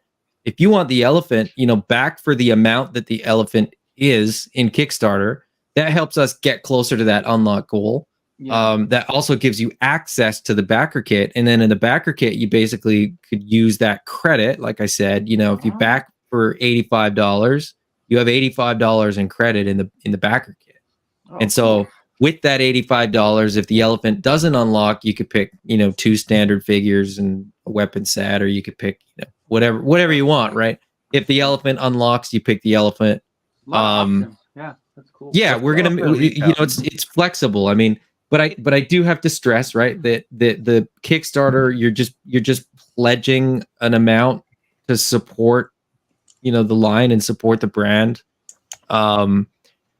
We really do truly believe that the elephant will get unlocked, because we absolutely believe that at this point the birds will all get unlocked before the Kickstarter even ends. And then we might even get to the ox, and then we're so close to the elephant that the backer kit, if it's anything like last time, the backer kit will easily put us over the elephant and well into like the rhino and hippo. So there's a bit of a leap of faith, right? Because you like, especially if you're doing an epic all in at $650, you're like, yeah, but we're still like 5 figures away, 6 figures away from the actual like full thing unlocking. But it's like, but it's not really that far away when you consider that people are gonna, add more troop builders in the backer kit and sort of be like, you know what, I think I need one more of those chameleons. I might need one more of those females. I need more troop builders. That the Jadu helmeted head, I'm gonna get 2 extra Jadus to make like Jadu's personal like guard. Like you'll have Jadu and then two figures with that helmeted head. So I think there's a lot of that kind of thing that happens where people are kind of like, oh, you know what, I need like 1 more of this and like 2 more of these, and like and so maybe they're not doing epic all in $650 worth, but they're putting another $100 in there. And so every time that $100 gets thrown in there, it adds up, and it adds up quicker than you think, because people are already sort of committed to their figures. And then we're showing them like more details, and then we'll show them other stuff, and we'll probably at some point maybe mention like, hey, maybe there's some free stuff getting thrown in if you're a Kickstarter backer, and we just haven't mentioned it because we want it to be more of a surprise. So yeah. Well, so like you said before, so as long as you put in, say you back the bottom $33, or you do the one small figure. Once you're backing that, once that secondary part comes in where you're picking, you can choose to add more money and more. As long as you have that one in, then you're good to go for. Okay, that's cool. Yeah, you could back for $1, right? And then on Thursday when the Kickstarters, well, no, not on Thursday, but like in a couple weeks when the backer kit opens, you could back 2 epic all-ins. Like you could back for $1 now. This is theoretical. We would much rather you back the Kickstarter, but like you could back for $1 now. Everything could unlock, and then you could do epic all-ins on day 41 of the backer kit. like 6 weeks from It now. is not going to unlock if everybody does that. Absolutely not. And that's what I keep trying to stress to people is like, if everybody just sort of is waiting for those things to unlock, it doesn't really work. Right. So like waiting doesn't benefit you. It'll benefit, 3 people that sort of hold out that long, but it won't get there if everybody just waits for everything to unlock. It's like, that's like the exact opposite of how this kind of really works. So Is the backer kit immediate charged? no, backer kit's the same thing. We have to hit a button that says charge the cards. Unless it's a discover. Charge when you lock Unless in or it's a charge discover. when it ends? Ends. Okay. Yeah, backer kit works kind of the same way. It's like a manual. Like we set the date and we tell backer kit to we tell backer kit when we're going to end the period. We tell backer kit when we're going to charge the cards, and so all of that information will appear. It has to. Like that's kind of the agreement that we make with backer kit, so that they're not, it's not they don't want the people using backer kit to be screwing people over either, because it reflects badly on them. So you have to put a lot of information in there. And you know what the crazy thing is, like even the Kickstarters that have like funded but then like not delivered, I genuinely don't think that any of those people involved in those like intended to not deliver. I think they just didn't know what they were getting themselves into, and they end up spending all that money and running out of money before the project is done and before they get something made, which is like kind of sad. But it makes them look like absolute villains, and when in reality they're just kind of dum-dums for not doing the homework beforehand. Well, hearing Jason talk about it though, it's like he wants to do it, like 100%, like even more than 100% probably. He wants to get all this made and keep going and keep going. Yeah. Oh, absolutely. And that's like, the intention is that we're going to make an elephant, right? We hope that, the money's there earlier because it's less anxiety.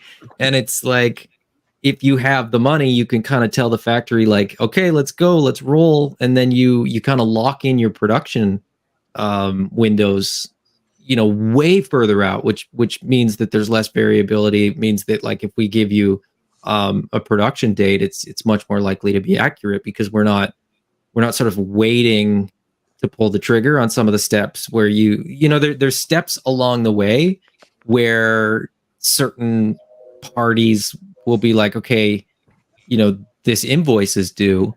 And if you're like, oh, I don't quite have it, you get bumped to the back of the line. Like they don't care. They're not like, well, we'll give you another day, or we'll give you a few days, or like, well, we'll just move you one spot in the line. The factory's like, do you know how many people are waiting to get stuff made? Like, we don't have time to like wait for you to figure out whether you can pay for this or not. Like, we're moving on. And then when you come back and you kind of go, okay, now I have your money, they're like, all right, you're at the back of the line. Thanks. We'll have your stuff ready in 4 months. So this just kind of makes sure that all of those things kind of fall into place, and we avoid the pitfalls that other people have had. So, well, the nice thing about this is it's not your first rodeo. Jason can easily attest to how quickly and easily you get overwhelmed. You're having some kind of mic issue, Oz. Am I? Is it coming through here? Well, I don't think it's not coming through your mic anymore. I think it's coming through your computer or something. Yeah, you're like super quiet and far away. Yeah. It's because. Did you turn the potato mic on? So there you go. When I went off and then kind of came back in, that was because somehow my entire power strip under my desk became unplugged. I think I got excited with the pick and kicked it out or something. But yeah, like I had to reset all of that, and I didn't realize it switched this microphone to this microphone up here that I wasn't speaking into. But yeah, I was just gonna say, like, Jason can attest to how quickly and easily you can get overwhelmed with a project like this. Because it's happened once before, which is how Adam got the job in the first place. So, I mean, This time, I have full confidence that that portion of it is going to run 1,000 times smoother because of experience. Mhm. And he's already got somebody that's dealt with untangling the web. So hopefully, with the amount of explanations they've done too, people kind of understand more. So they're going to get a lot less emails of, well, where's this? And then they have to get the disheartening email of, that's not what you backed. Because I heard that story a couple times. And you guys had them, right? You guys are using a third-party shipper for this, so that'll alleviate like massive amounts of headaches for you guys. Which so you guys so much. That's the kind of thing that like I nerd out on, because like I pushed really, really hard for that for a number of reasons. But like when we were going through the process and sort of figuring out, which company to work with and stuff like that, we sort of ended on a company that lots of other toy companies are actually using. It's called Fulfill Right. It is based out of New Jersey, and all they do is fulfill orders for like other companies, right? Like their business is fulfilling orders. And when we talked to a couple other companies that have used them, they had nothing but amazingly good things to say about them. Like they don't screw up orders, nothing gets delayed, they don't get bounce backs, they don't like, these guys are absolute pros at what they do. And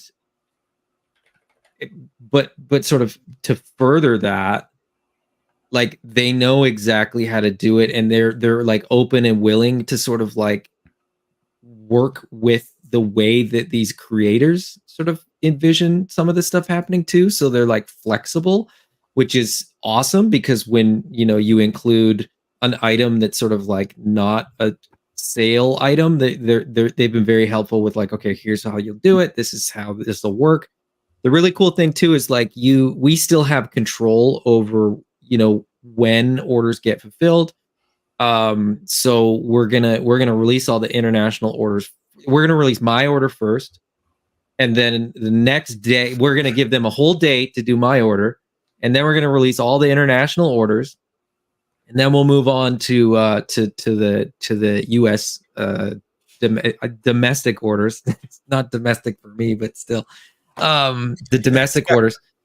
So the idea there is that like, if my order is going to take 5 days to get to me because it's got to cross a border, but your order's, going to take 3 hours. Jersey, I'm getting next day. Because the guy can walk it over to your house. Yeah.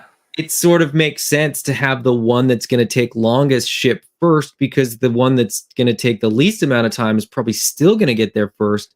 But that lag between like people seeing somebody get an order delivered and their order getting delivered gets kind of leveled out a little bit. Yeah. So that's a big thing, is that like a lot of the domestic orders, people got them, the next day after they got shipped, and a lot of the international orders were like 3 weeks later, because they didn't fulfill them first, let alone sort of account for the shipping time.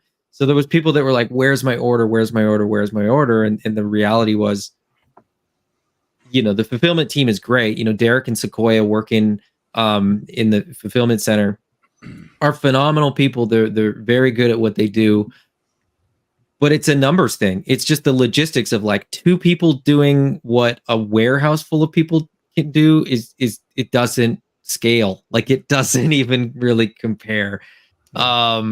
We heard from like some of the other companies that like Fulfill Right was doing hundreds of orders per day. So that kind of talking a week. We're talking like right now there's 719 backers. If that doubles, then there's 1,500 backers. Yeah, so 2 weeks. We're talking maybe a week to get it fulfilled. Yeah. Which is it just isn't feasible for 2 people, right? No, absolutely. And even with the scaling, even if you were down there and Brick was down there and Eddie, like if every Spiro employee was there, there's still space constraints. There's still the fact that it's the location isn't great, and so the US Postal Service person just doesn't show up for 2 days. The UPS person only comes when you call them, but if you don't call them until after 3, they don't show up that day. Yep. They take the wrong pile of stuff. Like there's so many weird little logistical hiccups that happen when you're kind of doing it in a small scale. Yep. and a third party fulfillment company just knocks that stuff out of the park, and like just so many things that just make everybody's life so much easier. And we still control everything. Like, we still own that inventory, and we still manage everything remotely, which is great. Like, we basically will see the orders, and we'll just click boxes and say, here's the ones to do next, and they'll go ahead and do them. And with any luck, to the best of our knowledge, they'll have 100% correct orders 100% of the time.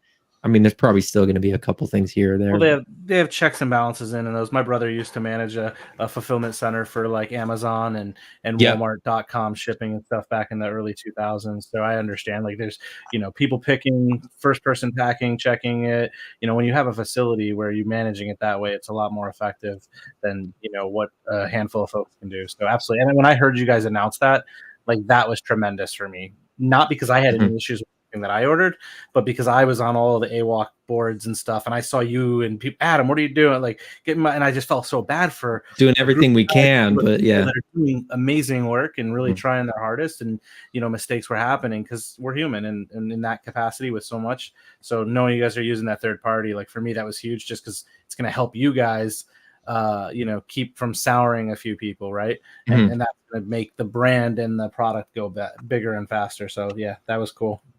Yeah, they got cool stuff too. Like, for international backers, like, you can prepay your taxes, you can prepay your duties, so that, like, there's no surprise fees. Like, you don't get UPS or FedEx or DHL or whoever knocking at your door and asking for more money. Like, you'll prepay it and it'll just show up. So that alleviates some of the weird things too. Like, if you're not home, right? And if you're not home and you owe money, it goes back to a depot. And if you don't, if you're out of town for a day or two or whatever, I don't know. I mean, there's a million things that could go wrong. Your package could just get sent back.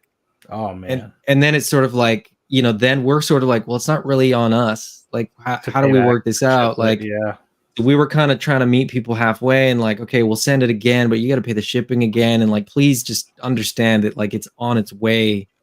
And if it gets sent back again, like, we can't do anything. And Kickstarter already takes money, and like, we can't really refund because there's like all these people that take money along the way. We can't get the shipping charge back. We can't get the Kickstarter percentage back, the backer kit percentage back, like the credit card fees back. Like, by the time there's thin margins. Yeah. Yeah. I mean, like, people don't quite realize, like,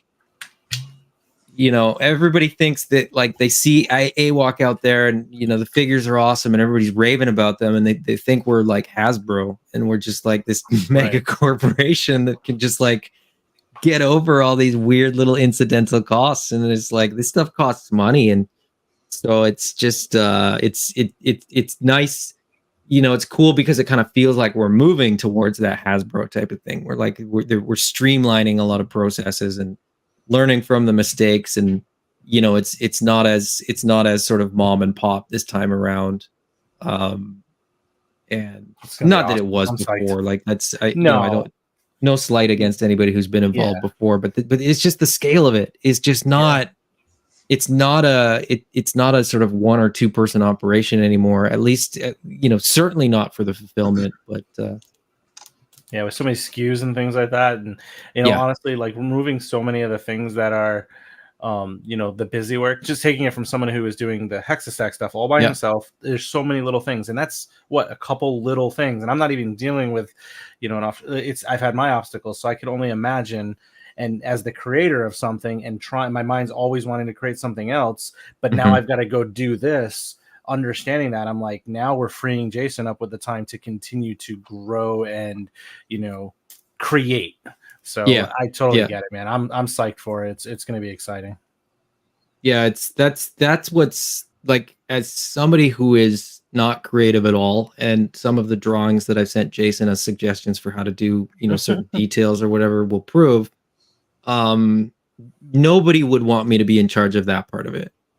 But what I can do is kind of free up Jason to just keep going with the creative stuff, right? Project management, that type You of know, stuff. issue 6 will get to you faster because I'm doing stuff that I'm doing, right? Like the next buck will get designed faster because of the stuff that I'm doing. Yeah. Not because I'm designing any of that stuff, but because Jason doesn't have to deal with the stuff that I'm dealing with. So that's great.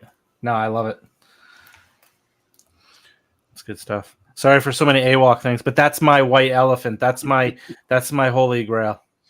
you know what? I just realized we should do a white elephant. Yeah. Yeah. There's But- a there's a Like, there's do we a mean the reuse gift for the giving elephant. thing, We need a- or okay? I was just gonna say, did you mean like a literal white elephant, or like the Yeah, gift? like giving? literally do a elephant that white is elephant? white. That should That be the should be a holiday conclusive. edition. That'd be Con- dope. I'll Holiday go edition. pink one exclusive. too, and then people could army build them for their drunk toys. So the other thing, so the hippos, right? We thought like for like a progression of like maybe whether it's Power Con or Legion's Con or whatever, like we could do one a year in the 4 colors of Hungry Hippos. And so if you collect all of them, you'd have the set, and then maybe we would be in a position where like we could have some sort of You send them really a bag of basic balls. like play. Well, Hey. that we would put 2 or 3 marbles in with each one.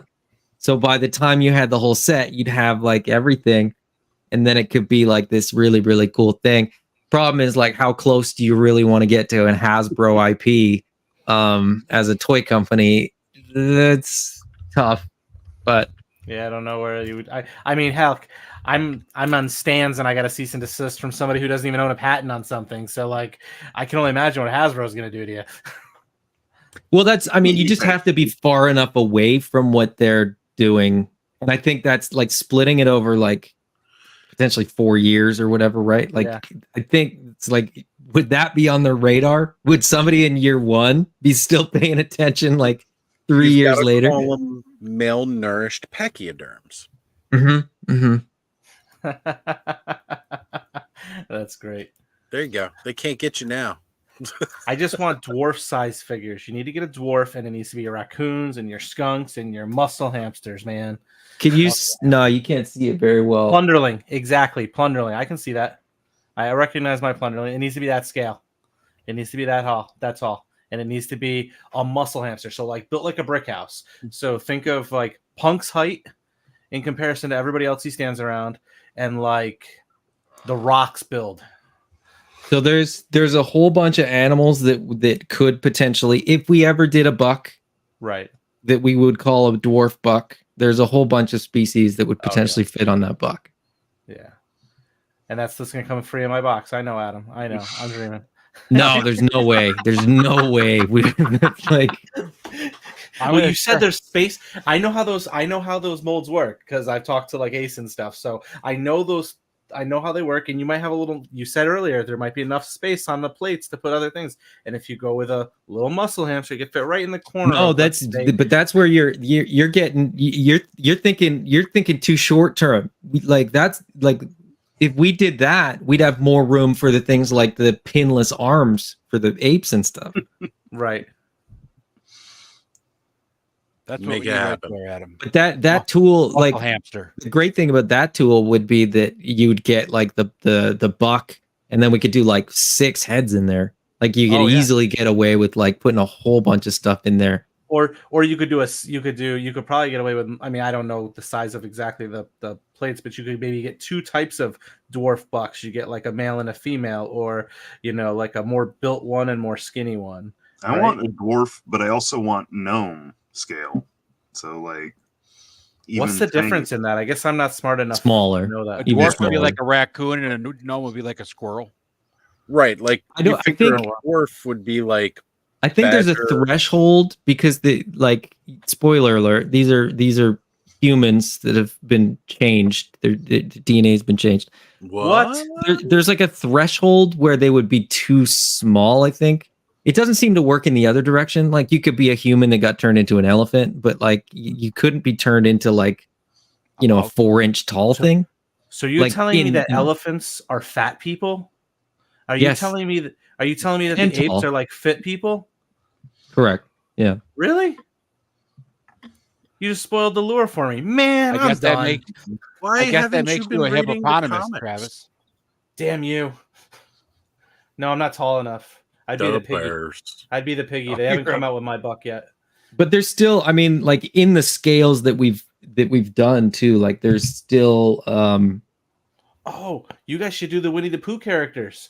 Do them as a PowerCon exclusive in those types of colors. We And could. Winnie the Pooh's a free IP now, right? correct public domain.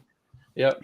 There's a lot of things that are in public domain where Yeah. like you think of them as, being owned by, a brand or whatever. And there might be a version that's owned by a brand, but there's a lot of stories that sort of Disney used, for example, that are the story is public domain. Like they don't own something like The Little Mermaid. They have to pay for it. Yeah.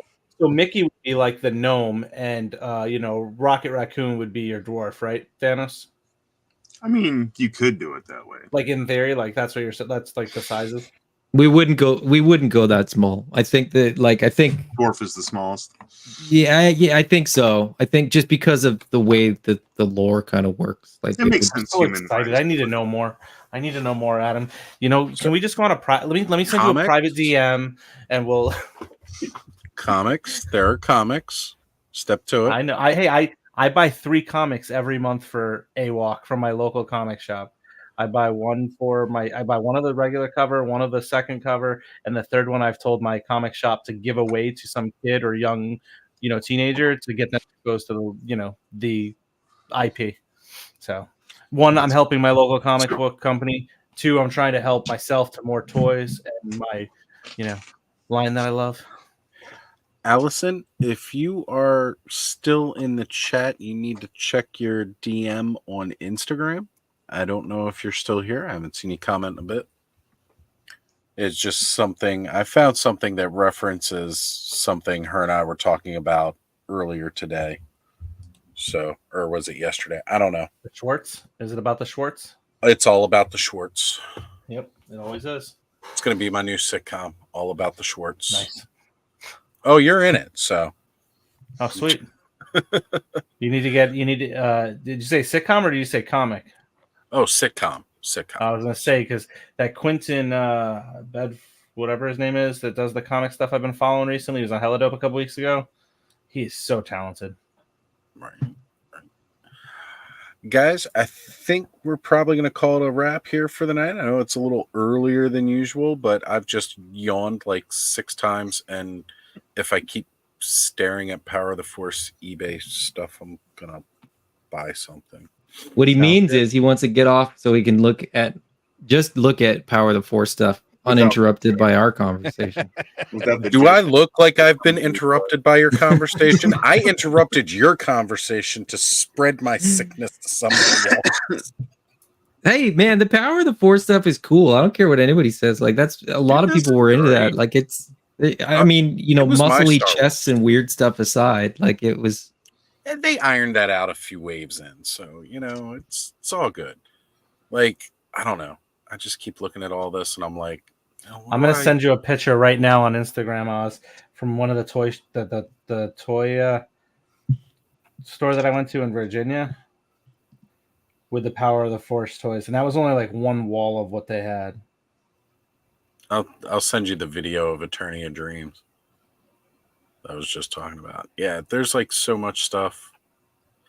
Almost went in. I was looking, and there was like this. It looked like a 4-pack. I clicked on it, and I went down the 4-pack, and then they had like an additional 3-pack pictured, and it was like a $12 like buy it now cost. And I was like, wait a minute. So it's a 4-pack and then a 3-pack for $12?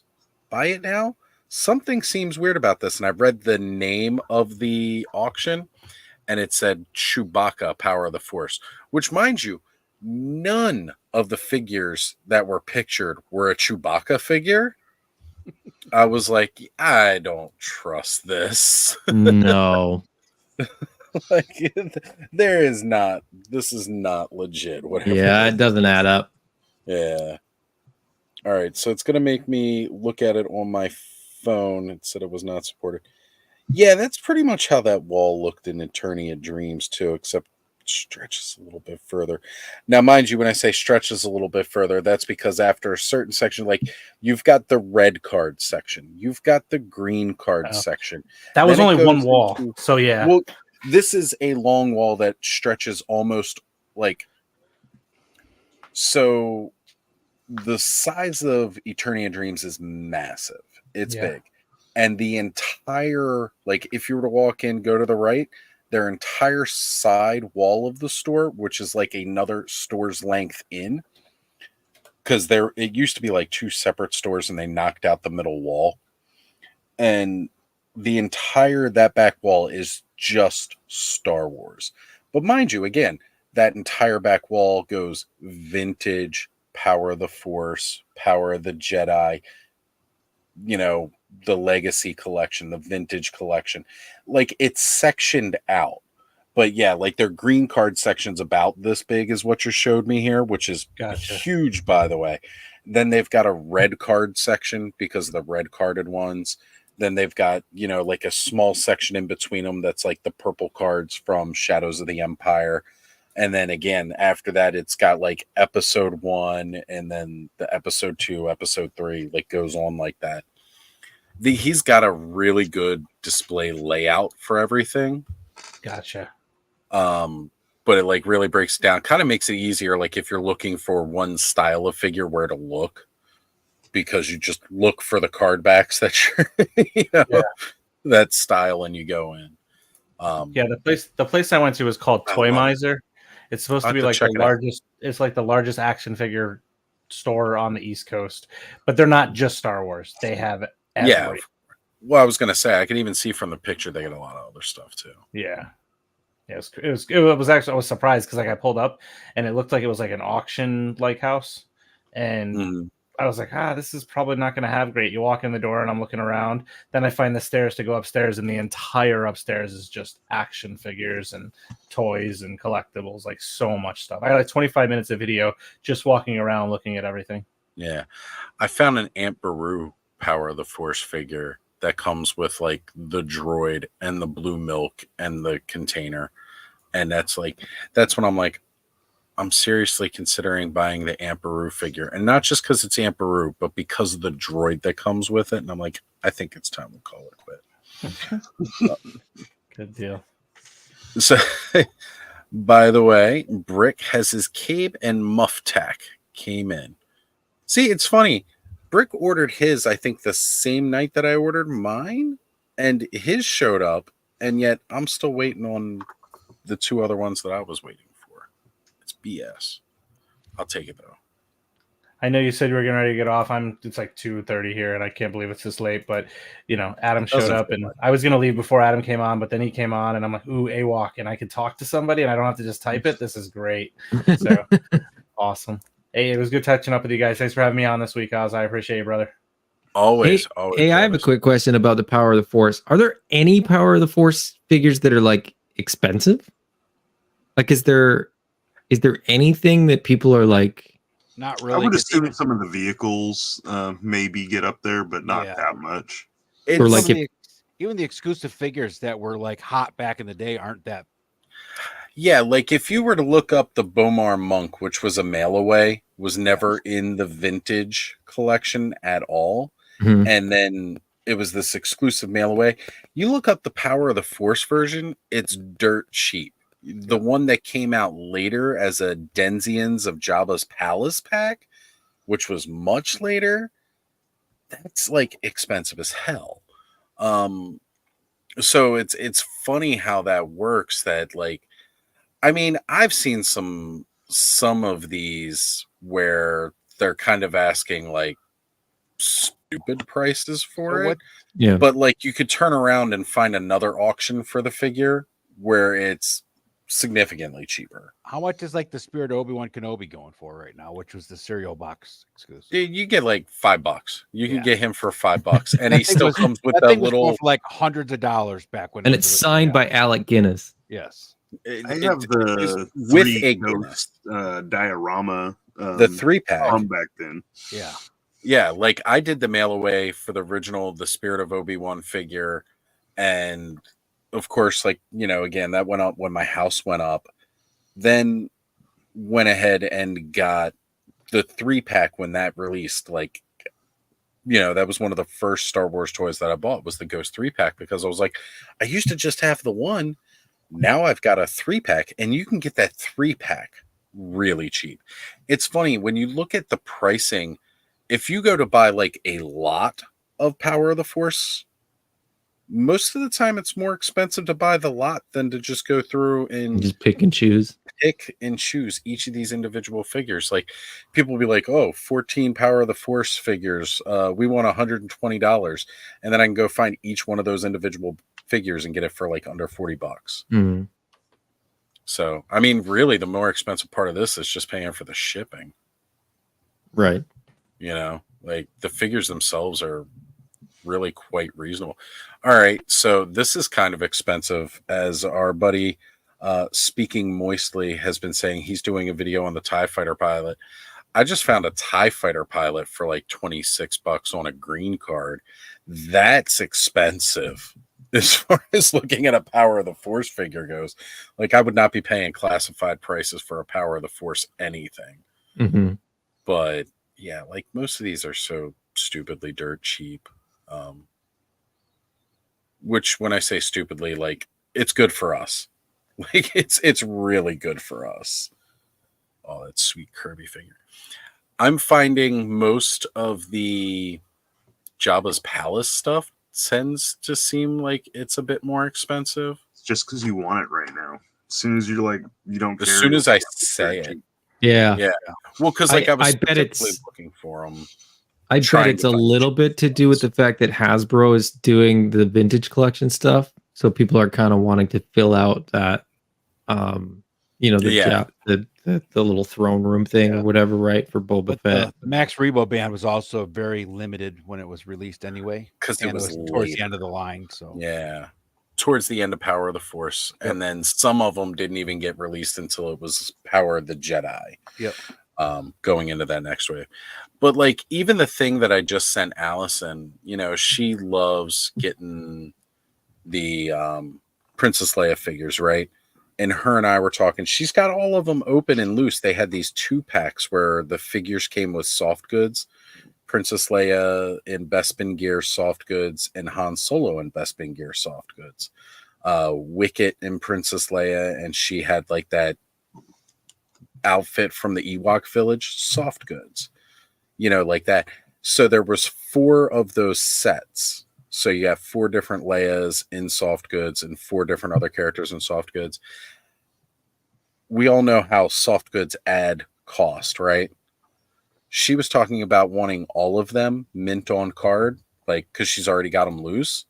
And I just found somebody was doing it with a buy it now price of $24.95. That's why I was saying, if she's still in here, she needs to check her DMs, because I just sent it to her. Like, look, you wanted to get them all? Here you go. You can get all 4 of the packs. $25, whatever the shipping is. I didn't even look at the shipping. Not like it would matter for me anyway, because my shipping's probably going to be different than her shipping. So yeah. But I mean, like, that's the kind of stuff you're running into with these, and that's kind of what makes it so fun right now. Like, because we're so used to looking at collecting this line or collecting that line, and it's always kind of expensive. It's refreshing to look at, oh, look, here's a Greedo I could buy for $6. And like, that's surprising with those Leia 2-packs, because those things were hot too back in the they day. were. You didn't see like a lot of those in store, and I think it's because most stores were figuring these are selling to boys, so they didn't order as much of those. Leia, there was never that many Leias. Yeah, like I got the Princess Leia 2-pack with Wicket, the Ewok, but that was because that was the first way you could get the Ewok. Yeah, he wasn't available. Like, later, he became available in a 2-pack with another one, but originally that was the only way you can get them. So I got that one. I was trying to get the one with R2 because you had that traditional space bun, version of Princess Leia, and it didn't have that terrible head sculpt that everybody hates so much. It was a better head sculpt. The one looks like Han's cosplaying Leia. It does. It really does. It's like that scene from Spaceballs where they go in and he's like, wait a minute, these are actors. And like, it shows Leia and it's a guy smoking a cigarette with like stubble on his beard. Like, just totally off. Just, like that was one of the reasons I wanted that 2-pack, but I couldn't find it anywhere. And it like buying it on the secondary market was expensive. So it's nice that I can look back at these, have fond memories, and be like, oh man, these aren't bad. But now I'm like, I've been literally like looking back around my room every minute, like, well, that's where I'm planning on putting Mythic Legions. That's where I'm planning on putting this. That's where I'm planning on putting that. Where the hell am I going to put this? And that's small though. You could build like a small dio that wouldn't take up that much space. Yeah. Even like I said, like doing a Jabba the Hutt, like where I've got my comics collection over here right now, I could just take all that out of that space, which I was kind of thinking about doing anyway. I could put like they've almost got like one of those extreme sets cardboard dios for Jabba's Palace, and even fleshing it out with like the harder plastic elements within that could fit on that shelf, and I could put 90% of the figures that I'm looking for on that space, and it's not going to take up a lot of room. Yeah, that'd be the best way to do it. Actually, that's kind of what I've been thinking. Yep. Yeah, get like the extreme set, and then just get, well, again, it's not an extreme set. It was a Hasbro thing from back in the day. Yep.